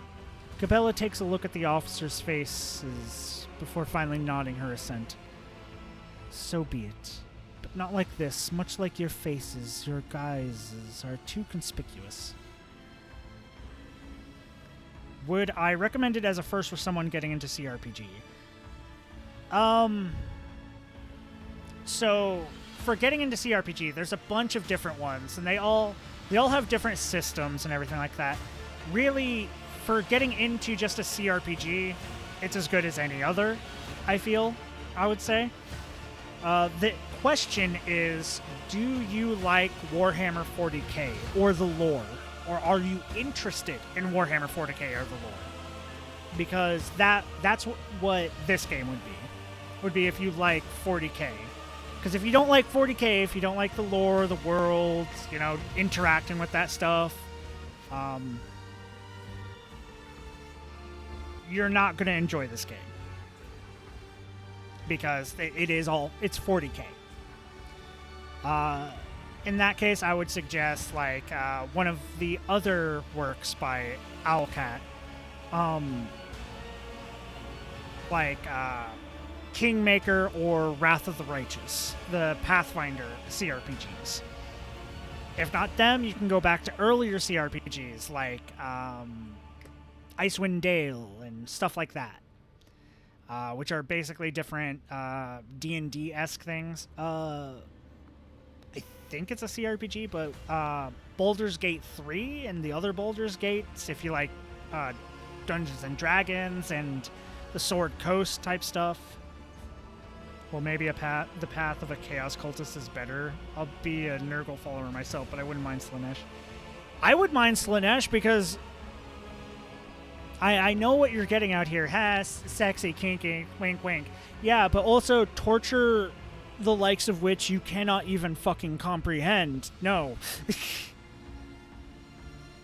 Grandpappy Nurgle, however, you've worshipped Nurgle. Yes, you'll get, you know, disease-ridden pox and shit like that, but he also makes it so it doesn't hurt you. Grandpappy Nurgle is kind. He's not, but he's kind.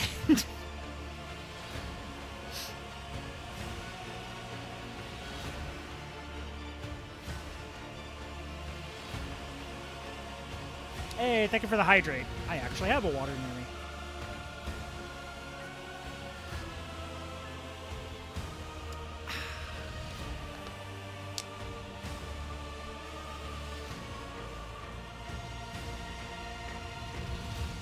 Just don't be cut off from the warp and you're fine, I guess. Yeah, pretty much. Then again, that's kind of the way for everything, because I mean, the warp is basically the afterlife, so if you're cut off from the warp by like a blank, you're kind of screwed.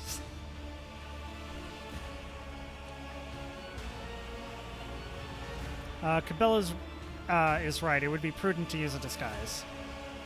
But yeah, going on your royal douche, I would say if you like 40k, this game would be good as a CRPG, as a first CRPG.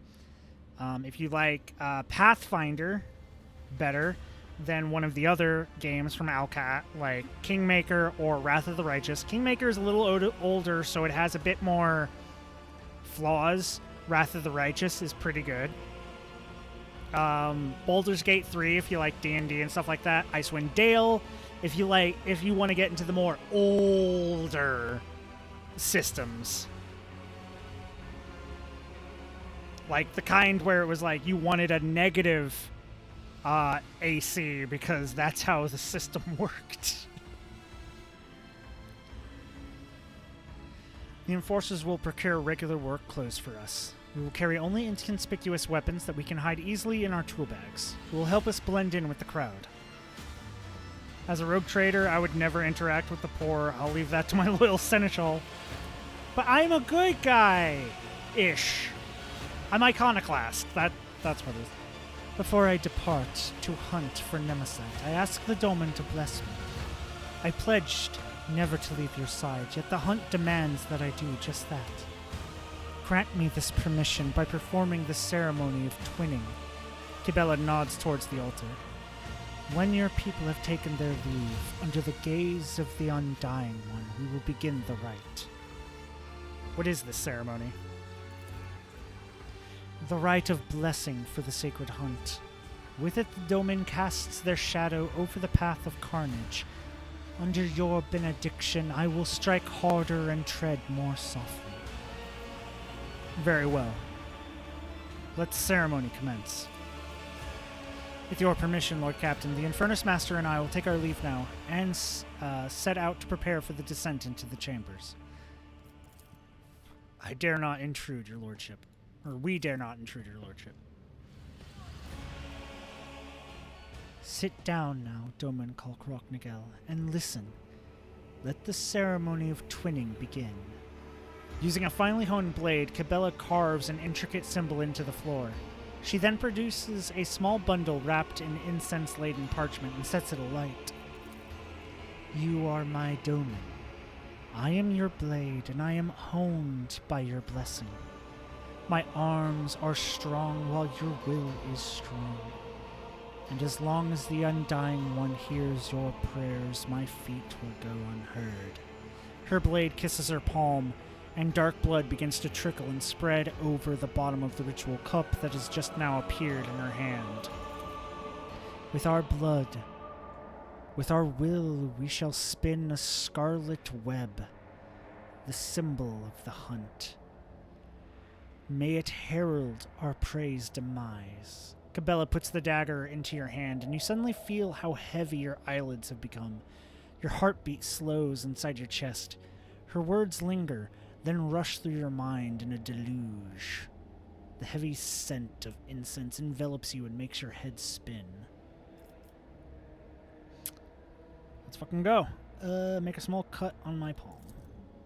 The pain gives way to a burning sensation as Cabela grasps your hand and squeezes it over the ritual cup.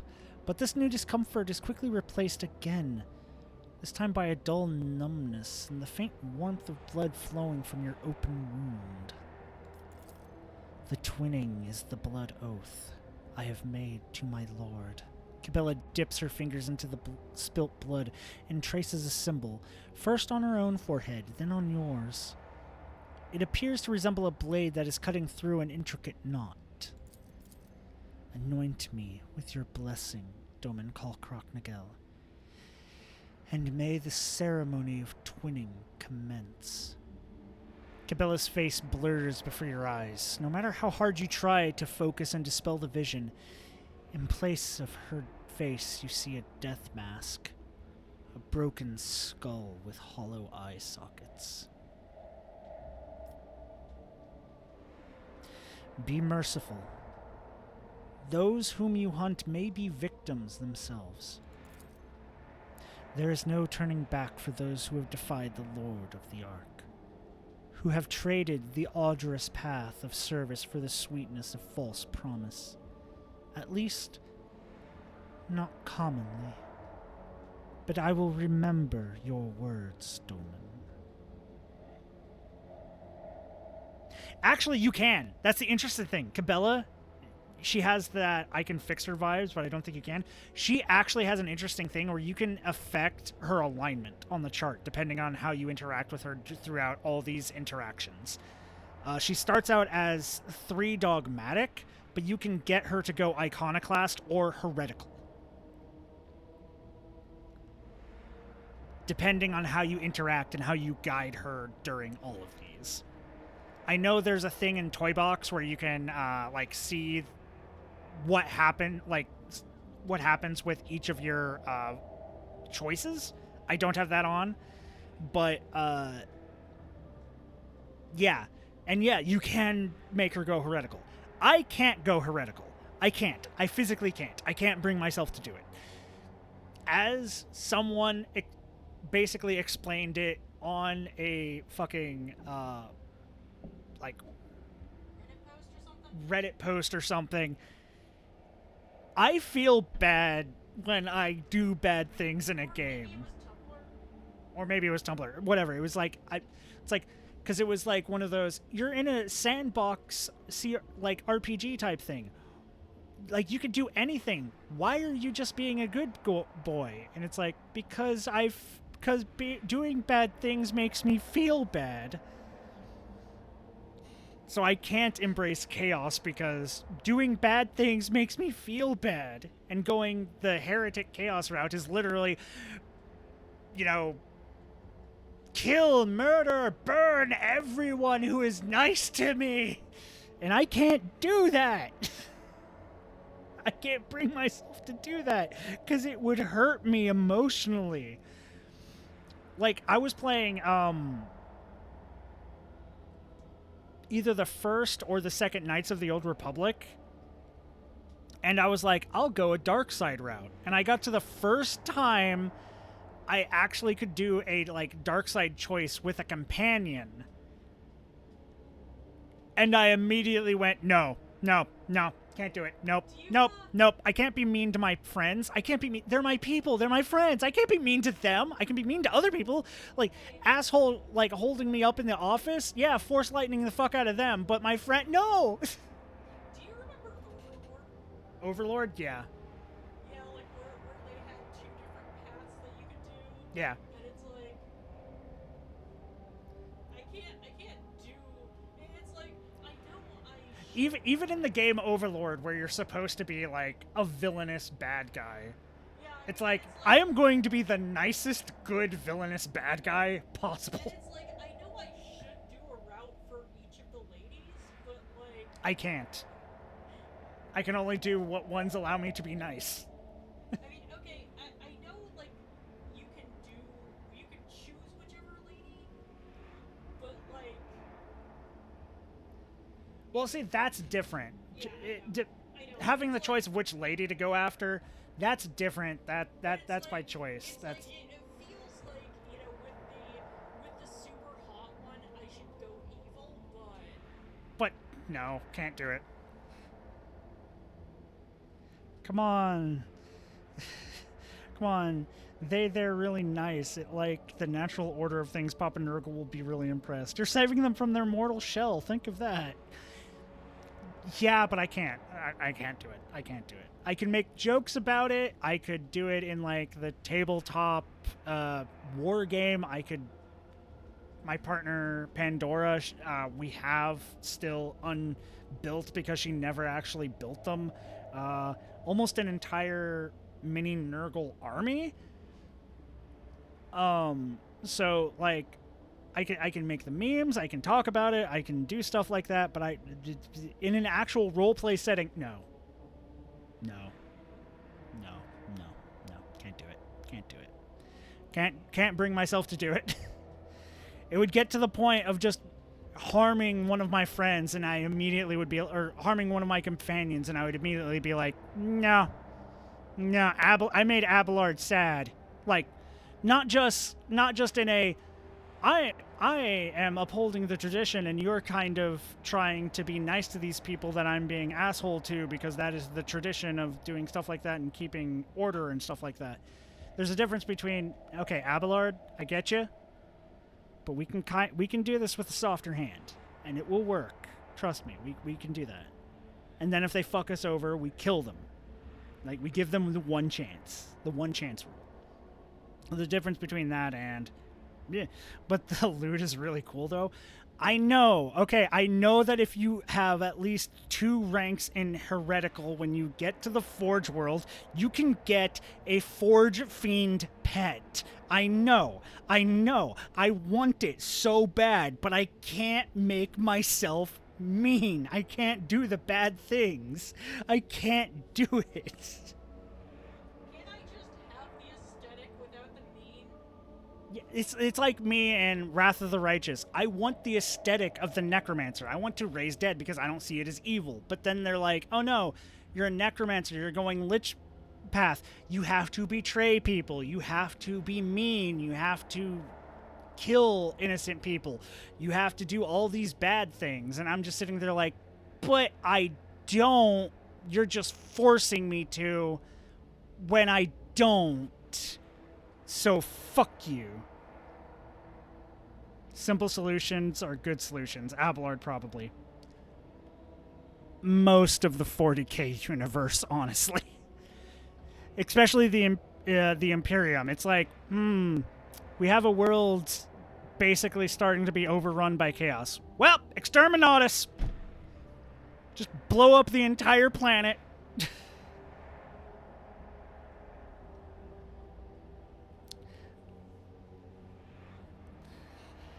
Anyways, time to get back to... there is no turning back for those who have defied the blah blah blah, but I will remember your words. Okay, good. Cabela thinks for a moment. Your body cannot accompany us on this chase, Stone, but your spirit... There is nothing the spirit cannot do. The twinning is complete. You and I are now bound by the blood oath. Think of me while I hunt. as will I think of you. Become a thought flowing through my mind.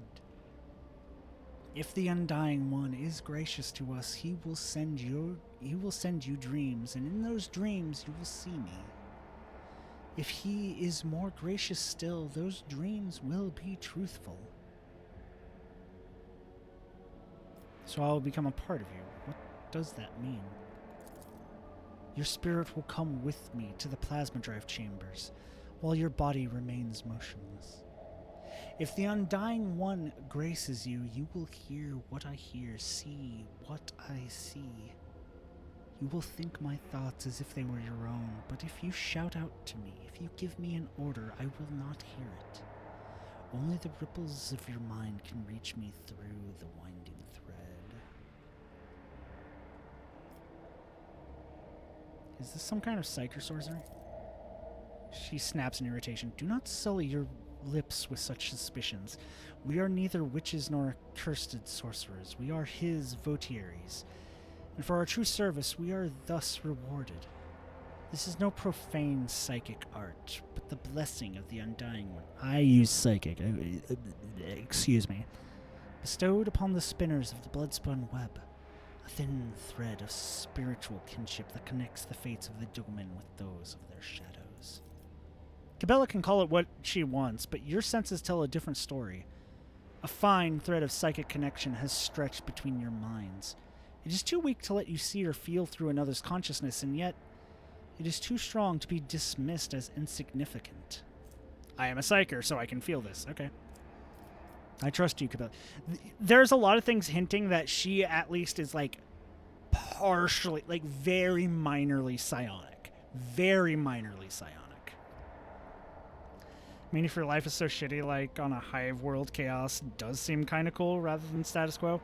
Yeah, I understand that, yeah. Like, in 40K, like, there is no good guys. There is no good guy in 40K, in the overarching storyline. I'm being a good guy, which is against the status quo, and even then I can only go so far. But yeah, there are no good guys in Warhammer 40K. Everything sucks. War is eternal. That is the status quo. It's like, do you want to be allied with the guys with the Inquisition who turn innocent people into servitors, or do you want to be with the guys who basically butcher innocent people for blood because Khorne demands blood, yours or theirs? An unsanctioned psyker, give her to the Inquisition just in case. No, she's not powerful enough to actually be read as a psyker fully.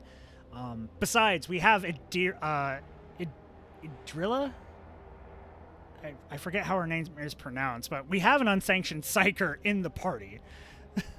We had one since the beginning of the game. And I am a sanctioned psyker. Now, granted, you could give Idrilla to the Inquisition because we have an Inquisition guy, so we could do that. I could also give my Xenos companion to the Inquisition. I'm not doing that. I trust you, Cabela. Let us begin. You perceive a faint smile from beneath the death mask. Cabela hands you the cup and begins tracing her fingers around the bottom while whispering a prayer.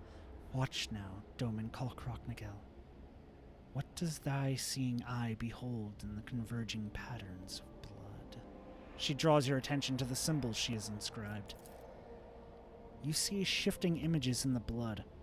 A spider crafting a fine web. Blurred shadows that could resemble either a swarm of void rats or an enraged hound. Crossed blades. A card of the Emperor's Turret. But as soon as your gaze lingers on any of them, reality bleeds through the fluid shapes. Soon your spirit will be able to follow me. I will bid the servants to carry your body to your chambers, where you will not be disturbed. Wait in silence and safety. For me, the hunt has begun.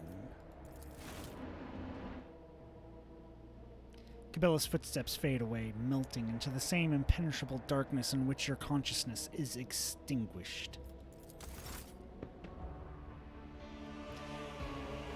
And as Veril pointed out when he got to this part, this is actually a very interesting way to do the whole, like, somebody has to go off and do something on their own.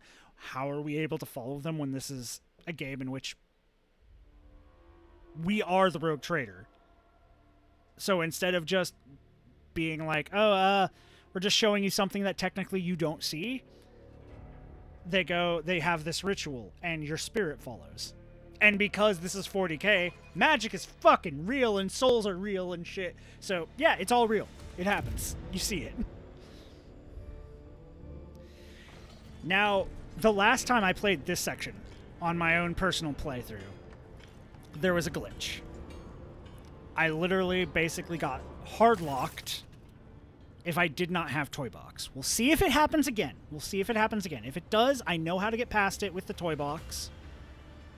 Veril did not have that happen to him, so maybe I'll get lucky and it won't happen to me, but if it does, I know how to get past it, but know that there's a chance in this particular mission you could get hard-locked.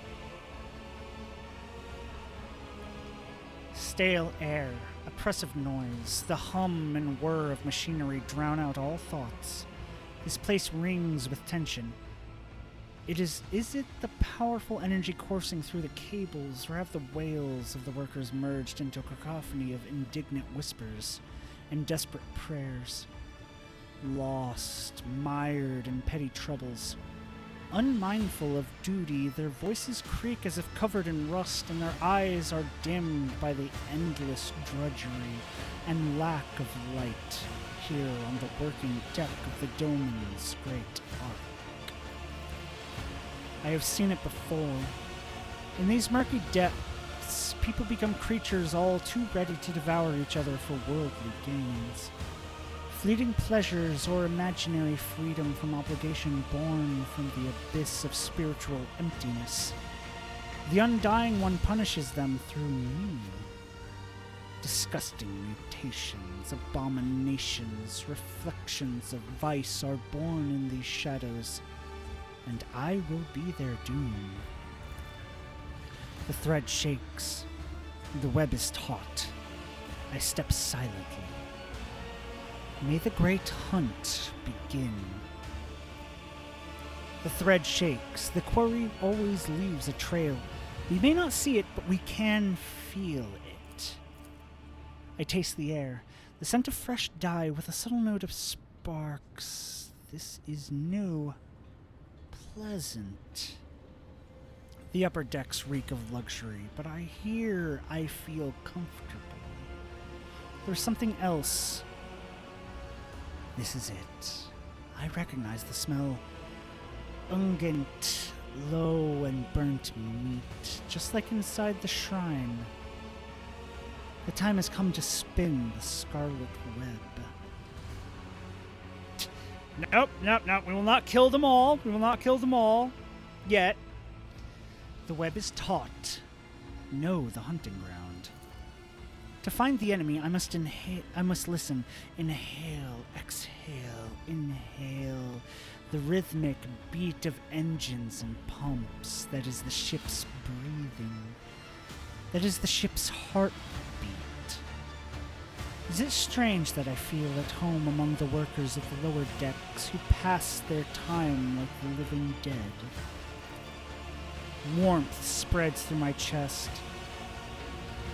I like to think that it is the connection with which the Undying One bound my and the Doman's fates together. He has blessed us, and we hunt as one. I step silently. Darkness is our ally, merged with the shadows. I'm a mutant, you're a mutant, let's be purple mutants together with more than 2 arms. Nope. 2 arms, that's too many arms. 1 extra arm is 1 too many arms, which that will come into play in a minute. In the twilight of the chamber, barely illuminated by flickering candlelight, I become like them. The lost, mired servants. They will become unwitting allies in my hunt. Their hopelessness, their desperation, their thirst for survival will become tools for my use.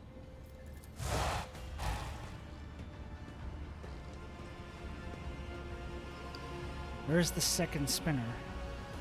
Were we supposed to meet here? You know that feeling when you're being stared at, but you can't tell who by or where from? I'm getting that now. Footsteps. 2 are coming. Towards me. Familiar gaits. Those are the Doman's servants. I would not be surprised if the cultists set out the trail of Nemesis alone. The spinners are arrogant. We are just another soul to them. A gift to offer death. Steel Mistress's voice is hard, cold like her will. I can see in her eyes that she dislikes me. She is wary. And so she should be. For we serve the Doman, not one another. Does this remind you of anyone at all, Jocasta? This man is enamored with fire. Even his words sound full of budding flames, and he himself enjoys playing with fire. Too much so. They bicker again. Their mutual animosity may disrupt the hunt. Examine them. To the lay people, the two are now scarcely distinguishable from the common serfs. In a world where status and privilege are defined by appearance, a single piece of rotten clothing is enough to lower your standing. We will become spectral hounds and follow the trail without drawing attention. I am here.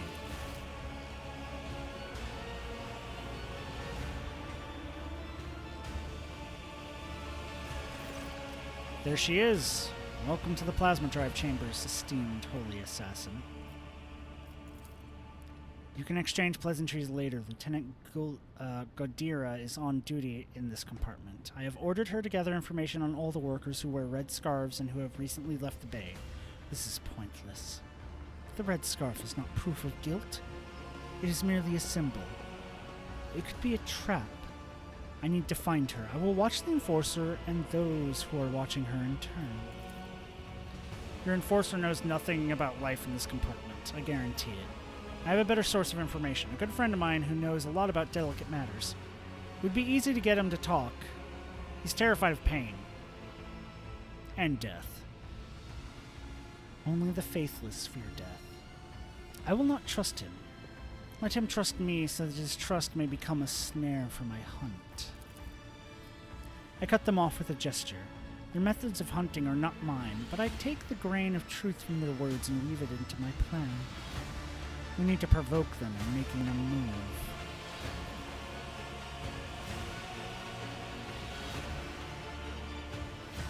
Install a false sense of impunity.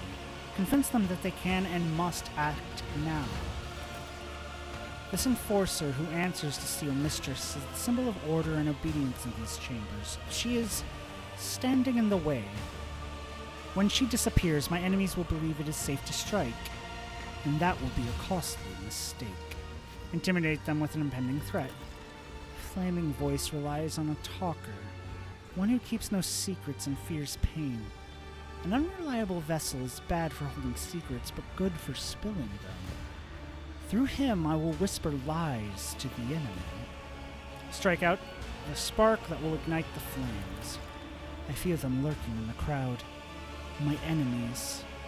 They are cautious. I must find them and let them believe their luck. Then they will shed their masks, and I will take them down. Such is my plan. They look at me in silence. They do not understand yet, but that matters little. I am on the hunt. What's with games like this and being very popular only in Eastern Europe? I never see this type of love anywhere else but there. I don't know. I'm in America, so I can't really say. I love this game. I love these kinds of games. Honestly, if they updated like Icewind Dale, I would fucking play those. It's just I don't understand that entire like gameplay of it. The mechanics, I don't get it. So Icewind Dale doesn't do good with me. But I like watching people play it. I like watching playthroughs of people doing characters and stuff like that. Kikoskia, I think, is a YouTuber I watch a lot who does stuff like that.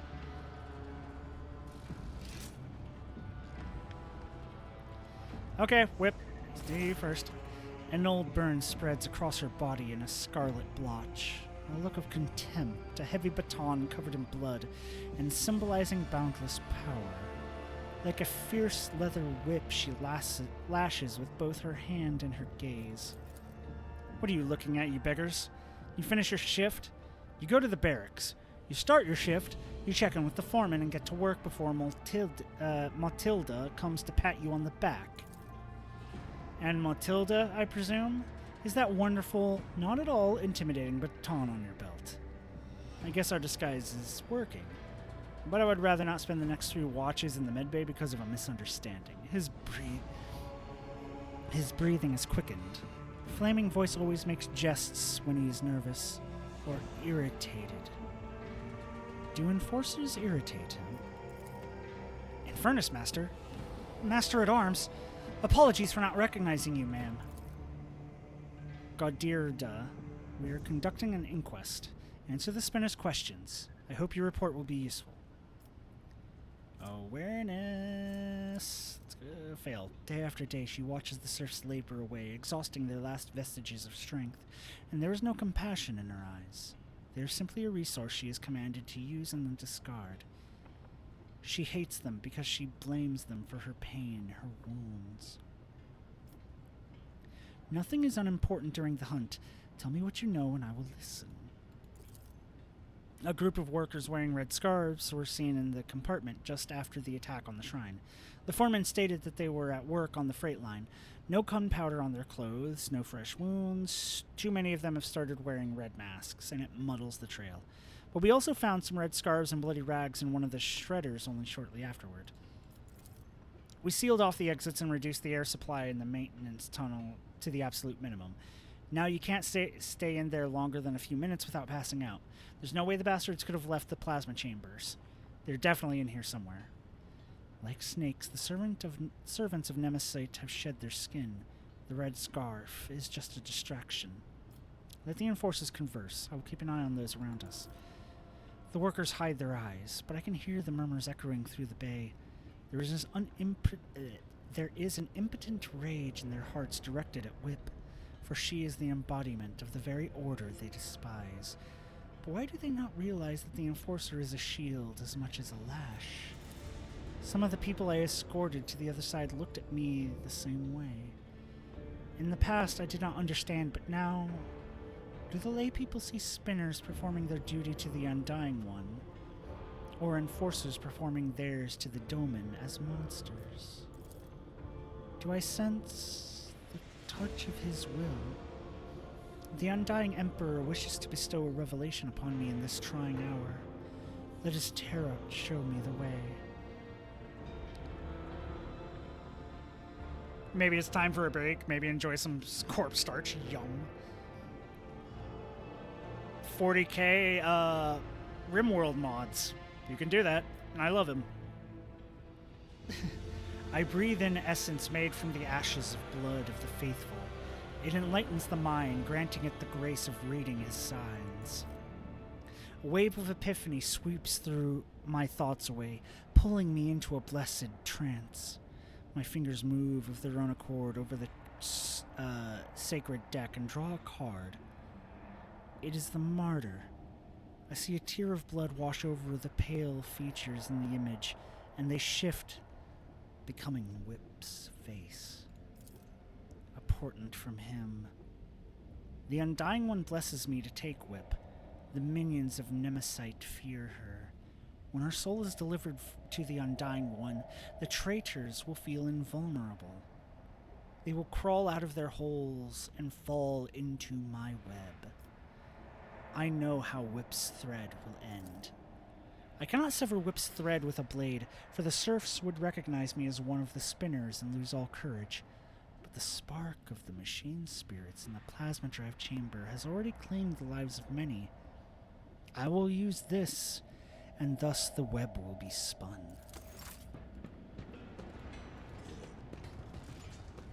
I gotta wait for her to pass by.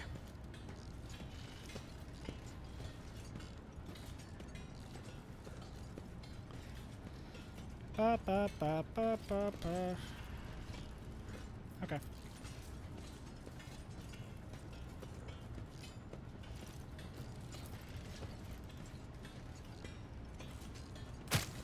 Ow.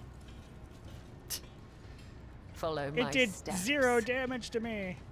Now we just gotta wait for her to die, and then we continue on.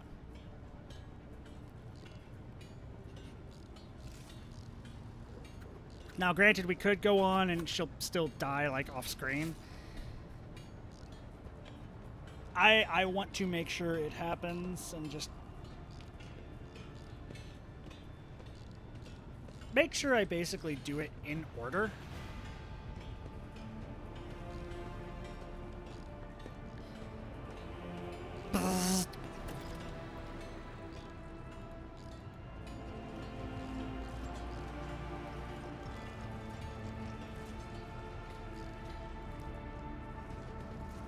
Yep, and they're talking about how I killed her and blah, blah, blah.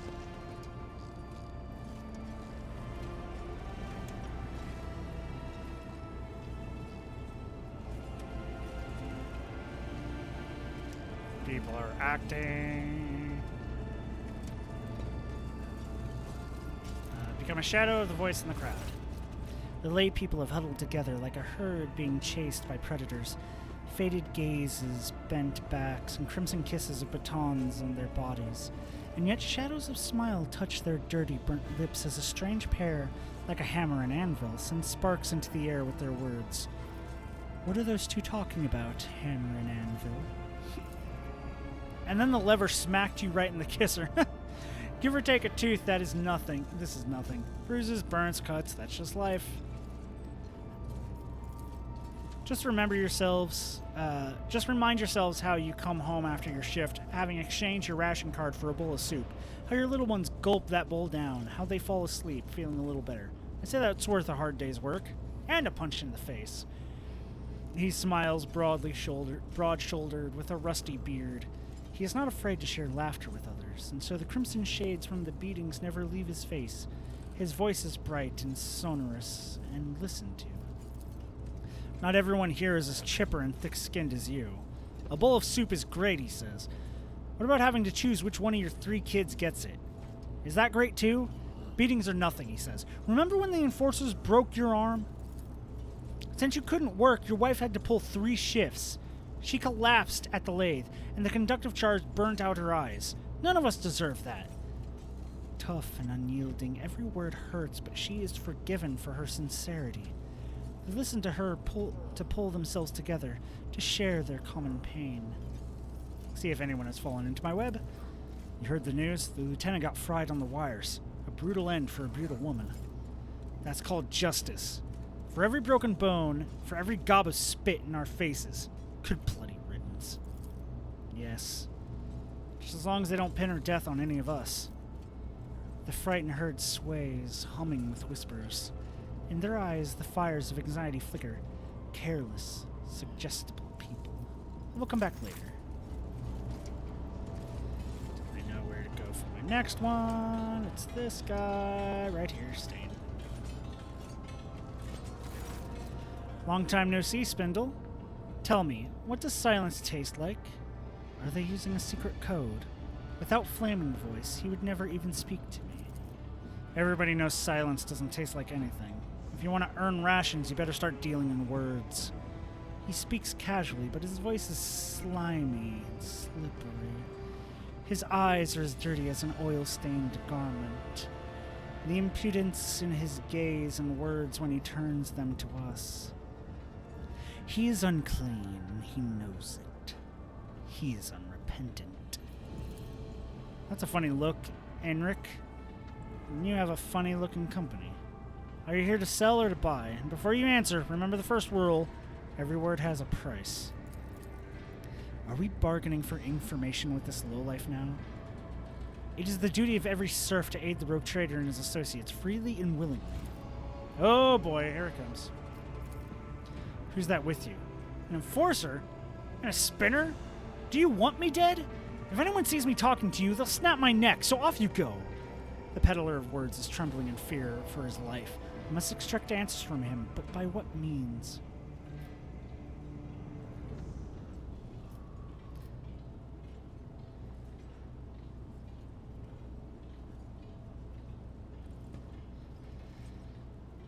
Let's see. 0, so 30% chance of that. The quelling stimulant in the needle's tip will loosen Stain's tongue. What is this feeling? It's so calm. Fine. Ask whatever you want, but then leave. My reputation cost me a lot of blood, and I didn't earn it to have it trampled into dust because you people happened to stop by. One glance is enough for me to see your true self, Stain. You are a liar and manipulator, peddling other people's secrets and not knowing how to keep your mouth shut. You will become the bait, sowing confusion among the minions of Nemesis who hope to wait out the lockdown. They think they have enough time. I will deprive them of that confidence. Where do things stand in the plasma drive chambers? Speak briefly. Speak sense. We just had an enforcer die. I swear, she did it to herself. Stepped right on a wire and riled up the machine spirits. You'll have to be careful now. There's a bunch of workers in the far corner who now gather between every shift whispering to each other. They don't invite me. They say I talk too much. Well, if they're scared of my tongue, that means they have something to hide. And of course, everyone's talking about Nemesis. Sure, the foundry and chapel were big, but he's been helping people all over. A lot of folks are sticking with him now. You can knock my teeth out if I'm lying. Don't got many of those left anyways, but I'll tell you this. Even if someone finds him, they won't rat him out. Settle, sir. There will be a raid soon. Be careful. I warn you in appreciation for your cooperative nature. What are you... That information is not meant for his ears. Really? I see. Well, if that's all you wanted, then can I go? Go, Stain, and be my herald. It is difficult to admit, but I do share the Master-at-Arms' indignation. We came here to get information about the traitors, not to reveal our secrets. Reveal the truth to the enemy, and they will harm themselves with it. I just hope the wisdom of the Bloodspun Reb won't cost us. Okay, let me just check.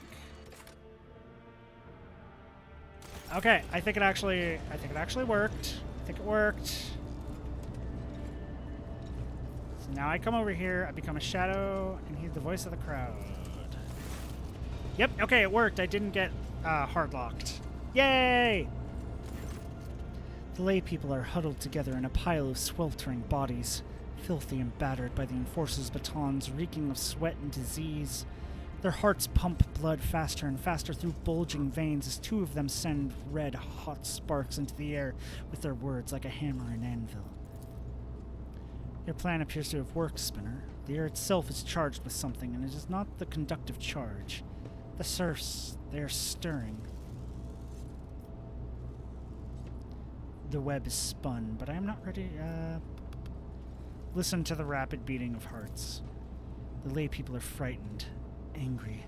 They feel the impunity that sprouted like a weed upon Whip's demise. They feel the threat crushing them from the upper decks, both imminent and inevitable. What are those two talking about, Hammer and Anvil? I can hear their whispers, insidious and deafening. No longer do they laugh with the others, no longer do they pretend. The enforcer is dead. The Punishers from the upper deck will soon follow Nemesis' trail. This is our chance. We need to act. Sit. I can sense that the prey is close. They have little fear of giving themselves away anymore. They need a spark to ignite the flames. Something that will convince Nemesis' followers that they are strong and that the Doman's servants are diminished. Wait for the right moment and then light the spark. They tell us how it is meant to be. Just because they were born on the upper decks and we down below in the darkness? Is it really the God Emperor's will that they grow fat on the fruits of our labors, revel in luxury while we die without water or medicine? Hammer's voice rumbles, and the lay people listen, their hands clench into fists. No matter how hard you work, they will wring everything out of you and give you nothing. Who allowed this to happen? The rogue traitor. His name be damned. A Grox on the throne. A tyrant throwing our bones into the furnace of his protectorate. Shut your foul-mouthed void dog! Flaming voice? No, it is too soon. I understand your anger, but you must temper it. What did you say about the Lord Captain? The one who gives you work, food, and shelter? You insolent deadbeats! I can see why you've gathered here, and I will not let you start another rebellion. Why are you reaching for your Voxcaster? If you will not disperse, I will give the order and vent the plasma chambers. You have 5 seconds. 4. The tyrant's lackey. If you do this, you'll die with us, you madman. To protect the Lord Captain and the crew? I see you've never met an Infernus before. Their faces are twisted with fear. Will they retreat? Will they flee? Will the hunt be thwarted? No. Why is he doing this? The Master at Arms didn't rush in, and she's one of the most, like, fucking devoted and shit like that. Why did he rush in? Why is he doing that? Why is he threatening to basically ruin the entire operation?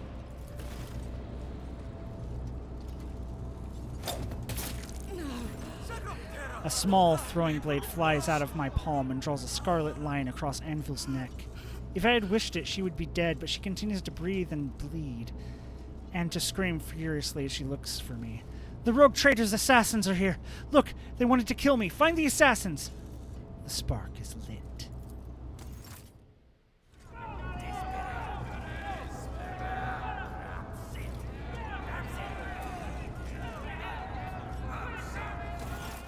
The lay people press in from all sides, pushing and shoving.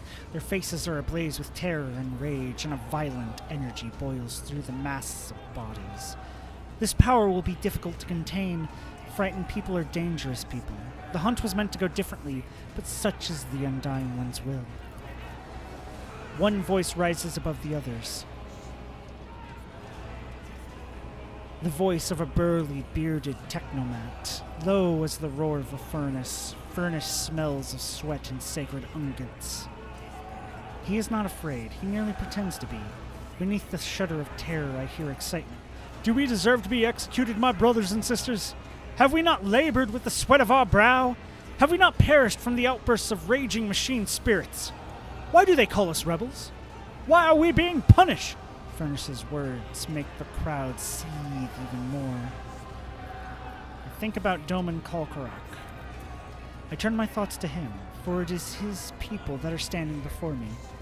What would he do, the one whose thread I anointed with my blood?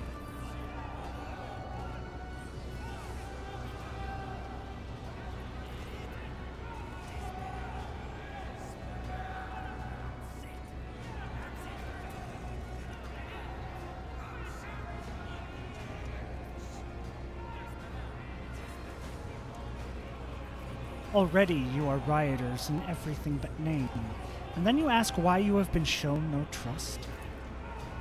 My words frighten them, wound them, because they are just, and that makes their anger swell all the more. Why are you surprised? Have the officers ever treated us otherwise? A new voice. Sandpaper Rough tears through the rumbling of the crowd. Its owner is ragged and filthy, and a furvish gleam burns in his eyes. His words inflame the people's minds like rot feasting upon a wound. Rot cries out mockingly. That's because you're afraid of them. But they're not afraid of you. They have the almighty baton. All you have is the source of the power that feeds the whole ship. Why should they take you for granted? It serves you right, you cowards. Turn my thoughts to Doman Kalkrok Nagel. I address the one who commands these people and who possesses the authority to execute and pardon. Am I to hear his thoughts?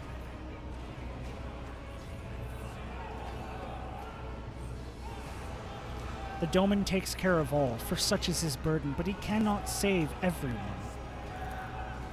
He only cares about his flunkies. The bile spraying from Rot's mouth sizzles in the workers' minds like acids. It is burning them through. We will not commit rebellion, but we will not allow ourselves to be slaughtered by villains either. The law and the Emperor are on our side. A young woman steps forth, slender and supple like a rapier. If they want to crush us with the fear of death, let them kill us. We'll only prove our righteousness. The ringing call is a command, pressing itself into their hearts. The foul stench of sacrilege almost knocks me off my feet. Sense the fetid stench of blasphemy, that tantalizing, elusive scent of rage. It is more than a stench, it is a tool, the weapon of the despicable trio which they use to influence the minds of the laity. invisibly intoxicating their minds. The crowd reeks of flowering treason. I delve down to its root and realize what it is that rejects his will serve. His sacred privilege is being attacked.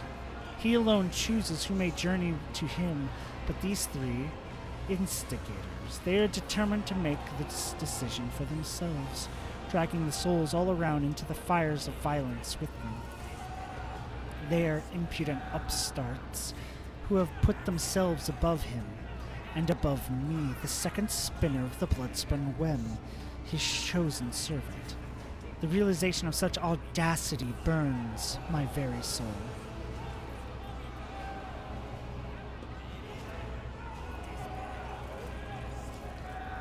I get a knife if I use those, but I'm not doing that. Appeal to Doman Kalkrok Nagel loudly and exiguously.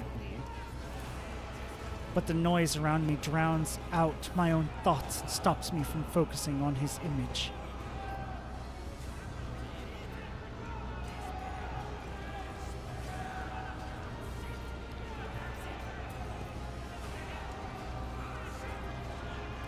Bare one of my blades. What is the knife?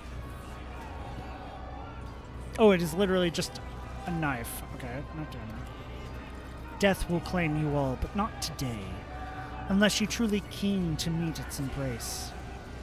The crowd does not answer. They do not hear me. The sacred promise of death no longer moves them, for they have fallen under the enemy's spell. They surround me, threatening, pointing fingers, cursing. They dare not strike, not yet, but already their enormous bulk presses down upon me as the smell of blood in the air grows thicker by the minute. Stop! You are committing treason!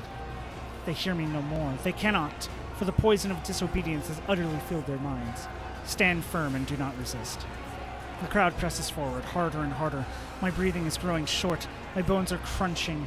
Somebody is screaming in my face. I endure the stench. Sarabak, Montague, assist me. My words are drowned out by the bellowing of men looking to kill. I look for those who volunteered to assist me, but they are nowhere to be found. Lose myself in the dance of blood. I can bear it no longer. The blades in my hands sing, and blood streaks across the astonished faces. I am done speaking and exhorting. I merely dance on the thread that I have spun. I bestow death in blessed wounds. I catch a glimpse of Rapier's cloven face and Furnace's open belly. Rot's severed hand falls at my feet, and its owner's fleas howl. I dance and breathe so freely. You're my brethren. It did not go the way I had planned. The smell of blood lingers in the air like the stench of impending defeat. 2 bodies are sprawled before me. I have severed their threads. The third blasphemer has managed to escape, but his disembodied hand also lies on the floor. Useless meat. Thoughts of Doman Kalkrok Nagel crowd my mind, irrelevant and harmful though they are in this sacred moment. I do not immediately realize how foreign they are to the here and now. Why am I thinking about him?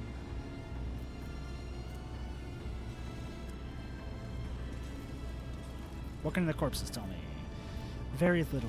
The faint traces of the vile mutations that twisted their bodies. The foul stench of corruption emanating from their meat. The deformed, strangely colored brains in their crushed skulls that spawned the heresy of sedition. What will the appearance of the survivors tell me? They huddle in the corners, ashamed of their own subservience. They tried to convince themselves that the blood they so foolishly spilt would absolve them, but they know it is not enough. Our flaming voice and Miss Steel Mistress still alive? Their threads have not yet been cut. I realize with astonishment that they are standing close to me. Flame Voice is furiously reproaching all those who had only recently joined the revolt, while Steel Mistress booms like a siren, shaking her maul and threatening punishment. They are useless to the hunt now. It is time for the next step. A thrill runs through the strands of my consciousness. Is this Doman Kolkarok Nagel? Can I truly feel him again, or am I imagining it? I need to concentrate. I gaze at the puddles of blood and patterns they form. I see a labyrinth. The Undying One has given me a sign. Holy moly, yeah. No, 40K is dark. It is grimdark. It is. I don't know if it is the thing that coined grimdark, but it is like, it is grimdark. It is grimdark. All of it. Even the good is bad, basically. My hand finds the sealed case in which his tarot cards reside. It is time for a divination in the blood of the dead. It will reveal to me the name of their unholy master. Thoughts of Dolmen Kolkrok Nagel creep up from the shadows and leap at my focused mind like a predator. They claw at it, robbing me of my concentration. Why? I must not think about him. I must not wish for him to be near me right now. I will not resist. The image of Doman Kolkrok Nagel comes into view, and I gaze upon it for an inexcusable length of time. I did not know that the bond between us would be so strong. The Vizier did not warn me of how important and precious it might become. I give in to my weakness, and the confusion in my mind lessens. A stream of blood gushes across the floor, and his tarot cards lie on the carmine splatter. Everyone is silent and stares at me. I am reading the omen. I draw the beginning of the spread. The Hound. I gaze at the card and at its depiction of the Astra Militarum armored vehicle that bears that formidable name. The pursuit of truth, sacrifice, and victory. This is me, and I am on the right track. The heart of the spread. The Harlequin inverted.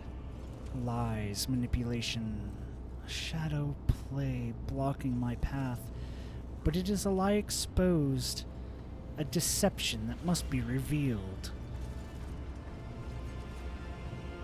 Man of Fire, why did you basically do that entire shit? You basically tried to scare them away, when that's not what we wanted. I draw the end of the spread. The Preacher, a man who carries an idea and proclaims it. But who is it? Nemesis? One of his supporters? Someone already slain or someone still alive? The divination is unclear, and so I draw a fourth card. It is dangerous to ask more of the Undying One, but I must know. The Aquila. His holy image watches me from within the card, and my heart grows frigid with the knowledge of what it represents. The Undying One has manifested his omen in the traitor's blood. The hunt that has begun will be completed by the unveiling of a great deception. Our enemy is elusive because he has a powerful ally, one who espouses faith in the Emperor on this vessel. The ship's confessor is in league with Nemesis. He will be the next prey. Would I prefer this if it was all voiced? I don't know if I would prefer it. It would give me, because I do like voicing the characters. The problem is I can't remember the voices I gave them at the beginning, so their voices kind of morph as I do stream to stream.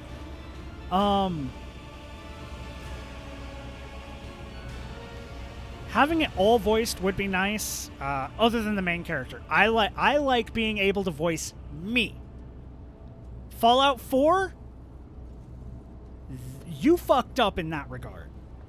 Don't voice the main character in something like that or like this. Let me voice me. If I make the character, let me voice me.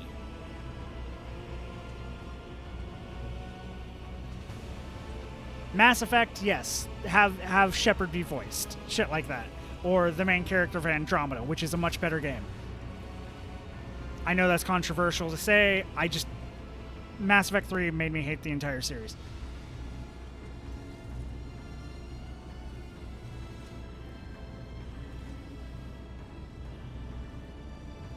but just let me voice my character.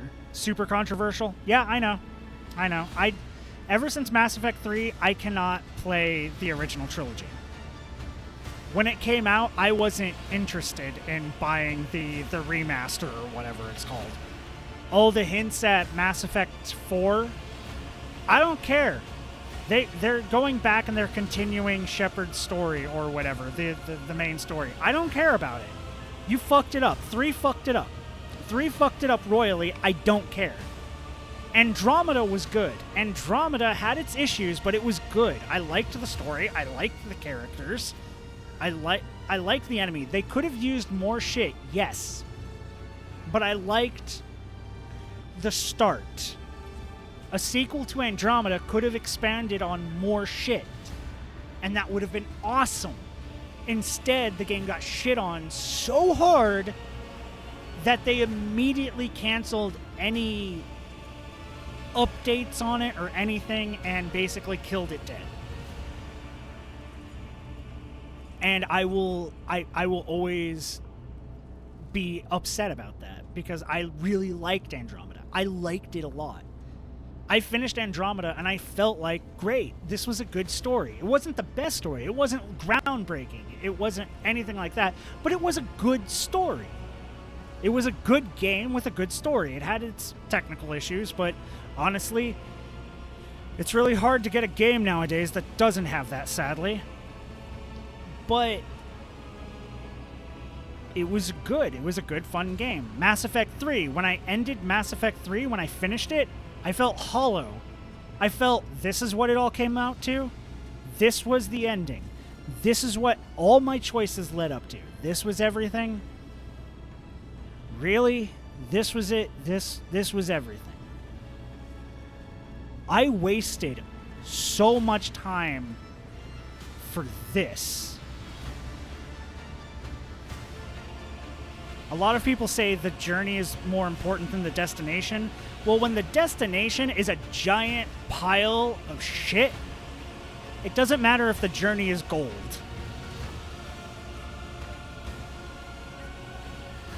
I'm going to stop now because I have gone and I can go on a huge rant about this. I don't want to do it again. The ending for Mass Effect 3 was bad. Everything else was a masterpiece in the series. There was a lot more in Mass Effect 3 that was bad, not just the ending. The ending was the main part. The ending was the last nail in the coffin, but there was a lot of things leading up to it. And there was some stuff after it that did it too, like... As good as it is, the Citadel DLC ruined it as well. Because it's like, the final war is here. The final war is happening. People are dying as we speak. War is declared. People are being harvested by the Reapers. Let's go to the Citadel and have a party.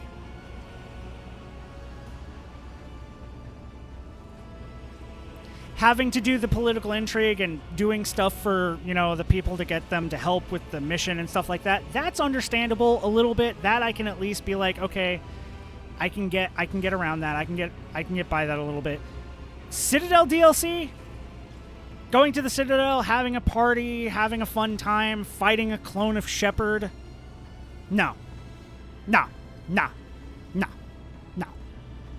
If that was in Mass Effect 2, yes. Mass Effect 3, no. It does not deserve to be there. The tone of Mass Effect 3 is, war is here, the end times have come, we need to keep fighting now. There is no time to stop. And then they give you a DLC, which is literally just, hey, let's just have fun. Which it's probably, from everything I've seen, the DLC is good in and of itself. It is a fun romp. It is a fun thing. I like the character interactions that I've seen in it and shit like that. But the fact that it's in Mass Effect 3 ruins it because the entire time, like, I've never played it because every time I start up any Mass Effect trilogy game now, I'm basically like, and what's the point? What's the point? I know where it's going to end. What's the point? I tried to do it for the Citadel DLC and I couldn't. But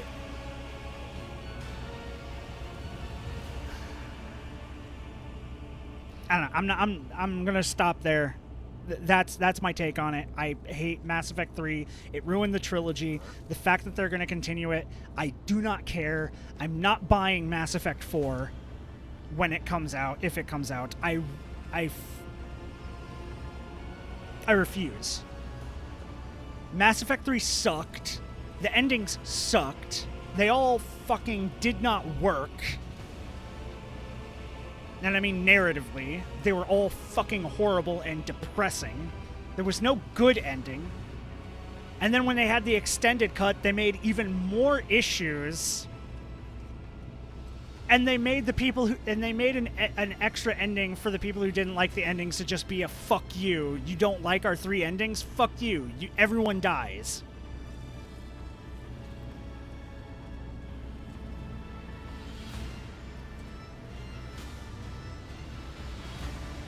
Isn't it a new one?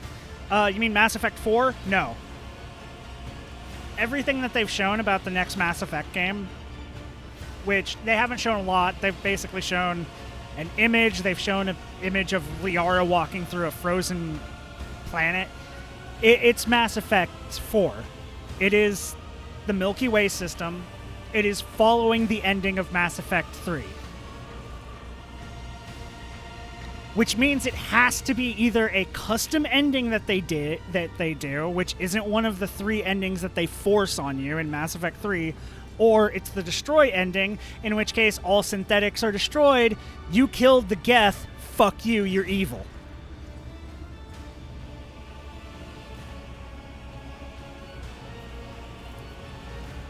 I should be thinking about the hunt, and yet my thoughts now lie only with the moment when I stand before Domin Kalkrok Nagel once more, and tell him what I have seen. Will he be proud of me? Will he be pleased?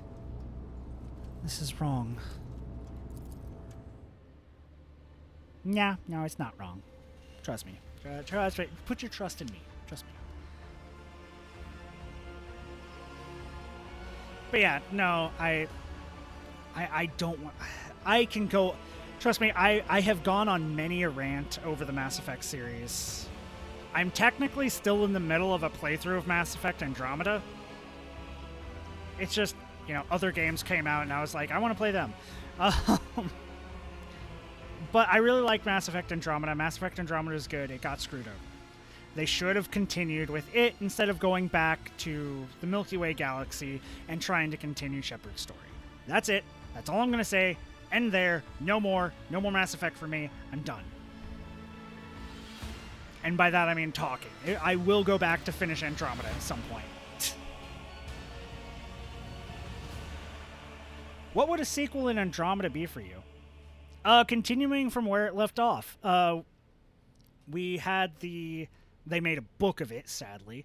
But we had the thing at the very end where the Quarian arc came out and was like sending out an SOS or distress signal or something. We honestly were only in like one arm of the Andromeda galaxy, so there's a whole bunch there. There's the rest of the that enemy faction. We were only in like basically a splinter part of dealing with a splinter part of them, so finding the rest of them and how they operate. Maybe there's an entire war happening between 2 major superpowers and we just, you know, saw one of them. And the other one, even though we would think that, hey, they're good, they're actually total jackasses as well. You never know. It's like there's so much that could have continued from that.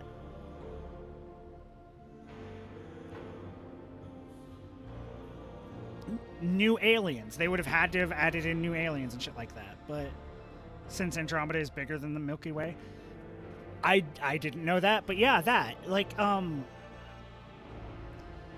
again, Mass Effect Andromeda is only in a single arm of the Andromeda galaxy.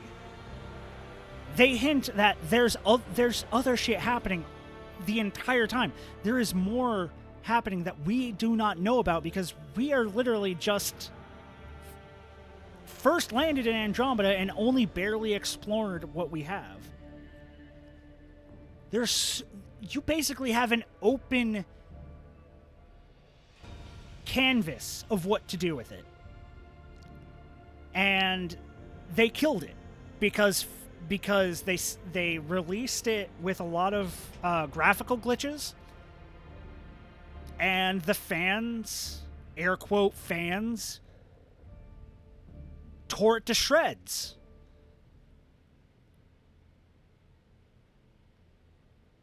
They could have they could have not released it as soon as they did and held it off a little bit longer and polished it a bit more so the graphical glitches weren't an issue. That would have helped. That probably would have saved it, because honestly, most of the hate for Andromeda was because of the graphical glitches and shit. So if they had just pushed it back, like, not even a year, a couple months to fix that shit, they would have been great. But instead they released it with all the bugs, and the air quote fans trashed it, and the developers basically went, okay, it's a dead IP now. Andromeda, dead IP. We're not touching it anymore. And that sucks because it was a breath of fresh air. It was it was actually good. And instead they're like, we need to go back to fucking the Shepard trilogy. We got to continue Shepard's story. And it's like, how? The only ending he lives is in the destruction ending, and the destruction ending kills the synthetics, which I fucking hate because I love the Geth. When I played it, I reconciled the Geth and Quarians. I made them work together. They became basically, I made peace between them. So the only canon ending has to be the one where I potentially made peace between them and said, fuck you, I have to kill you because there's no other way to stop the Reapers. Ha ha. More tangent because I wish you hadn't brought it up. Because I can't help but tangent about this. I'd love to buy the IP to build upon it. Could be a community-driven game. That would be interesting. I don't know how good that would work, but that would be interesting. Before the extended endings came out, I made basically the decision, other than, the fact that all of the Mass Effect relays blew up and therefore everybody dies. If you ignore that part, which they then retconned to, no, that doesn't happen. That doesn't happen in the extended ending. But if you take the 3 endings before the extended endings showed us how it looked, the Control ending was the best ending, because you take the Reapers and you fly them into a fucking sun.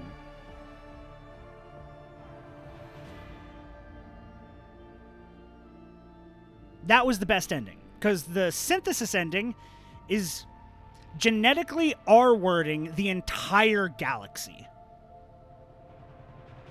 without consent. And after I did that, I felt bad, and I said, no, I do not like that ending. That ending sucked. The problem is the extended ending that they made for free went, oh, hey, you know that ending that you basically came to the conclusion it's the only good ending because Shepard takes control of the Reapers and could just fly them all into a sun and kill the Reapers because that saves everyone?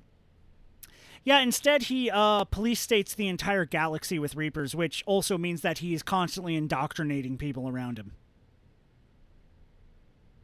Congratulations! No ending is good. And I know a lot of people go, well, that's the way life kind of is. Sometimes you don't get a good ending. Yeah, but I'm playing a fucking video game for escapism. Life already sucks. Let me have a good fucking ending. When I'm not playing something like 40K. For playing this game, I'm expecting to have a downer ending. I'm expecting most of my companions, something bad's going to happen, and the cards after I beat the game, whenever that happens, of them they tried to do something and they got fucking slaughtered for heresy or whatever. I'm expecting that because that's 40K. That's how it is. Everything sucks in 40K. But in Mass Effect, we were constantly told our actions matter, our choices matter, and we could play the good guy. And then at the end of it, they went, nah, everything sucks. You have no good choices. You have no real options. You have different flavors of Gatorade to douse the galaxy in and basically destroy civilization. How do you want to do it? Oh, you don't want to do it? The Reapers wipe out everybody and basically you force the galaxy to start again. Because fuck you if you don't like our artistic vision for the end of the game.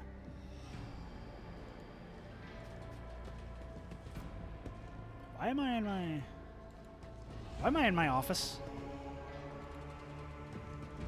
Office room. This is a room. This isn't an office.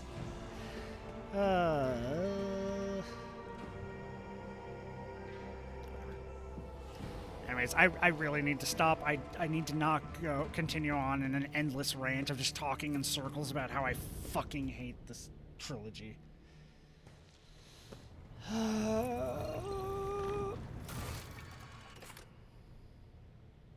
Oh, I gotta go to the shrine. Okay. No. That's not the way to the shrine. This is the way to the shrine. Right, I gotta fight the holy man. So basically, the main priest on our ship, turns out he's the traitor.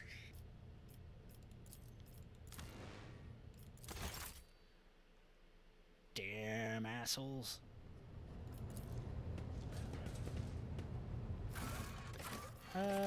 Shrine. Me, Cabela, Agenta, Cassia, Pasquale, and Hurlet. Let's go.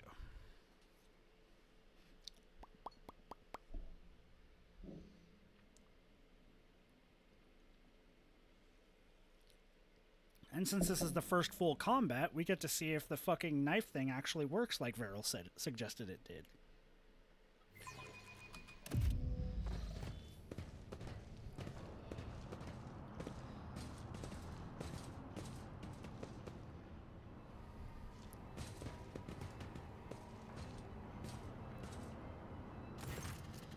Cabela extends a finger topped with a metal claw towards Confessor Abelard. The divination has revealed you stand beside the enemy, Nemesate. Speak only the truth before the Domin and the Undying One. Abelard meets Cabella's words calmly with an almost majestic resignation.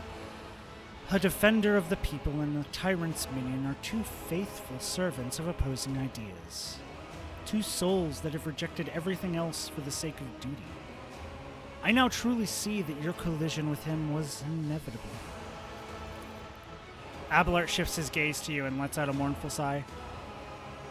I was warned about your visit, Kolkarok Nagel, as well as its purpose. Who alerted you to my visit? My son, the protector of those whose blood you feed upon, whose hard work has paid for your content life in the upper decks of the ship. Why? Your pet tormentor who extols death is right. I know Nemesite. I assist him. Just like him, I am your enemy, Kolkarok Nagel. Abelard raises his voice, and in the soft tenor you hear notes of accusation as deep as rolling thunder. And I am also the enemy of your cruel regime, where life is dirt under the Enforcer's feet, where a man has nothing to eat, writhes in fear, and knows no hope. Starbuck clenches her fist until her knuckles crunch. You treasonous impostor! To think I listened to your sermons and was anointed by your hand. You will choke on your words along with the teeth I am about to knock out. Abelard dignifies her with neither a word nor a glance.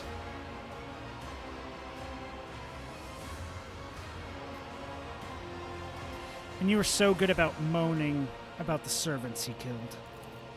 I grieved for them, but they were unreliable. They could have compromised us. They had to die. But the fault for their deaths lies with you and your enforcer dogs, for fear of whom we are forced to hide.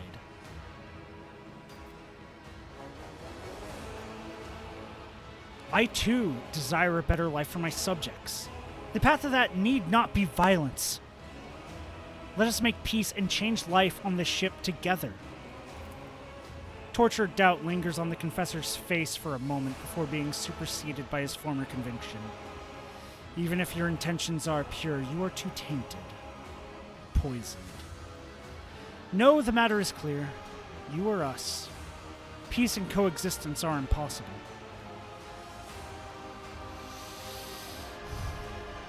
Do you serve Nemesite or do you command him? I follow him as he once followed me. Nemesite is my son, if not by blood, then spirit. I took him in as a willful child, and I fostered the best in him. A passion for justice, the indomitable flame of a fighter, the unyielding determination. I have been preparing him for years. You have raised a living instrument that serves a purpose without question. Cabela speaks cautiously, as if not entirely sure of her judgment. Such is his purpose. To be the hope, to break the shackles, to end the centuries of torment that have passed aboard this ship. A great sacrifice for a great cause. He falls silent, looking at Cabela expectantly. You should be familiar in his ways. Except that instead of a soul of freedom, you were raised to be an executioner's sword. Is the Warhammer universe open to fan fiction? I'm going to tell you right now, every universe is open to fan fiction. Not real life. Don't do that. That is cringe beyond measure. Don't do that. But every universe, every fictional setting is open to fan fiction. If someone tries to tell you otherwise, they're gatekeeping assholes.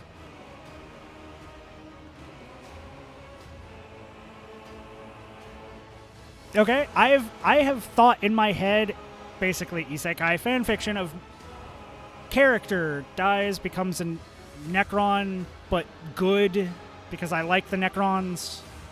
Bleh. I am not immune to the self-insert fanfiction trope.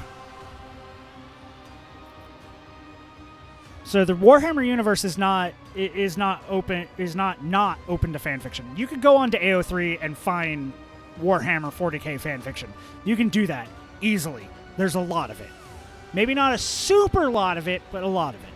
And if you want to make some, go right ahead.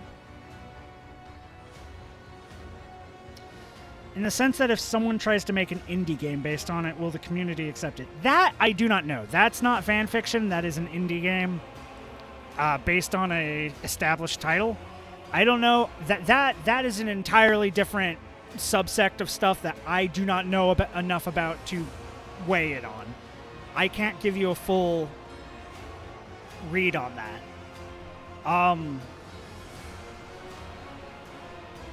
If it's free, and by free I mean you're not making money off of their IP, you should be fine. If you try to monetize something off their IP, that's not going to end well. But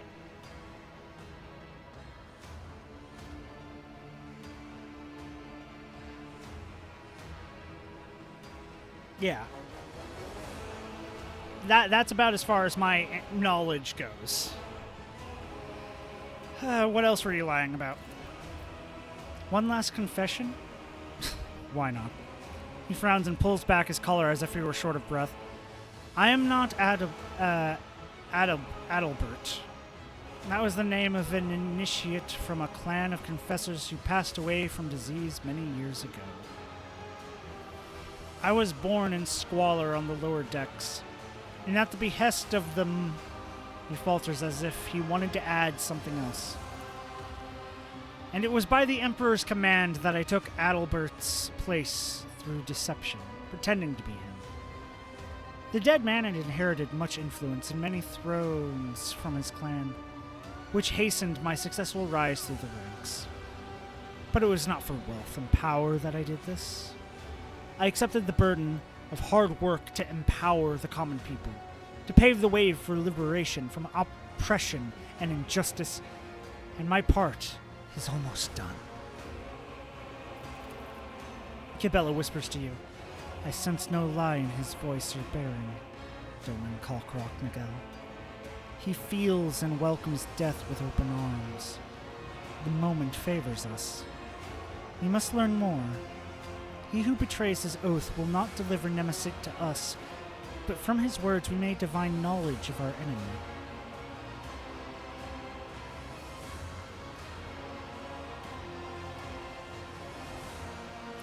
Your liberation is rooted in betrayal and bloodshed. This is a war, Kalkarok Miguel. The war for our liberation. And we are willing to die and to kill for it, because our enemy is brutal and deaf to our pleas. You have deserved it. He resolutely places his hand over his heart. Sarabak reacts to his gesture with due suspicions, sharply gripping her weapon, prepared to eliminate any threat to you. How did your deception go unnoticed? You were not there for those years of pestilence. Confessors attended every deck and died in multitudes. New ministers were recruited in every port, at every station. Their names and faces blurred together.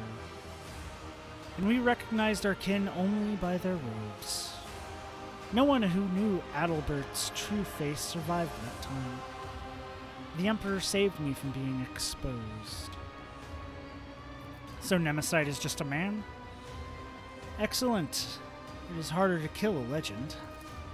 The words of a tyrant inebriated with power and impunity, he smiles bitterly. Nemesis is an idea, and you have the arrogance to believe you can kill an idea made flesh? It is better this way. So keep underestimating him.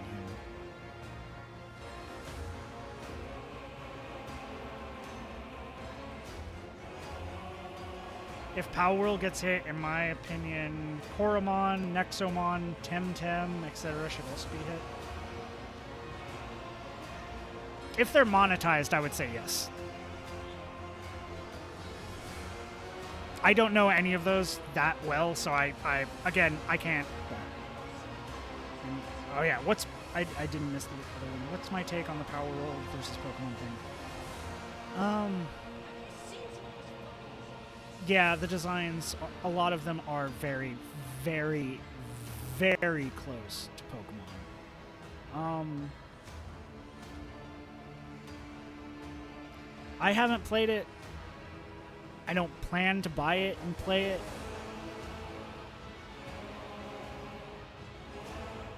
It's not a lot of them, though. You've played it. A lot of the ones I have seen. A lot of the ones that they've showed. Oh, there was more than 4. A lot of the ones that I have seen, I don't remember because it's basically one of those things where I went, I'm not interested. I'm not really interested in the Pokemon with guns thing, so I just didn't care that much.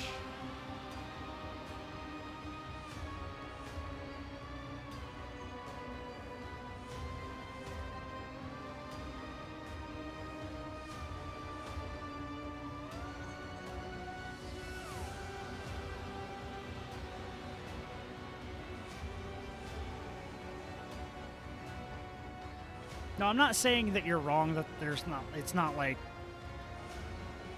less of it, because there could be a lot more of their creatures that I have not seen. But of the creatures I have seen, definitely more than 4 were basically not carbon copies, but hey, can I copy your work? I'm just going to tweak it a little bit. Something that I do with characters all the fucking time in anything I play in an RPG. You know this. You've DM'd for me.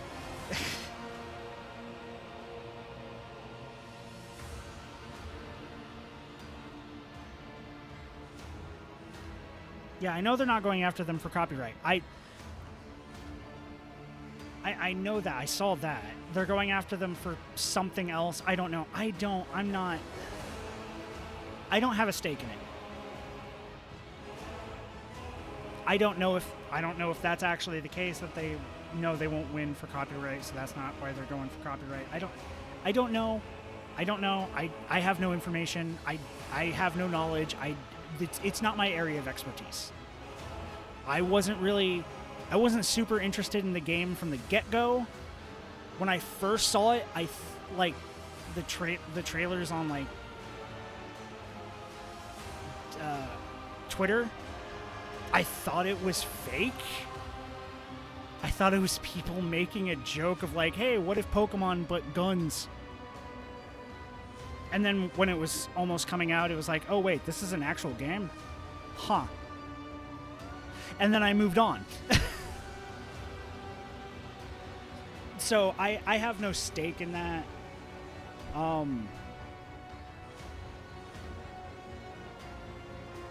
The pals or whatever you call them that I have seen on stuff, I have seen a lot, like not a lot, like 10 that look like really close to Pokemon, but I don't know if that is even a quarter of the amount of creatures there. That could be the only 10 there that look like Pokemon, and there could be like 300 pals. I don't know. I don't fully care. I don't have a stake in it.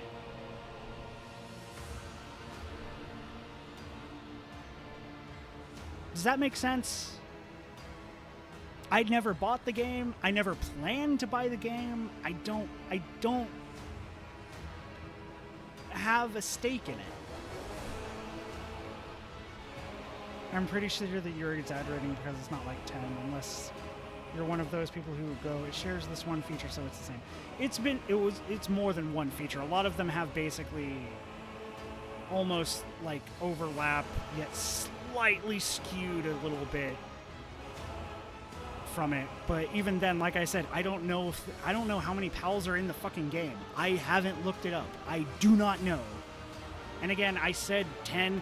It could have been like 6. I don't know. It could be 4, like you said. I don't know. I just know that I saw from all the ones that I saw and quick thing, it didn't stick in my mind because I don't care.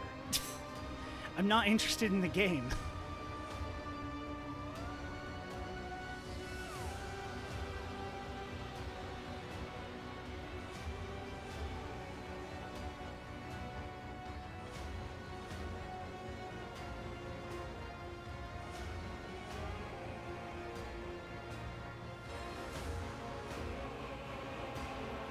People pointing at the wolf and go Lycanroc.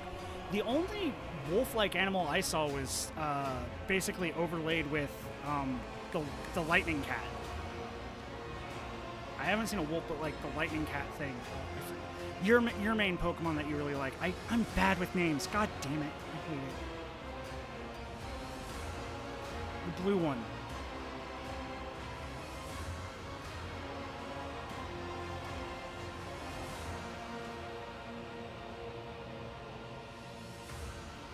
I don't remember seeing one that looked like Lycanroc. That was one that I didn't see. Yeah, it's like there's like a decent amount of those that I saw, but I don't know how many are in there. I don't know. I don't fully care. I have no stake. So I'm not going to go one way or the other way. I'm not going to say they shouldn't be. I'm not going to say they should be. I'm going to say whatever the courts decide, because I don't know. I don't know enough. I haven't played the game. I don't feel comfortable giving them my money because I'm not interested in the game. There was the interesting thing I saw of some other VTubers playing it where they could catch human characters and butcher them. That was cool. I don't know if that was a glitch, but that was cool. But yeah, I have no stake. I have no stake in it. I have no definitive like this is my stance on the game. My stance is I don't fully know. I haven't looked into it. I'm on the outside looking at snippets that I see on like Twitter and a few videos, and I basically went, okay, I wasn't going to get the game anyways, and yeah.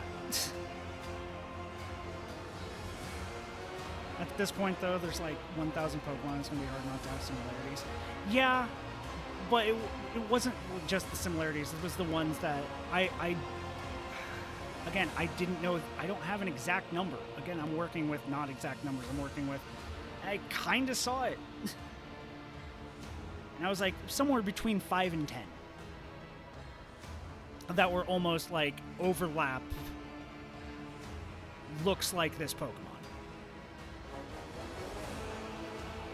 And it's that big of a difference because, again, I don't care. I haven't looked into it. I haven't looked into it because it's not my place. I'm not interested in the game, so why would I look into it?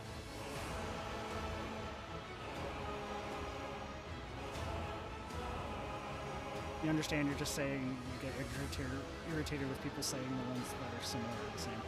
I get that. If they are different enough, I get that. It is an intended feature. Okay, that is cool. I will say that if that is an intended feature that you can catch human NPCs and treat them as the Pokemon XP, that's awesome. And I'm saying Pokemon XP because we all have a thing that we're like, this is the main thing, and then every other derivative of that kind of works like that. Like if it is a monster that goes into a ball, it's basically Pokemon. If it's a monster that just follows you around, it's Digimon. That's how it works in my brain. Not into the extent of, no, they need to not do this, but in the extent of, oh, that's like this thing. I like that thing, so meh. You can also make them work in your base just like monsters. Yeah, I saw people doing that. I saw clips and stuff of people doing that.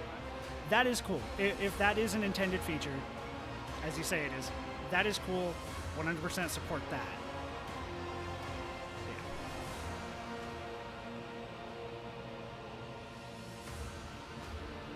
But what Nintendo is suing them for is the catching system is very close to Pokemon Arceus.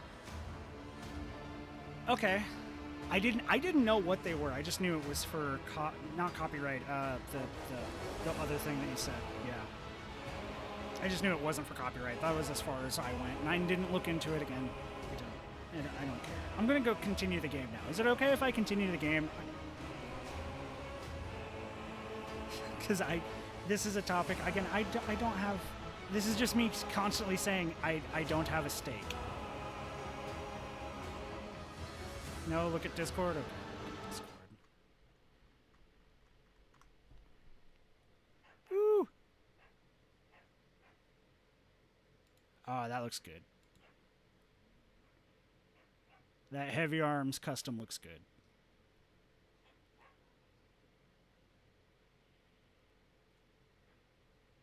I'm not sure about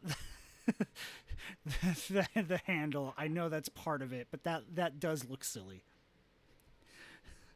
It doesn't work for the toy. But the painting, good. Painting is good.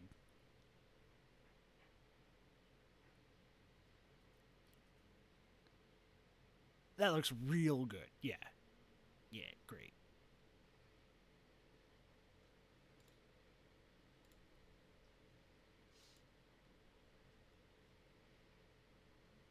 The only thing I would say you could add to it, maybe for the detailing, or no, you already said detailing. Yeah.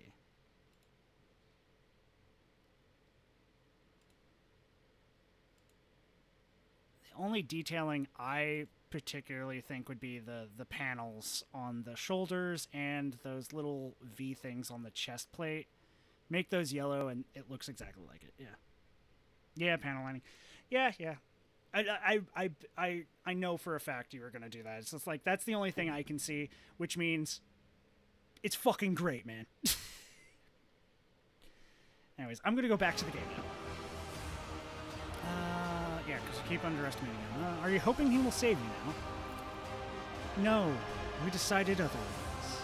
I'm not worthy of him risking his life, so do not expect to capture him through me. My son has no attachments, for they would only make him weak. He will gladly sacrifice himself for his dream of liberty and equality, and I must do the same. I only grieve that, thanks to your efforts, I cannot be near my son and ease his burdens. Attachments make us weak, Cabela whispers in barely audible, and her face is growing more dismal still. You need a weapon out of him, just as he made a weapon out of you. Any last words? The shackles will fall, and there will be nothing left of your tomb, nor of you. Abelard speaks without hatred. His even voice is that of a martyr on his way to glory.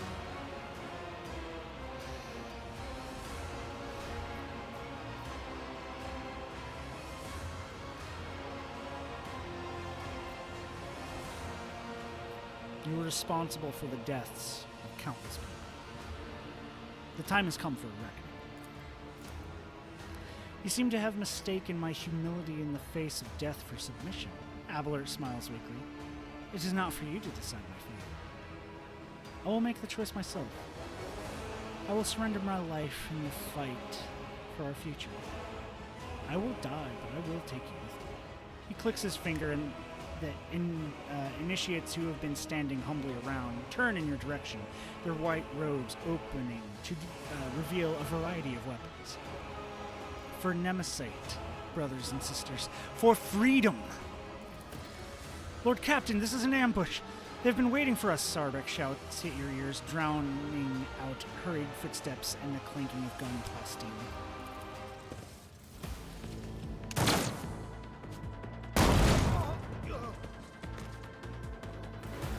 They went down to one Challenging grenade. me was a mistake.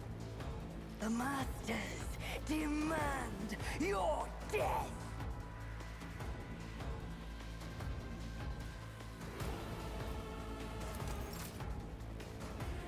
Okay. Let's see.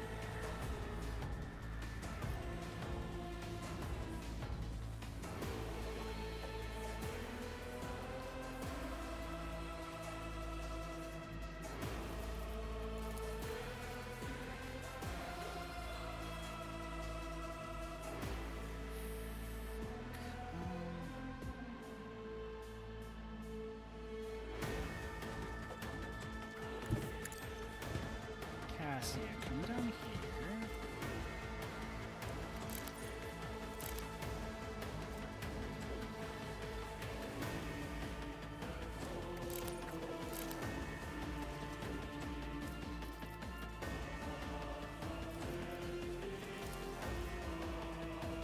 God damn it. Okay.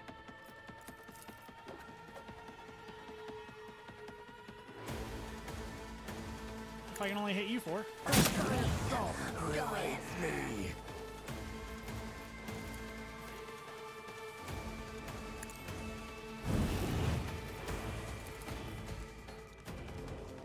Me? If you insist, Lord Captain.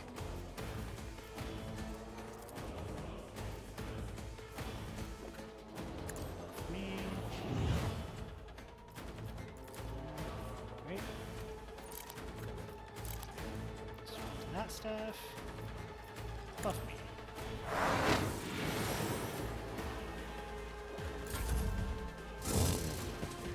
How dare you dodge me? Pasquale. Pasquale.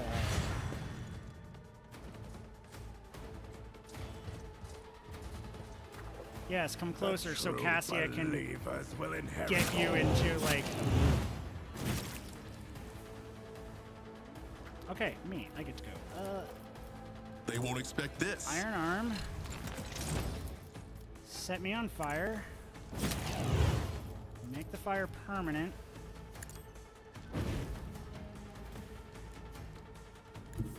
Go there. Dance of Death. Didn't see that one coming, did you? Contemplate your weakness. What the fuck happened?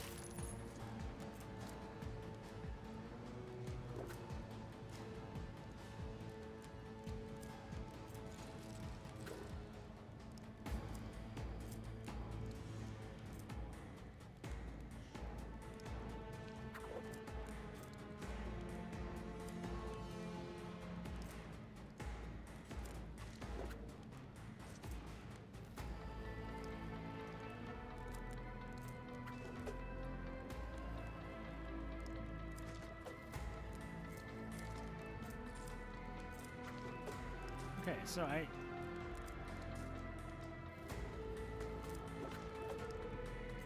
Blade Dance. Okay, so I use Blade Dance. 6 hits. Camaraderie bad, good. Heal freeze. Deals 8 damage, 11 damage. 18 energy damage to Professor Evelyn.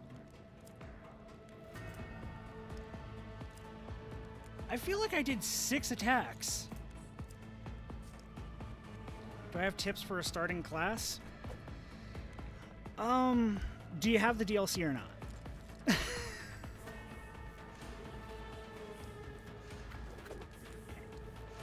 First off, have that. Second off, what kind of character do you want to play? First and foremost, it's a CRPG.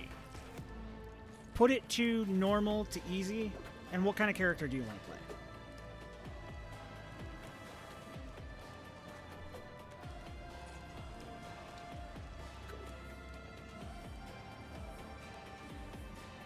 Like, what do you want your character to do in combat, type of deal?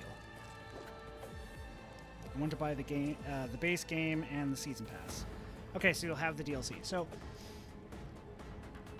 take a brief pause here, so I can do this. Melee warrior, ranged soldier. Yeah. So you don't want to do melee? Then go soldier.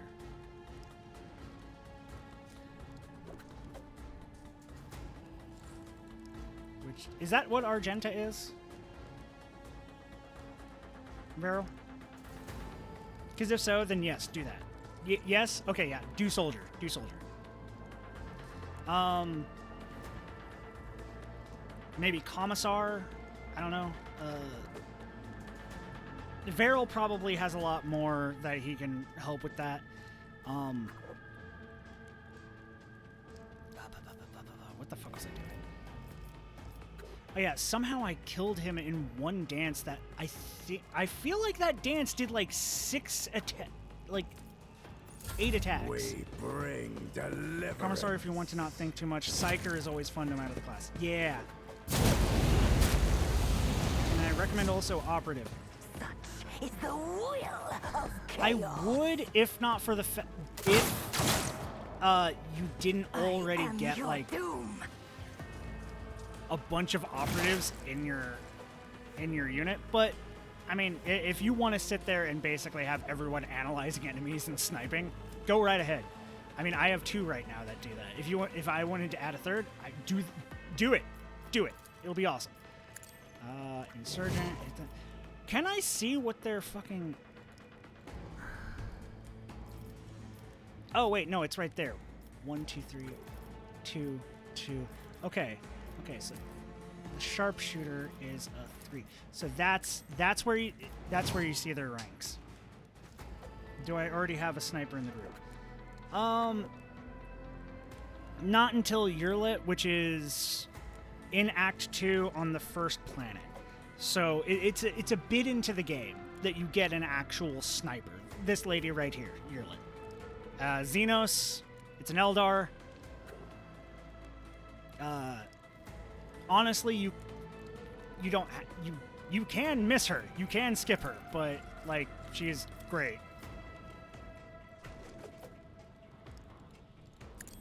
Named character. Don't like you. Yeah, keep that. Named character. And the bounty. Analyze enemy. Click on you.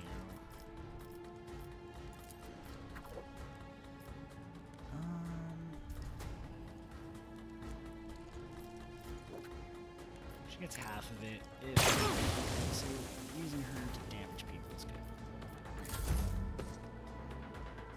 But snipers are really good, and you can always decide to run a different party member.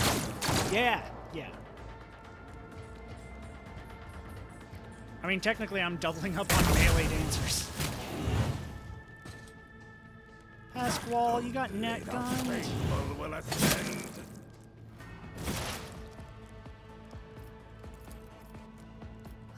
Let us.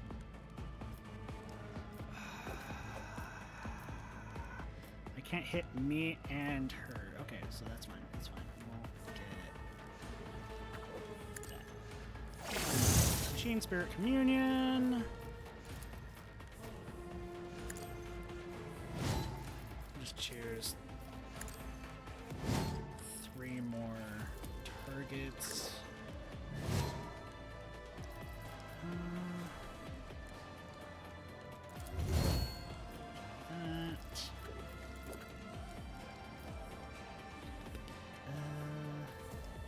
Lower his armor. You didn't shoot. What? You fucking asshole. Okay. We have an enemy, right? It's because Your desire condemns you. I'm an idiot. I am an idiot of the highest caliber. Another thing on that. Continue. Don't want to play a supporting character? No one's really fully a support. I mean, you could run Cassia as a full support, and even then, you're still doing massive damage with her. Okay. Have you all lined up right there? Have you all lined up right there, though? Yes. Argento, go there. Here's what we're gonna do.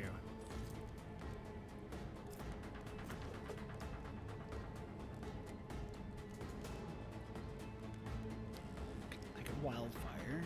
No, I don't have enough versatility, so activate that. Fire down the line.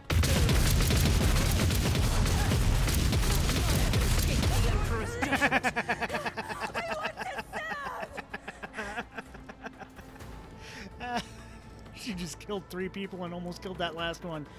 Oh, it's glorious. What do I like most about this game?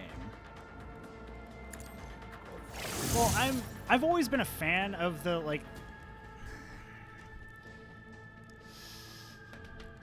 I've always been a fan of 40K, but always in, like, the offset, I like doing my own shit. But, yeah. Pure Warhammer glory. Yeah, no, yeah. Argenta is a sister of battle through and through. She's great. And with some of the shit I've now put on her, she's great. And she now causes bleed on people. Okay, end your turn. And it's Argenta gets to go. Running gun. Okay, where is her versatility stacks?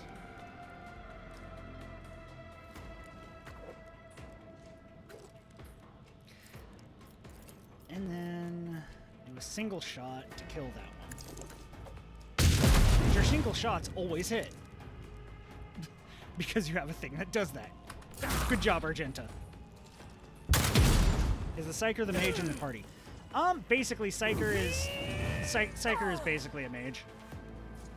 But don't take that as to mean that you have to be a blaster caster. Like, I'm a Psyker, and I am a 2-sword wielding, dancing melee badass. Okay, Cabela. Run over here.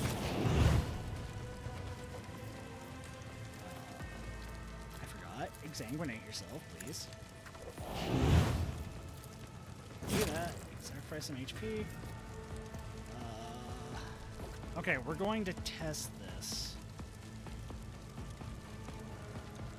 Okay, Rebel Fighter. There we go.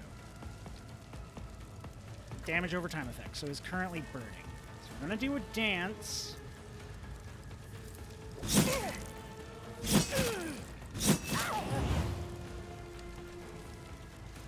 Okay, the dance did not add burning.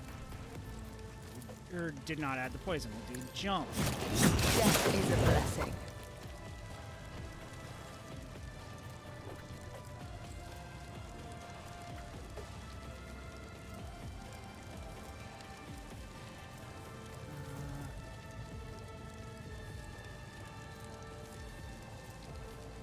Where does it say where I attack?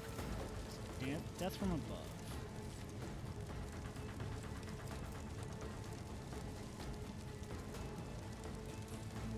Tell me what weapon was used? No, but it did hit you. So do you have poison? No, but you have bleed. That better. Okay, let me look. Yeah, that looks good. That looks good.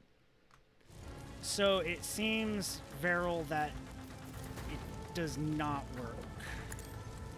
It doesn't seem like she poisoned anyone, so it doesn't seem like she attacked with her offhand. So it seems like you have to do a single attack with the offhand. So none of her skills, the death from above doesn't seem to be triggering it. Blade Dance doesn't seem to be triggering it. It's still 15 to 20, which means it doesn't count like it has had an attack. Yeah. Seems like it's not the case, sadly. I wish it was. I wish it was. It should. It should. It would make sense that it could. Because it seems tailor-made for a fucking Blade Dancer. That'd be better for the Dark Elf dude later, then? Probably.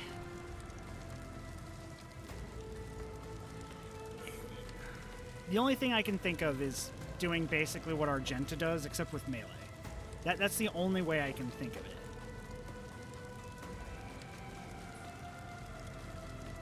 Something that allows you to attack potentially multiple times with a dagger. That's the only thing I can think of. Which sucks, because it seems tailor-made for the Blade Dancer. Blade Dancer does a shit ton of attacks. If they, like, honestly, to balance it out, it has low armor penetration, it adds toxin. Make it have the same damage as, the Warrior Heroic action? Yeah, that. But then you only get to use it, is it once per turn that, does he get, like, the 4 actions per turn, or is it only the one time using the Heroic action you get the 4 attacks? Because honestly, I don't use my Heroic actions nearly enough.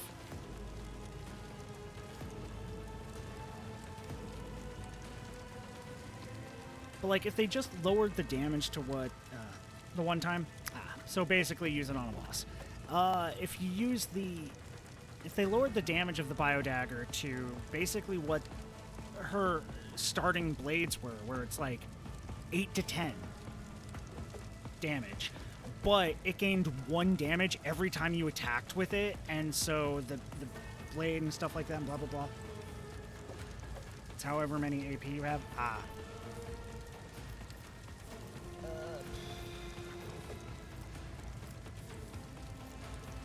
Honestly, there's not a lot of people left. There is one. And the Sergeant over there is going to die later. That Rebel Gunner is going to die soon. I can kill those two. I can basically do this.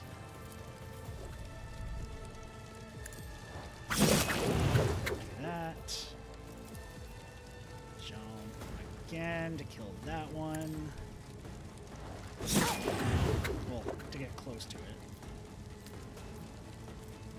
Honestly, just... do I want to Death Waltz him, or can I... I have 3 more of these. I don't need to Death Waltz him.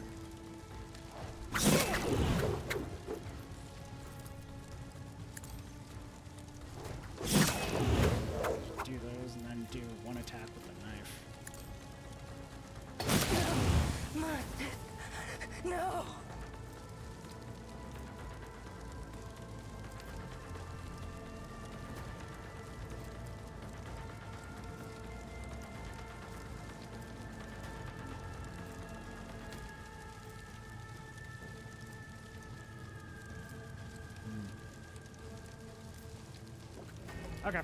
Intern. Cassia. Cassia. Cassia. Cassia. Cassia. Cassia. Cassia. Try to pull them there. Will reward us. Move yourself there, Cassia. I know it puts you in fire. I know, but you can do that. I should have debuffed them. Why didn't I do that? I'm in fucking. If I may.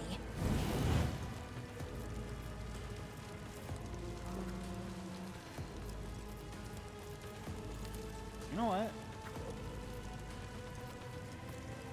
Cabela, get an extra turn. Because why the fuck not? Dance.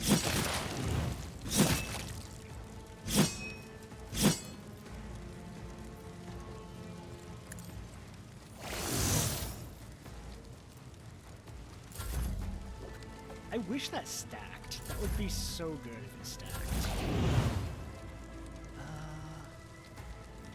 You need to die. So go there and dance!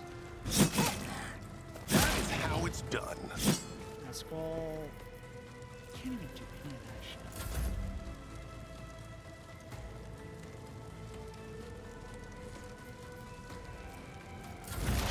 High momentum. Shoot. I need to double check why Pasquale is getting extra turns.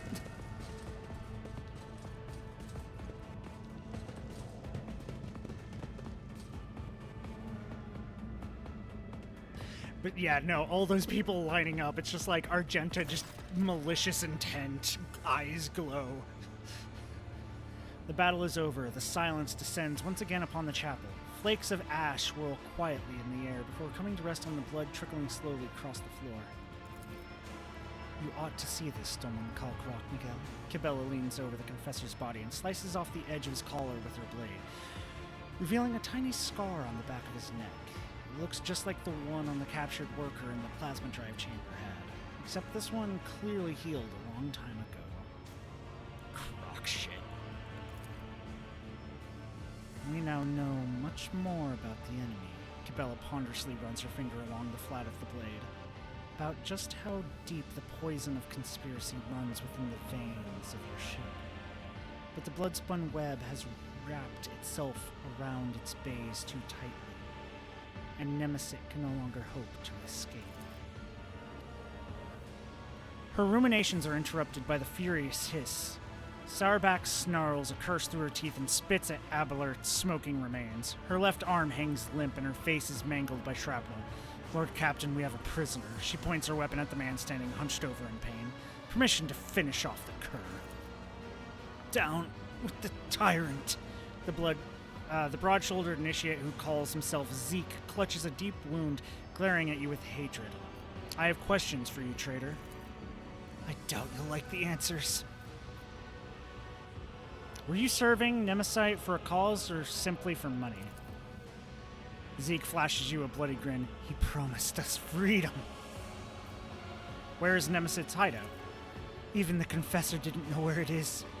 He was afraid of spies or of giving his son's secret away under torture. You see? You can't get to our champion. Are there any other senior officers helping you? Officers! There's no one else among them who is pure. They only care about power and gorging themselves on the scraps you throw them. Or else they would have long since turned against you. Zeke can barely finish the sentence before he's beset by a torrent of gurgling coughs. I've learned all I... He's not going to answer that one. I've learned all I need.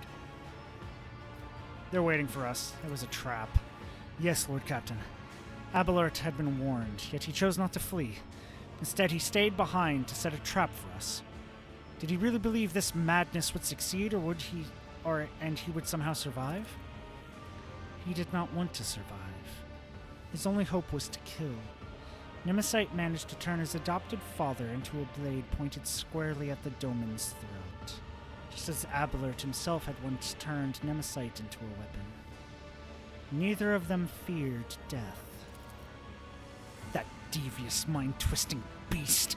Saddleback frowns with worry. I have been going through my predecessor's archives recently, and I may have an idea as to what manner of creature this Nemesite is. We are dealing with a Kellermorph, a special variety of mutant filth in service of genetic cult. Did I say filth in the correct way? No, okay, let me try it again. Genetic filth in service of genetic cults. These creatures are made and raised to play the part of the people's leader, an inspiration for the mutinous rabble. The Kellermorph's purpose is to sow disorder and to use the rebellion to eliminate the ruling elite. Those who might be capable of opposing the Xenos. Now, let us decide what to do with our surviving traitor. Do not kill him in vain. Cabela shakes her head. Those who follow the tenets of the web know that, just as we serve death, so too does it serve us. Allow the death of this man to become an instrument in your hands, Doman Colcrock Miguel. Pass off the traitor's body as that of Nemesite. Instill fear in his supporters. The enemy will be forced to act to undo the deception, exposing himself in the process. It sounds good. We'll do as Cabela proposes. We will make certain that the lower decks believe their hero to be dead. We will leave the body to hang for a good long while, that the hopes of the mutineers may rot along with the corpse.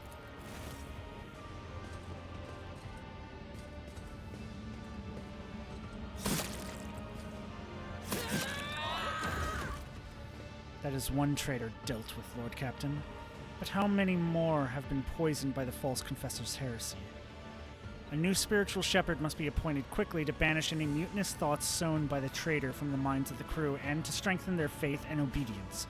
Without the ship's confessor, the rabble will begin to whisper that the Emperor has forsaken us, and such doubts will only play into the rebels' hands.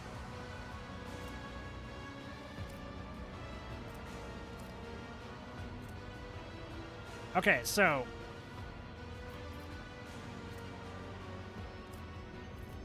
let's see here. Righteous Fervor. Attack crafts and torpedoes gain 2 void movement points. The prayers of the Confessor Abrabella have roused the crew to purge any and all foes of the God Emperor and service the weapons of his wrath. Okay, so we let the High Factorum find servant of the Ecclesiarchy. We appoint a loyal crew member. We get Blessed Shields. Shield strength on each side of the flagship is increased by 10%. That's not a lot when we're dealing with less than 100. I trust the Bloodspun Web and grant the cult the honor of guiding the congregation aboard my ship. Gives us Merciless Salvos. The flagship gains 15% critical hit chance.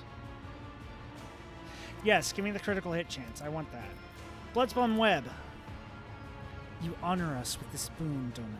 I will relay your words to the Vizier so that he may choose someone worthy. I will send agents to every deck. The next time Nemesite rears his head, which I'm certain will happen sooner rather than later, we'll be one step ahead of him, and not the other way around. You did that one too? I like the Bloodspun Web. I don't know what I can...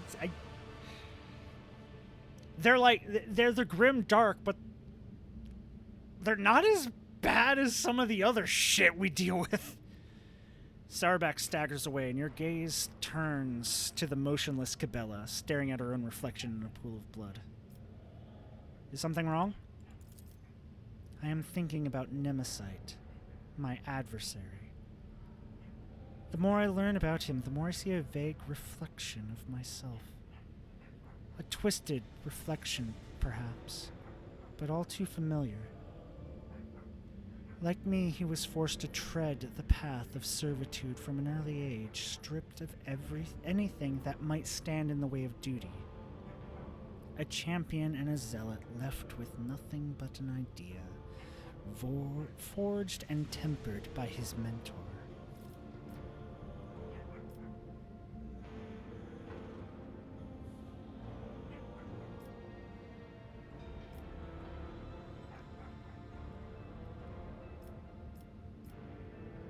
You are different. He is a murderer, but you understand the true value of human death. This is true. Like a puppeteer, he pulls at the threads of other people's destinies, tangling and severing them. When I cut these threads, it is only as the Undying One commands, with timely precision. I must stop Nemesite so that I might save your subjects from premature death. She looks away and then turns back to you as if remembering something. Dolmen Kolkrok Nagel, our conversation is not yet over. Please stay with me a few moments. There's something I wanted to ask. Gabella makes a ritual gesture, but you notice her fingers tremble. Domin Kolkrok Nagel, you need to know about what happened. You and no one else. During the divination that revealed Abelard's betrayal to me, my trance was interrupted. Instead of converging on a single point, my thoughts were thrown off the intended path, and I lost my thread. She looks up to you with distress in her eyes. What distracted me were thoughts of you. Were you thinking of me? She nods. Your image intruded upon my mind when it was supposed to act as a blade seeking its target. When all of my being was focused on fulfilling my duty. My trance was broken, and I committed an offense against the Undying One. I was able to restore my trance and banish all thoughts that didn't belong, but that this happened at all is still worrying. She pauses. You are dear to me, more so than I first realized. But my duty is to serve the Undying One. What if... She falters, then looks at you intensely. What if your presence is What if your presence in my mind, in my labyrinth, goes against the tenets?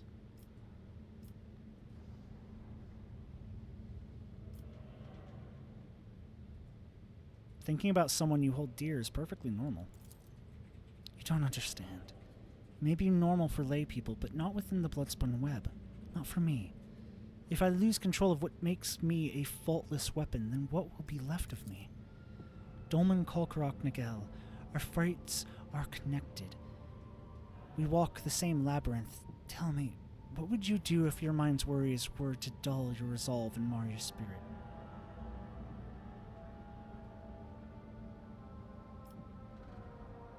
I would accept that the appearance of someone important in my life was bound to throw things into a bit of a disarray. She lets out a quiet laugh. Your life is in enough disarray as it is. Still, your ability to exist in pandemonium without losing sight of your goal deserves some praise. Cabela gives you a look of painful doubt and tenderness. Enough. Let us go back. Before she turns to leave, her fingers wrap around your hand and squeeze it passionately. The relationship continue. I need to check to see what... Okay, what's her... Okay, so she's still 3 on Dogmatic? I thought I had... Okay, so I haven't been able to get her on Iconoclast at all. I thought I would have been able to do that a little bit. Okay, that's fine. It's fine. We can work through it.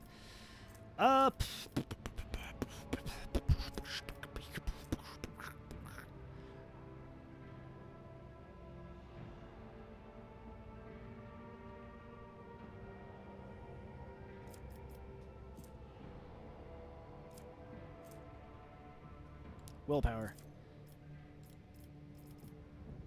Because I'm annoyed that I do not have enough willpower. So I need to up it a little bit.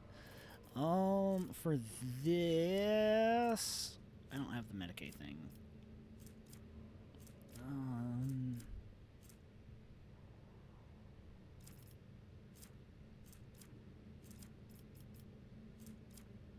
Coercion? No, athletics. Because I have the thing that I think adds athletics to my damage. So yeah, do that. You, agility. And then Medicaid. Argenta. Demolition. And then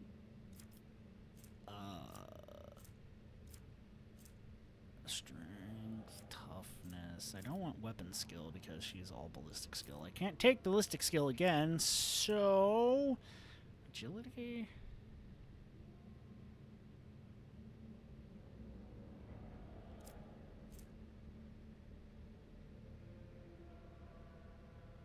Strength. Do a bit of strength. Because I think she needs some strength for heavy the certain heavy weapons. And also,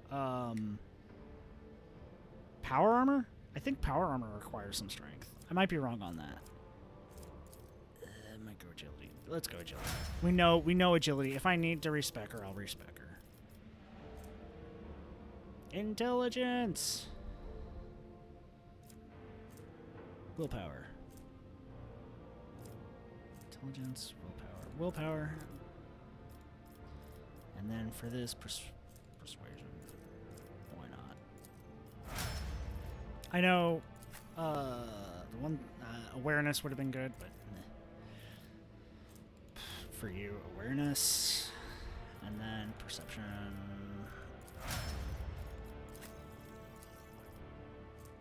Awareness. Lord Xenos. Perception.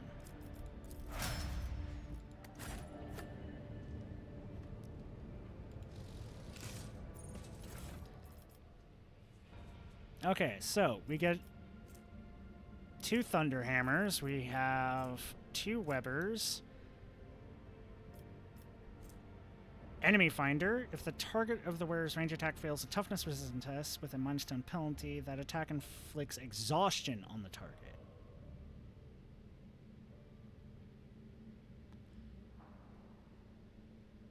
I need to put that on somebody. Argenta. Argenta does AoE attacks, so if she does AoE attacks and fucking breaks their toughness resistance, putting exhaustion on a bunch of people, that seems great. We got Rebel Sniper Rifle, that can go. Honestly, can I... That to cargo. Chain Sword, that's a cargo. Great Sword, that's a cargo.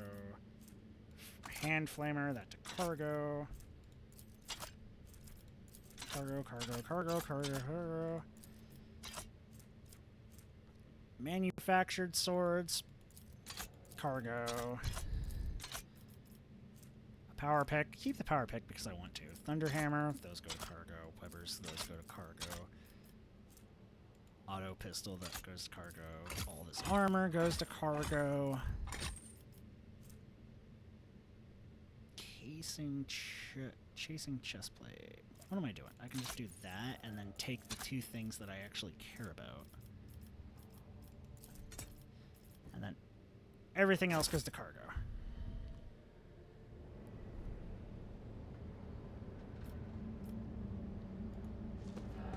Let us pray. So I think they made it so that this gives a actual buff now?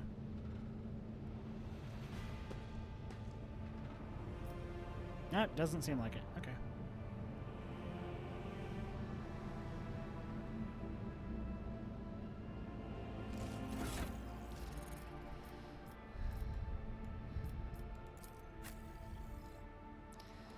Well, considering that, we'll give you back the Soul Pattern Chainsword. I really wish the fucking Bio Dagger worked with Blade Dancer. I hate that it does not. Argenta. So this does 22 to 33. Does not inflict burning, but it increases armor penetration is increased by 4%, meaning it's 9%.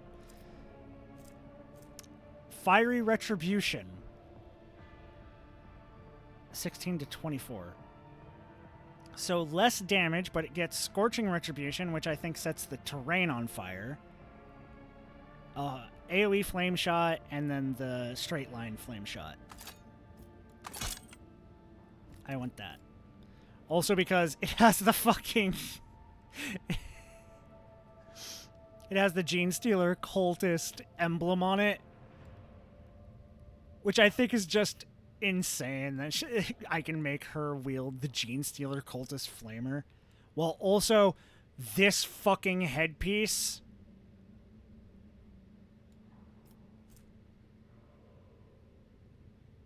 Also, whenever she attacks anyone in melee with a ranged weapon, she deals bleeding 4. Okay, where's the thing? Where's the thing? Where's the thing? Where's the thing? This. I rarely ever use the healings like that. Anyway, so yeah, give her the enemy finder. Argenta, you are a badass.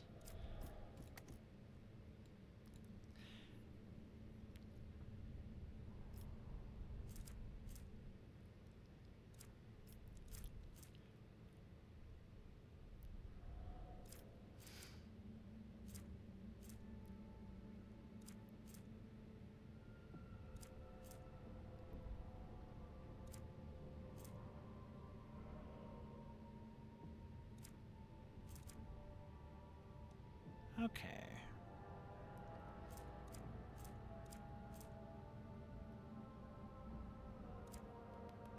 I don't think I have anything else to do.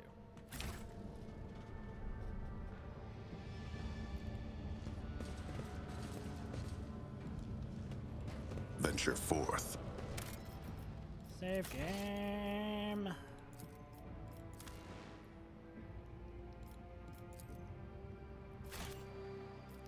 Okay.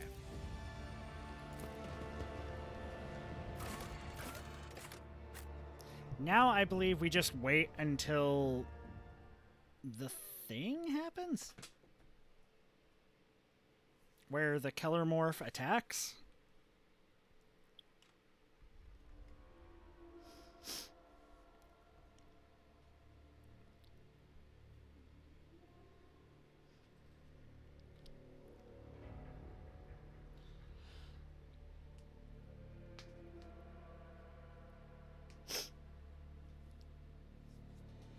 I love the fucking Gene Stealer cultists. I love their design. I love their aesthetic. I love it.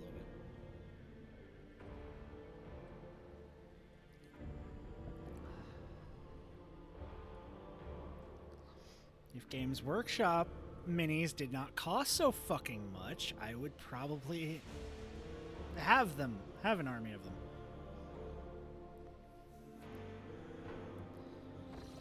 Even the air quote armies I do have, fucking not enough. And yet too much. It costs too much. Wait for the Enforcer's Report. Which is why I really want to get back to the idea of 3D printing, but I don't have space now. Before, I had space, but I don't have space now. Lord Captain, permission to address you with a request. Our head Churgeon is sabotaging the ship's operations. He has quarantined several Voidsman crews on account of piddling sickness. People don't even go to the medbay when they come down with it. They just wipe their noses and keep working. Only a dozen or so die from it in a whole year. We're sitting on our hands here, so I ask you to talk some sense into him. Your vox clicks and you hear a dry, nonchalant response. Greetings, your lordship. My name is Leonard Furious, and I am the Churgeon Majoris of this vessel. As your chief Medicae specialist, I assure you that the quarantine is well warranted.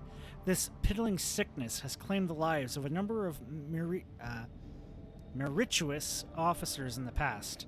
This time I intend to get the epidemic under control, study the disease thoroughly, and develop a proper cure.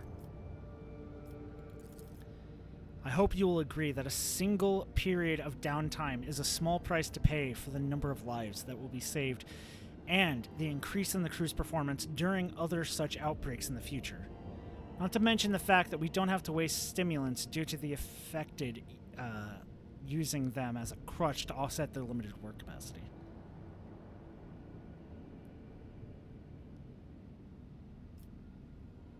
How do you intend to study the disease? By gathering enough infected individuals together, letting the illness progress, comprehending its properties, and finally killing it. The disease goes through several stages, and with each containing clues to its nature and vulnerabilities. The Voidsman will have to stay sick for some time until I discover a cure, assuming, of course, that the disease is reversible in its final stages. Defeating a disease is a noble goal, but I cannot approve of your methods. Find volunteers among the crew who will agree to being infected in exchange for compensation. I expect you to cure every one of them once you are done. This may limit the potential of the study, but this approach is also acceptable. I will make up for the lack of material with my expertise. Thank you for taking your crew's health into consideration. Should you require my services, you may find me on the bridge, your lordship.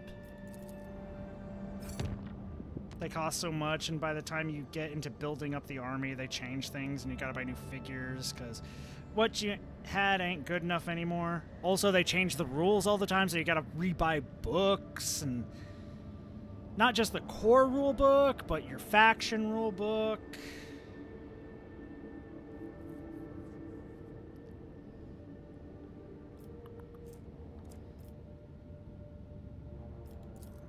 Warp travel down to there.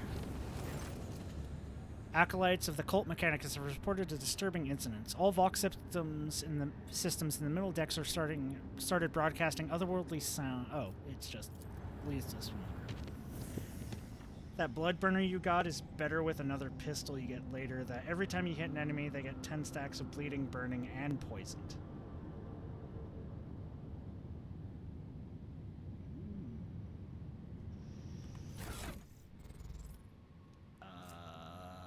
You mean this? Yeah. Okay, so this plus that. So basically this and get that other pistol and then give them to the two pistol lady. Because I'm not going two pistol.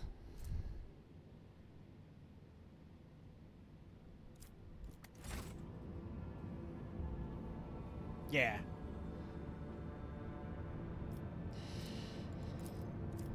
Make it unsafe. That way, there's a chance we'll be, you know, all the dots? Yeah. That might make me fucking use J. It has to be Pasquale. He's the only one I can honestly get rid of in my lineup.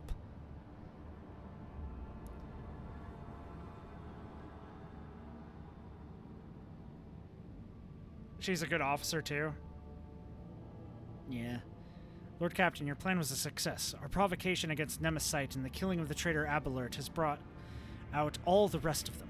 My enforcers have captured a number of suspicious individuals and beaten the truth out of them. That scum Nemesis wishes to avenge his mentor's death and plans to raid the ceremony of the officer's anointment. Make her a master tactician. Since the impious Abelard has turned out to be an apostate, it is the new confessor's duty to ensure the officers retake their oath to the God Emperor. Traditionally, the ceremony is attended by the officers' families, and it is they who are the target of the mutineer. He wishes to slaughter all the ship's elite in one fell swoop. I have ordered a trap to be set for Nemesis. Would you like to be personally involved in the operation? I will attend the ceremony. You hear a burst of interference, followed by Cabela joining the channel. Domin Kalkrok Nagel, the whisper of death, are uttering the name of Nemesis ever more loudly. I must meet the enemy face to face. Very well, we will capture him together. So be it. Cabela's voice is quiet, yet somehow even more grim and ominous than usual.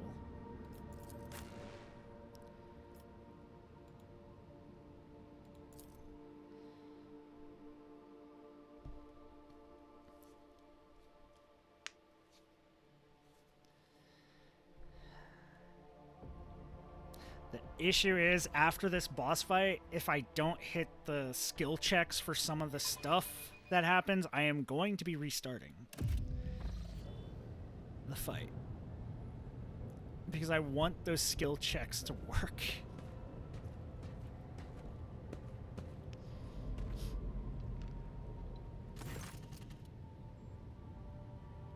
And I can't save in this. All my colonies are maxed. I almost got max rate out of every faction working on rumors and side quests. Yeah. And what, you're in, like, Act 4 or 5?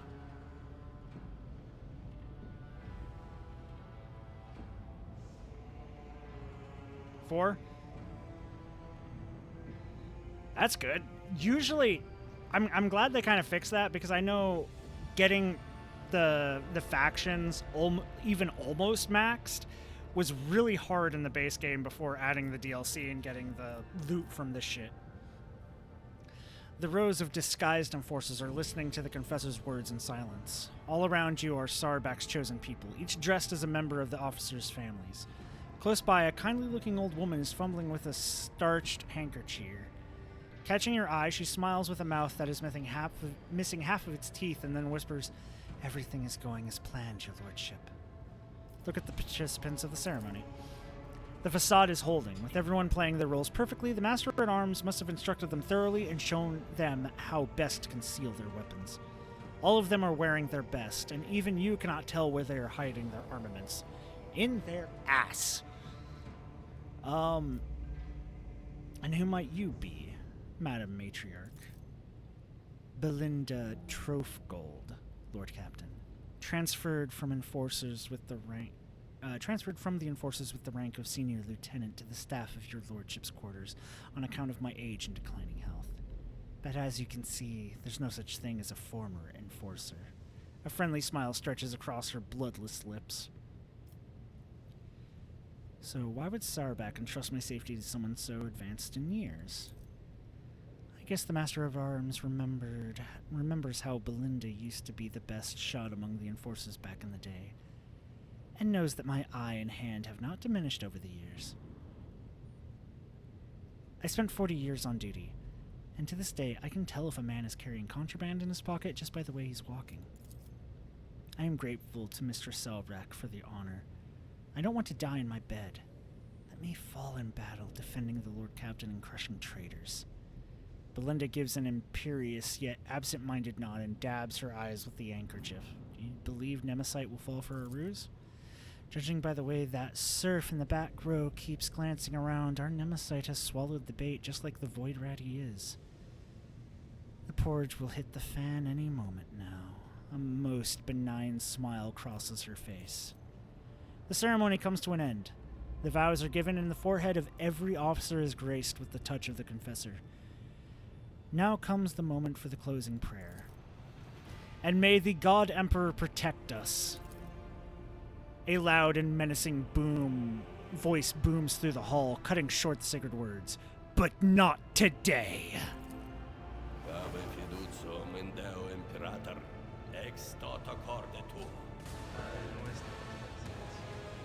Yeah, this is the guy. You cannot stop the angels, faithful! This is the guy our merchant dude threw a glove in the face of and demanded a duel from. Defensive positions! Do not let a single one break through! Your execution Okay. is assured. Let's see here. Up, Crush him! up, up, up, up, Cassia, you go there. No, you go there. You go there. Pasquale. Fuck. Why do they have to be taking some of my fucking... Pasquale, you go there. Argenta. God damn it. There.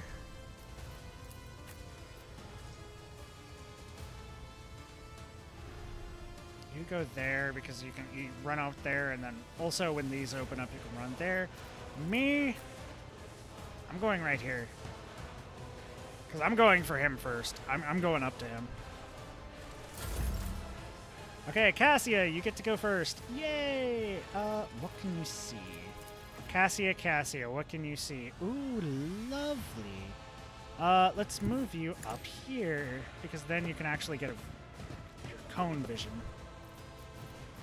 Do you have the right staff on? Nope, that's allies. We do not want the allies staff. Enemies, that's the staff we want.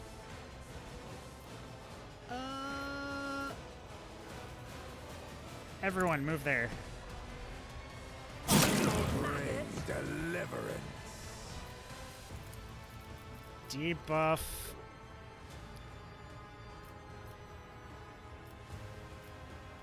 A bunch of you. And then eyes wide open.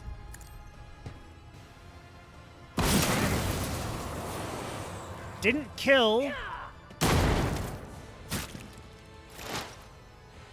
Did one of you have a fucking counter with a grenade? What the fuck was that? That was stupid. Okay.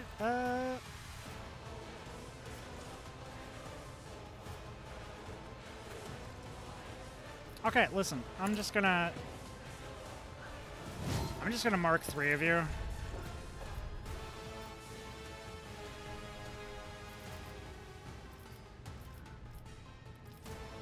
And the killer morph. We're definitely going to mark the killer morph.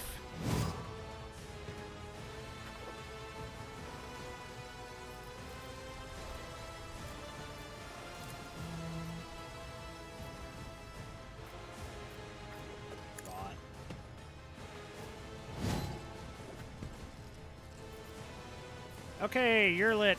Call the bold. Debuff the killer morph.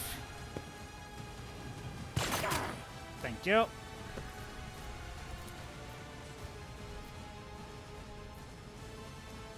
Kill those 2. Thank you. Pasquale, you get to go. Just debuff. You can't debuff those? Oh, line of sight to the target. Go ahead and move there. So you can have line of sight.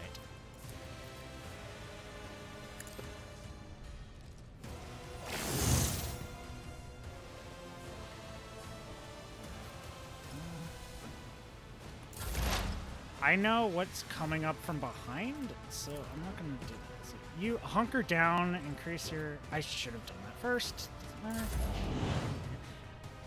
Argenta! Run and gun. Rapid do it. fire.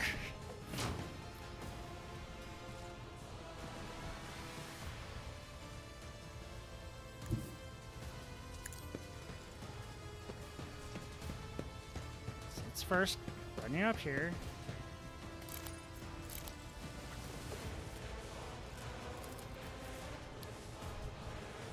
Burn.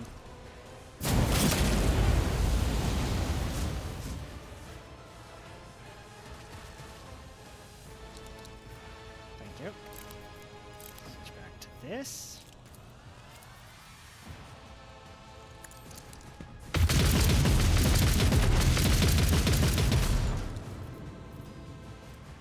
Dash down this way. Because I know what's coming out of those doors, so I'm gonna fucking take care of that. Weather the storm.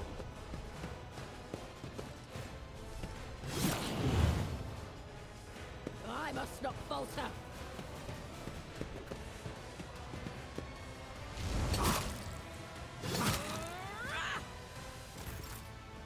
I mean, great enthusiasm. Easy. I know what to do.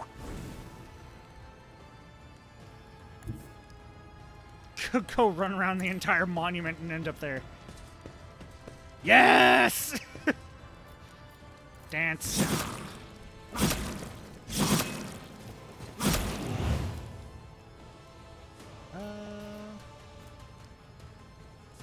Jump there. To arms, faithful souls. Their tyranny ends today. And here come the big guys.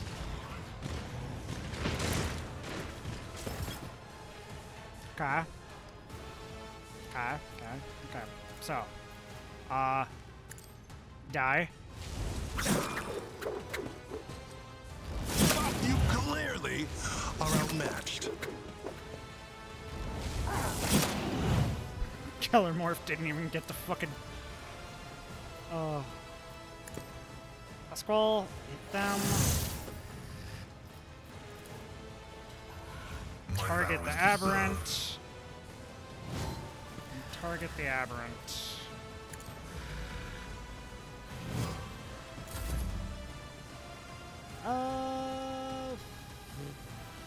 Enter. How dare you stab her while she's on the ground? Emperor, protect me. Hey, Cabela. Good to see you. Exsanguinate yourself.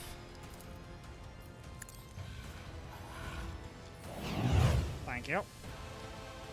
Do that.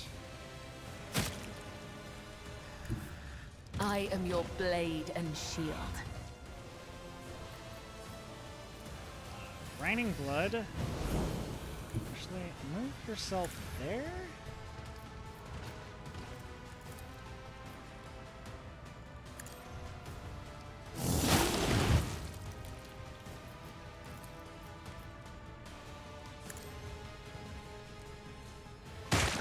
All the blood. Dance.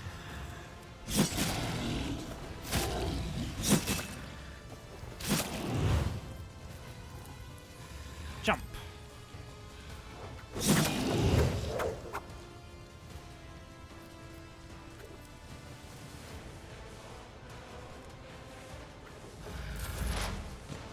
Pasquale! Good to see you.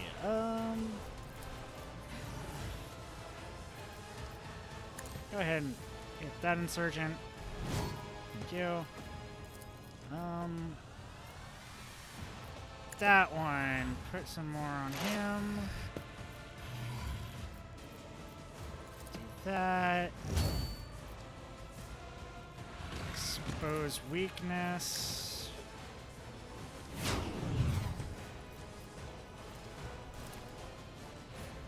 Shoot him.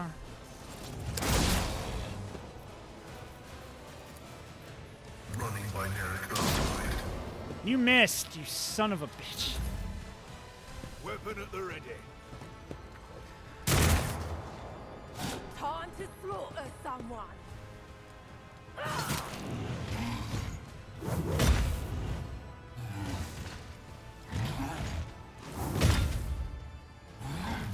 Get fucked.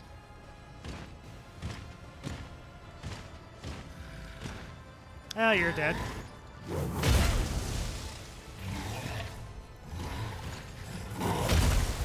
Oh, you're not dead.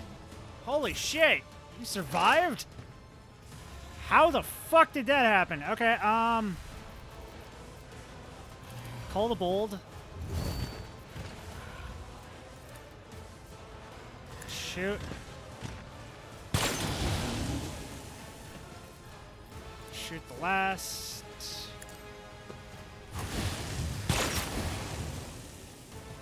Lots of debuffs. Hit him with another one of those. High momentum. Okay, Argenta. I there. will bathe this battlefield in righteous fury. You're not gonna make it over there, so we'll have you help take care of this. Dash. Right there. And kill. Rapid fire. Meow.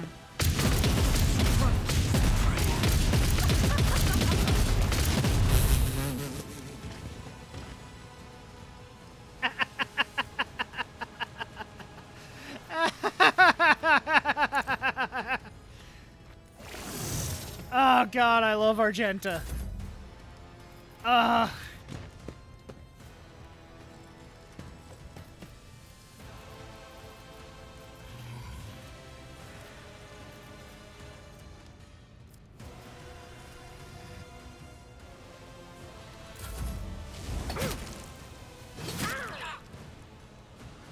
Onward.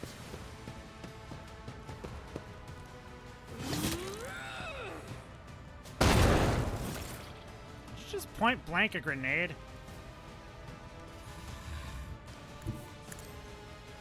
I'm running over here to this aberrant. I think it's close enough. I can set it on fire.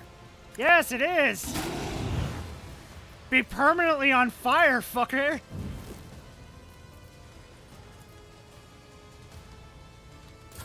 I can handle this. Yes! For the Imperium! That one's down.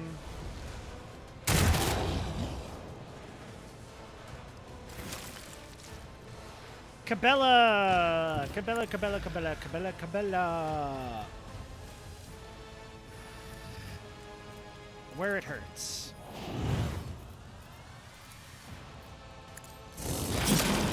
Dead. End turn. Pasquale! Pasquale! Hi, boy. Shoot him. Good job.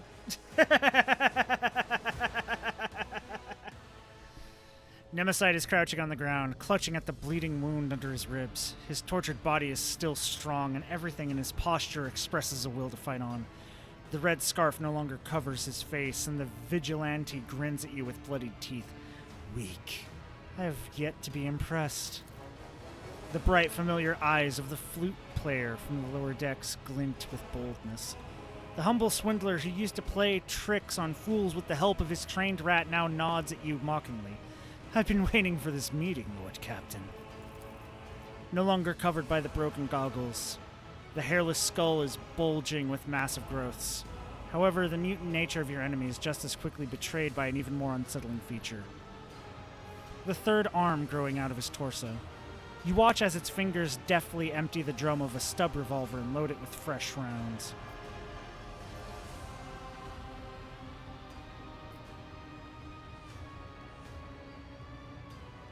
Surrender and you'll be judged fairly for your transgressions. No, I know you. You're the fortune peddler from the freight lines who entertained the rabble with games and musics. Not only them, as you can see, I also sang glorious songs about the cruelty of the officers, the callousness of the Lord Captain, and the bravery of the selfless Nemesis. Nobody ever noticed the pathetic little flute player who always carries a few ration cards for bribing enforcers, do they? Hiding in the shadows of your rotten kingdom was far too easy.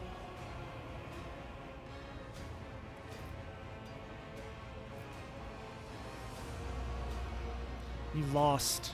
Your battle for the ship's freedom, air quotes, is at an end. Do you have any last words before you die? Nemesis laughs derisively. Freedom? I care nothing for freedom or the throngs willing to offer their necks to your yoke. I will not die for these wretches, but I will gladly pay for your demise with my life. Both you and the drudges come from the same rotten root. That is why you are so easily to fool. Nemesis and his march against authority are just a fancy story to tell the rabble, a convenient tool for recruiting the wronged and the dispossessed. In truth, all of you must die and make way for those who are truly worthy, more pure, more righteous, more courageous than any of you ever were.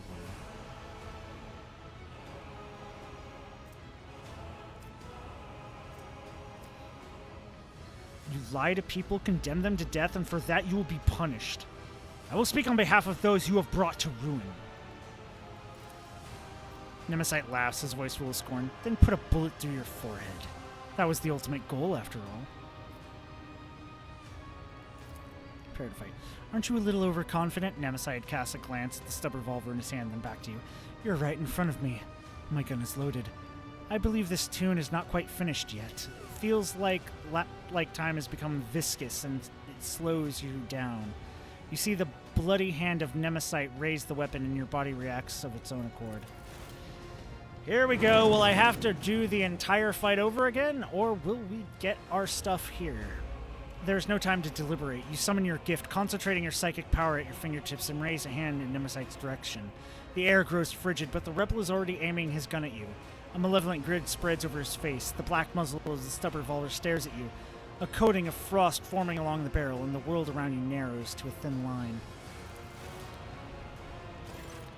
Cabela emerges nearby like a shadow, blade gleaming menacingly in her hand. She hisses softly, ready to pounce.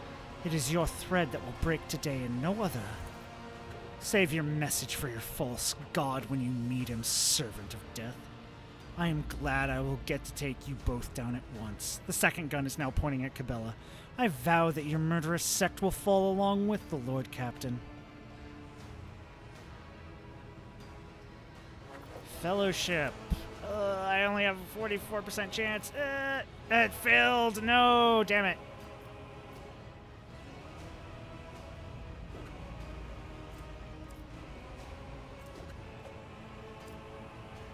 Oh, please.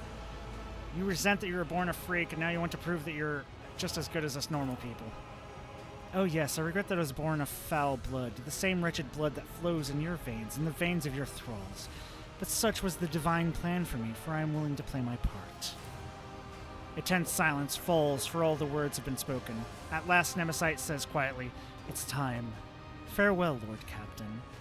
The acerbic smile vanishes from his face. Instead, his demeanor turns cold, collected, calm, with the indifferent grimace of a skull. Time stops for a moment, and then, as if tossed by a blast wave, the events fly forward like a mysterious shrapnel. Unleash the energies of the Empyrean. A cascade of purple sparks erupt from your fingers as your will takes shape and power in this world. Nemesite's eyes fill with rage and fear as he hastily pulls the trigger, blinded by panic. Okay, nobody got injured. Good, that's all I cared about. That's all I fully cared about. Because if you fail that check, I believe she gets a permanent debuff injury. I don't know how bad it is, because I immediately was like, nope, restarting. But she gets shot blocking the shot at you. Cabela takes a deep breath and wipes the blood off her blade. The living legend's head lies severed at her feet. Are you alright? He did not harm me. Cabela looks at Nemesite's body with an incomprehensible expression. But he tried. Such was his idea, and he remained committed to it until his last breath. His was a good death. I wish my connection to her worked. That worked the last time I did this mission. But it doesn't always pan out. Look at the corpse. It doesn't have a fucking quick save during these things, otherwise I would have done it. And the toy box doesn't allow it either. The decapitated body lies motionless on the deck. The cut at the neck stares back at you from the grotesquely disordered ridge of its spine. The power of the folk myth fades into the air like the smoke billowing from the muzzle of his stub revolver. Thus ends the struggle of Nemesite. Cabela picks up the severed head from the deck and gazes into its extinguished eyes with a strange wistfulness. The struggle is not people. The struggle is ideas, and people are merely their vessels. The carriers of the struggle. I need to reflect on his death, Donald. I need to stand before the Undying One and hear his blessed whisper. We can discuss what happened after. So everything else had to go off of my stat, but the fucking willpower for the last thing was able to go off Cassia's. Why? Pisses me off a little bit. But we get the stub revolvers, which I like. And then Relics of an Unknown Saint.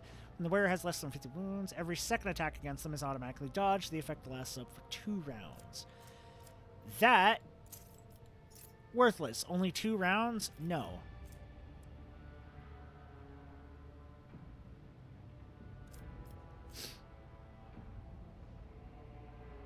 I mean, every second attack, generally that would be good, but no. I have much better stuff. Efficient body armor, don't need that. Dead shot stub revolver. It's just a good stub revolver. That one, we can throw in there. These two, however, Promise of Freedom and Promise of Retribution. Promise of Freedom. Every hit from this weapon inflicts 1 stack of fatigue on the target for 1 round if the target fails a toughness resistance check. Has a burst of 4. And then Promise of Retribution. This weapon deals additional ballistic skill bonus direct damage to the target for each stack of fatigue suffered by the target. So, attack with this one, attack with this one. Lots of armor penetration. Damage is kind of meh, but it's the extra damage, ballistic skill bonus, direct damage for each stack of fatigue. So this, you put fatigue, hopefully like 4 things of fatigue, and then you get 4 ballistic skill. The combo. And that goes on J until we get the fucking gun that Veril was talking about. The rest of this shit goes into the cargo, because I don't care about it.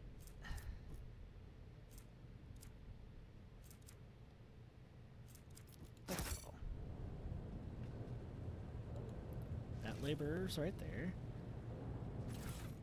Perfect.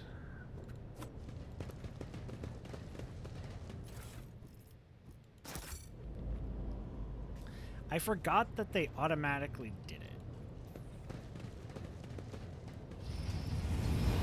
Oh.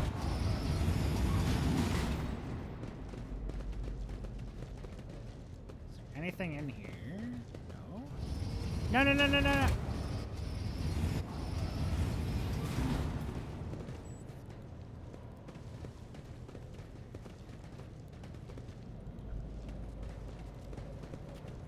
Nothing, nothing, nothing. Forge ahead. Never linger. Okay. As such, we're done here.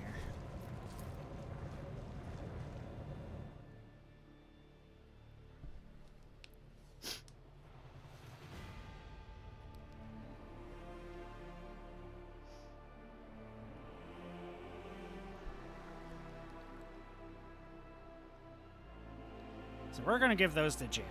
We're not going to level Jay up yet. But we're going to give those to Jay.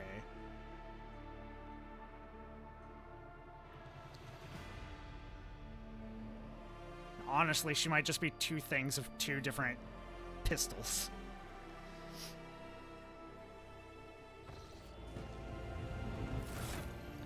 So Jay!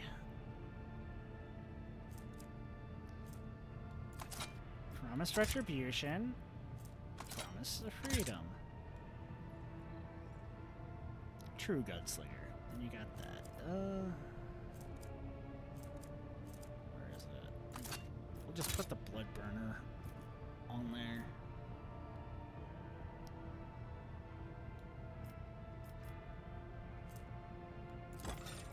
Slice carapace. Why not?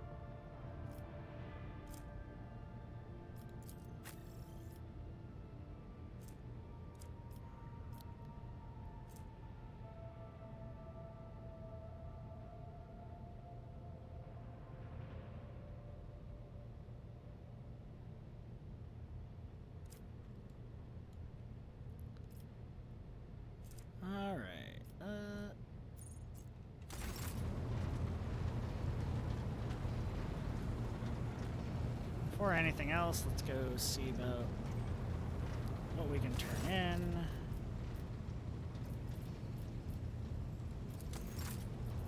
Let's see. What was it? The mission? Yeah, that's what I wanted.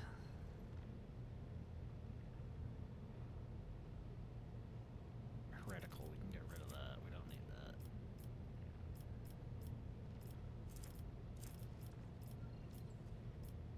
Calibrated heavy stubber. Reputation. Select tradable. Not enough. That's fine. Imperial Navy. Nothing.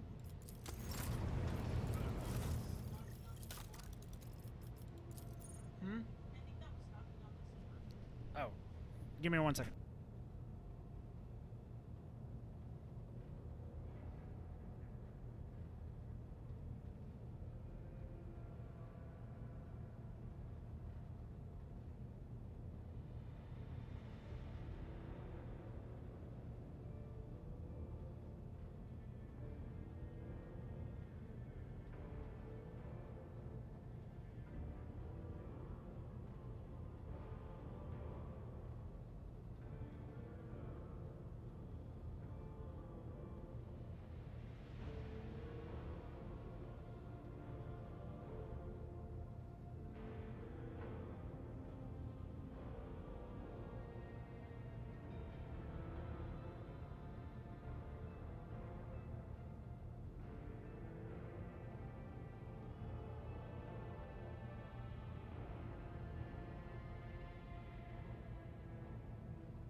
Okay, I'm back. Apparently, I did not know that he had run out.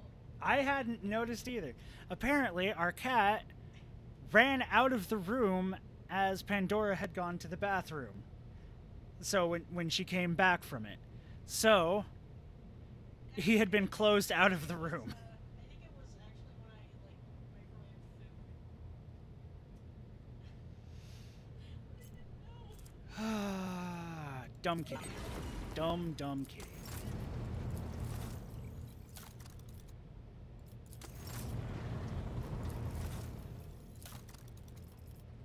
Can't do anything more.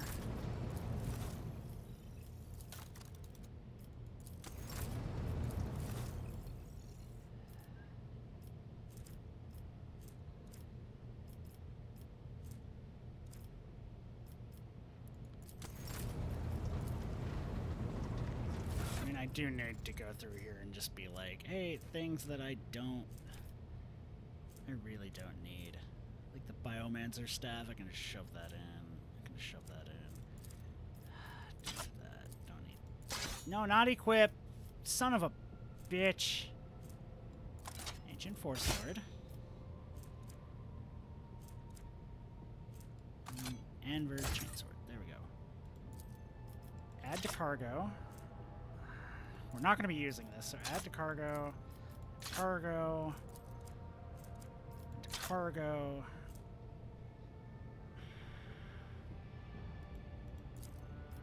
Add to cargo. Add to cargo. Add to cargo.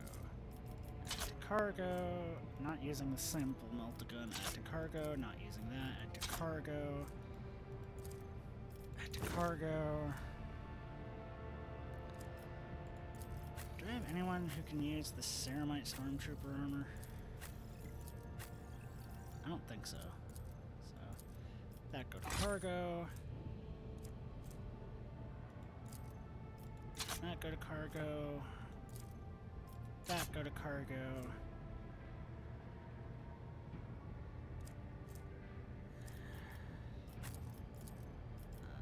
You.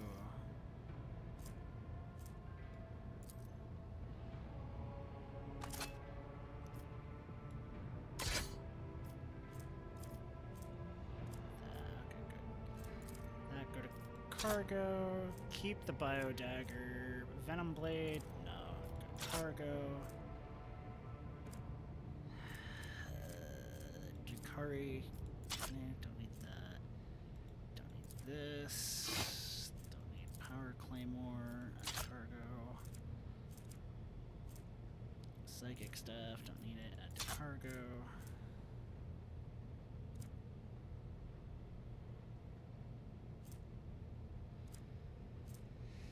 The Aldari chain swords. The only one that can wield them is me and her. She's going gunslinger, so me, but I don't technically can do more the Anver's chain sword, but the minus 5% penalty to armor is just too good at the moment. Because while yes, this I do so many attacks that I'm going to get to the 25% armor penetration and even farther. So I don't need that anymore. The ghost sword. This is literally just a power sword, just a standard power sword. The problem is it requires fucking Eldar to use. For some reason. Like, she could equip it if she wanted to. Don't need it. Power pick. Don't need it. Kills an enemy in 1 cell radius with a shot that gain 1 resolve until the end of combat. What the fuck is resolve? Resolve influences how efficiently and how long characters can fight in battle. Determines the amount of momentum gained at the beginning of each turn or after killing an enemy. The only one I could give that to would be Argenta, but I have the plus 16% damage. I'd rather have that. So that plus cargo. Plus 3% bonus. Lower impurity. Don't need that. What's this? Plus 20% to quote. Not 20%. Plus 20 points to coercion, but minus 5 penalty to awareness. The only one I would care about putting that on would potentially be me.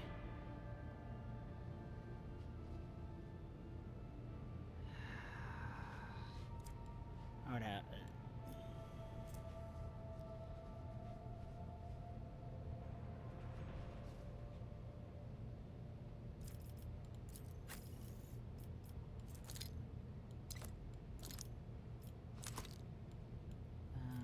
Hendrix gets the glasses. Or Hendrix. I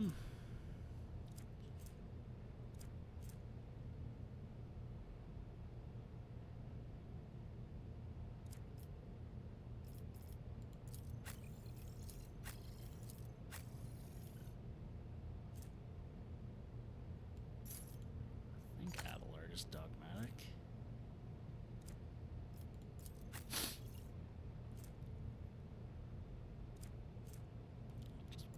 Armor, don't need that. Exploit using a single or deadeye shot, don't need that. Enemies within the wearer's area of attack suffer minus 6% to dodge, and areas within the wearer's area attack gain plus 6% to dodge for 1 round. Go away, don't need you. That, good for chaos. When the wearer target. It's an online with the down.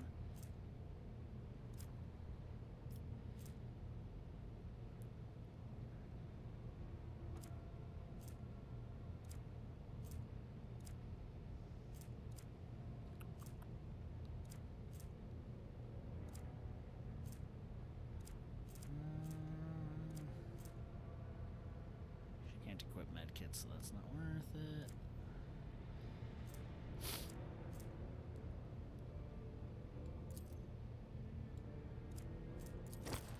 Hidden auto stem, yeah, sure, why not?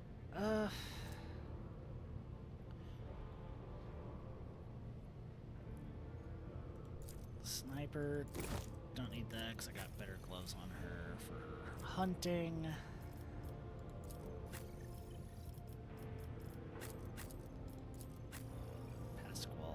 His tech use because need as much tech use as possible on you.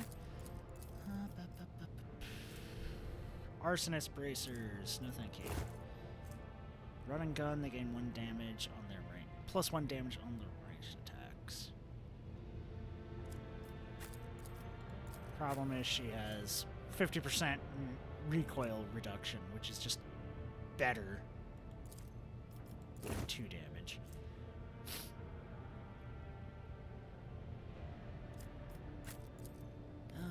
You're an unsanctioned psyker, so you can equip these gloves. Good.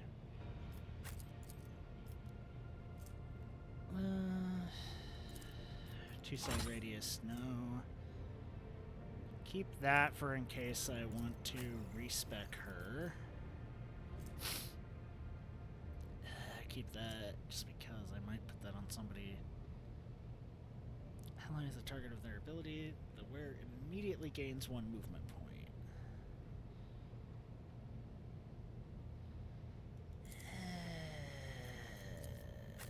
Do you have boots?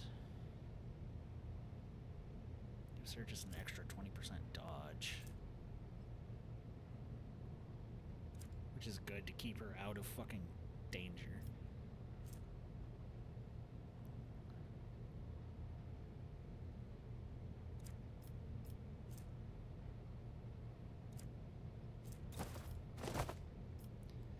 I don't know if your fucking eye thing counts as an area attack. But if it does, do that. If not, I'm giving... No, I want her to have that, so yeah. So let's just hope that. Immune to burning. No. Plus, I fellowship for each enemy within 2 cell radius. No.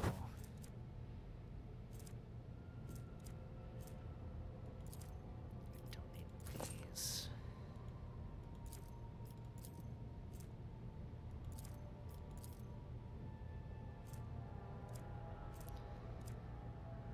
Okay. Shit. So now we talk to you again.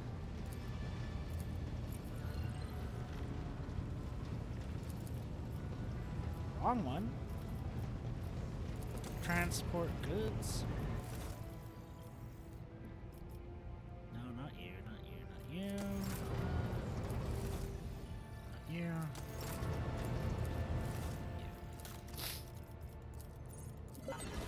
400, there we go. I get that, which I'm immediately going to put into cargo.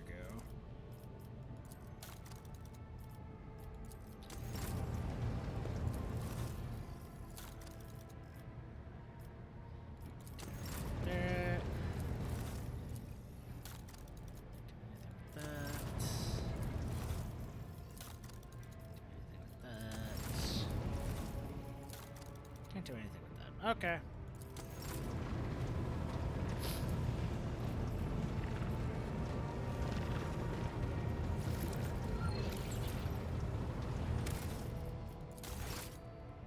Yeah, that's gonna be it for the night. So we're gonna drop a save. Exit to desktop. Like how Abelard's quest is a murder mystery? Yeah, that's one of my favorites. Okay, let's see who's there we can raid. Who's live right now? Who can we raid? Who can we raid? Benicula's live. Good. That's always a fallback.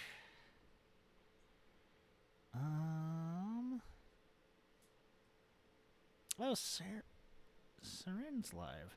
She hasn't been active for a while. I haven't spoken to her for a while. That would be nice. Yeah, let's go raid her.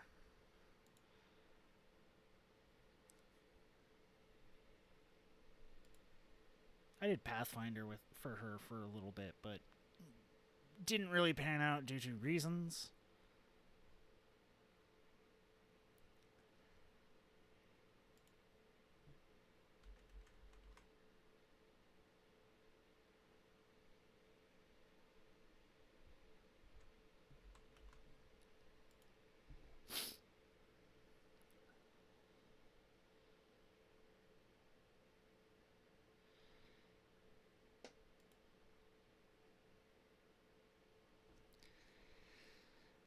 So anyways, yeah.